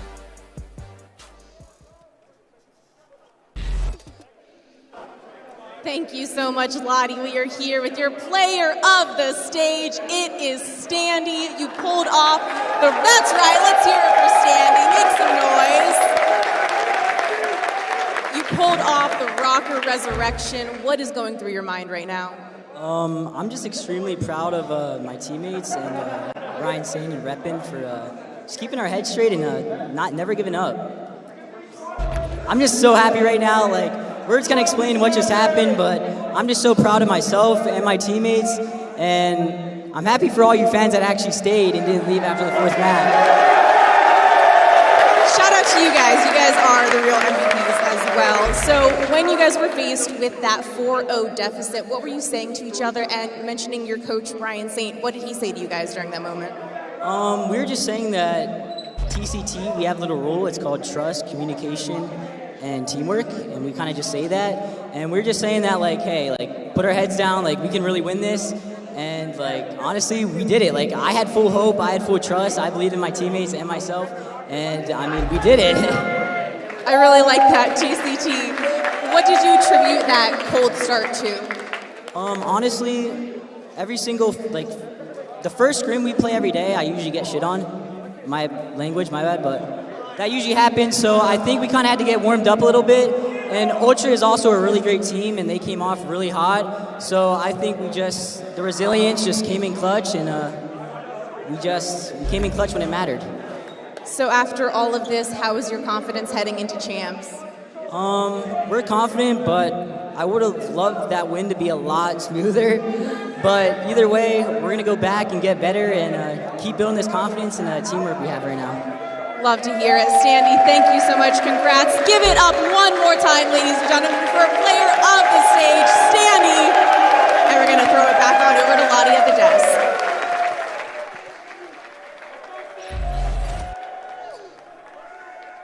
Well, I'll tell you what, that was probably one of the wildest runs we have seen so far in the Call of Duty League. Absolutely incredible and very well deserved there from Standy as well. But we do have our Major 5 bracket for you guys. We've seen so many surprises, so many potential underdog runs.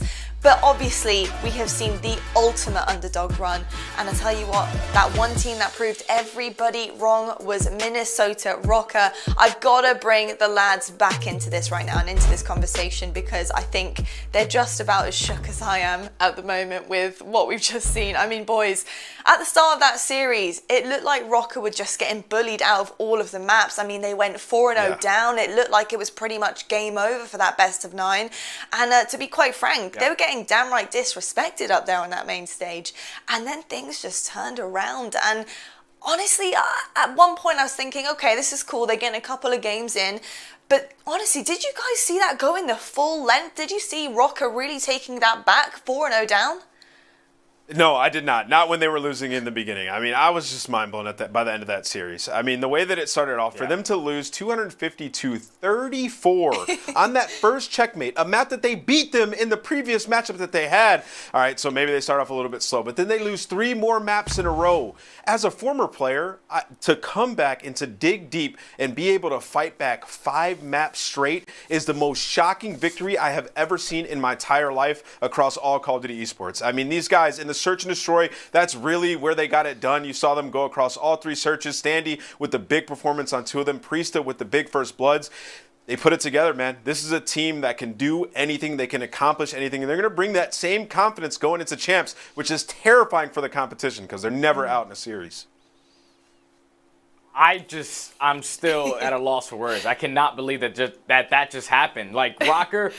at least for the first 4 maps, like, you're rolling over and dying at that point. There was no way. Like, Toronto, they were wiping the floor with them. But then the bounce back, like Nameless said, the resilience that they showed, map after map after map, it was just insane, man. Especially for such a young player in Standy. He wins player of the stage, and for him, this is like the first big step on that main stage. The crowd is there. Just watching a couple fans walk outside the arena, it's low-key demoralizing. But for them to come back into that series was insane to me. And like Nameless said, man, their confidence, they're talking about it right now. But just to get a win like this, it's through the roof. I'm so excited to watch these guys at Champs. I mean, definitely. Honestly, I've said this before, but he's the debut Standy Gunny with that 2-time champion level of experience and head on his shoulders. Right. I mean, being able to do that, obviously, kind of first time in this big atmosphere, a huge crowd in front of you, then you're getting kind of disrespected on stage like that, going 4-0 down. It must be really tough, but to get through that and then play the way that they played, especially Standy at the end, absolutely unbelievable. Chef's kiss. Haven't done that in a while. Well, I'll tell you what, though. We do have champs coming our way next. I'm so excited because things have been shaking up quite a bit here in the league. Let's actually take a look right now at our CDL points because obviously the points is where it's at. Now, you can see that actually everything has settled down now. Obviously, the end of Major 5 here. And FaZe taking that first seed kind of had that lead quite heavily the way through the season.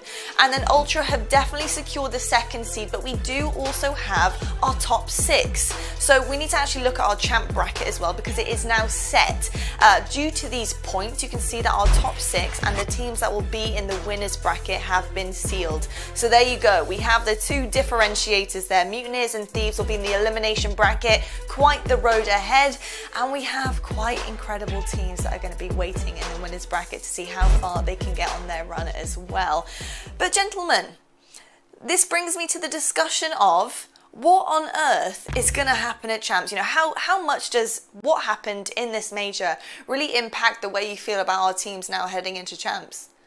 I'll tell you what, if you thought that this tournament was the best you've seen all year, it's going to be Champs. I mean, I look at that bracket, and I see some of the heavy hitters that fell down early in this tournament, like FaZe, like Optic, who didn't get the result that they desired. They are going to be going so hard in practice after watching what Rocker just did, especially in those S&Ds. It is going to be the Wild Wild West. I mean, in that upper bracket, you have 5 teams that can definitely contend for a championship, you know, aside from the New York Subliners up there. And then you have LA Thieves in the lower bracket who look lights out. So it is going to be insane, man. I have no idea who's going to win. I can't wait. Yeah, I'm right there with you, man. No idea what's going to happen. At least based off of this major, you go back and you think Seattle's going to beat FaZe? Like, there's no way in hell you think that, man. There was just so many things at this major that were just so unexpected. I'm expecting it to happen at Champs as well, man. Just so many teams playing at such a high level right now. Like Nameless said, we have 5 at least solidified championship contenders. Yeah. And then with LA Thieves starting in that losers bracket, they only are going to proceed to get better. This is an inspiration, at least what Rocker did today, to all these teams to just go out there, put in the work, because you have to try to leave a statement on that final tournament. Definitely. Champs is going to be absolutely lit. I am so excited. And guys, everyone who stayed to the end to watch this last part of our HQ, you're a real one. And for that, we're going to give you the schedule for Champs Day 1. That is right, presented by the US Army, of course. Take a little peek at what your Thursday is going to look like. We've got 4 matches coming your way. Empire faces Minnesota Rocker, our Major 5 champions. We've got Optic versus New York Subliners. LA Thieves are taking taking on the loser out of our matches, and so are Mutineers. They're waiting in the wings to see if they can make a revival run or a resurrection from the ashes, just like Rocker did. But I'll tell you what an absolute banger of a day. It was absolutely insane. Gentlemen, thank you so much for joining us as always. What a day, what a week, and what a send-off of the regular season. Rocker are your Major 5 champions, and well-deserved so. And I'll tell you what, based on how teams have played this week, we are in for an epic champs, and I hope you guys are going to be joining us there. But till then, it's goodbye from all of us here at the Call of Duty League, and good night.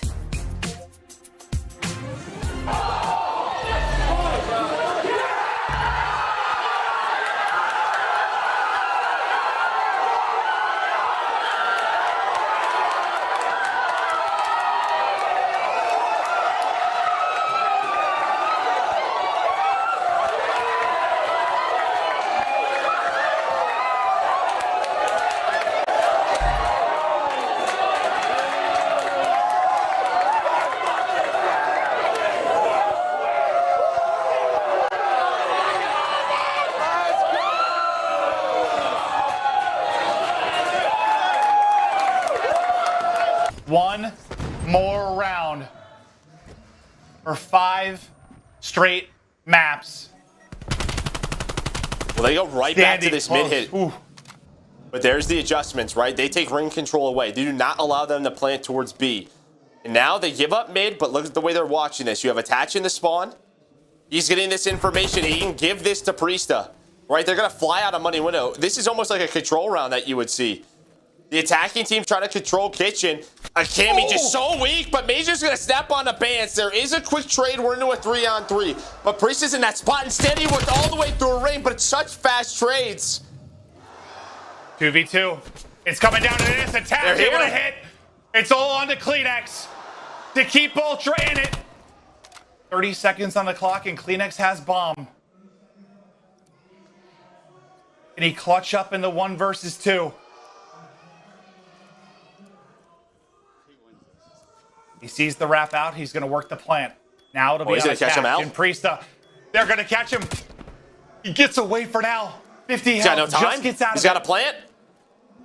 Time is dwindling. There's the angle. Kleenex wins 1.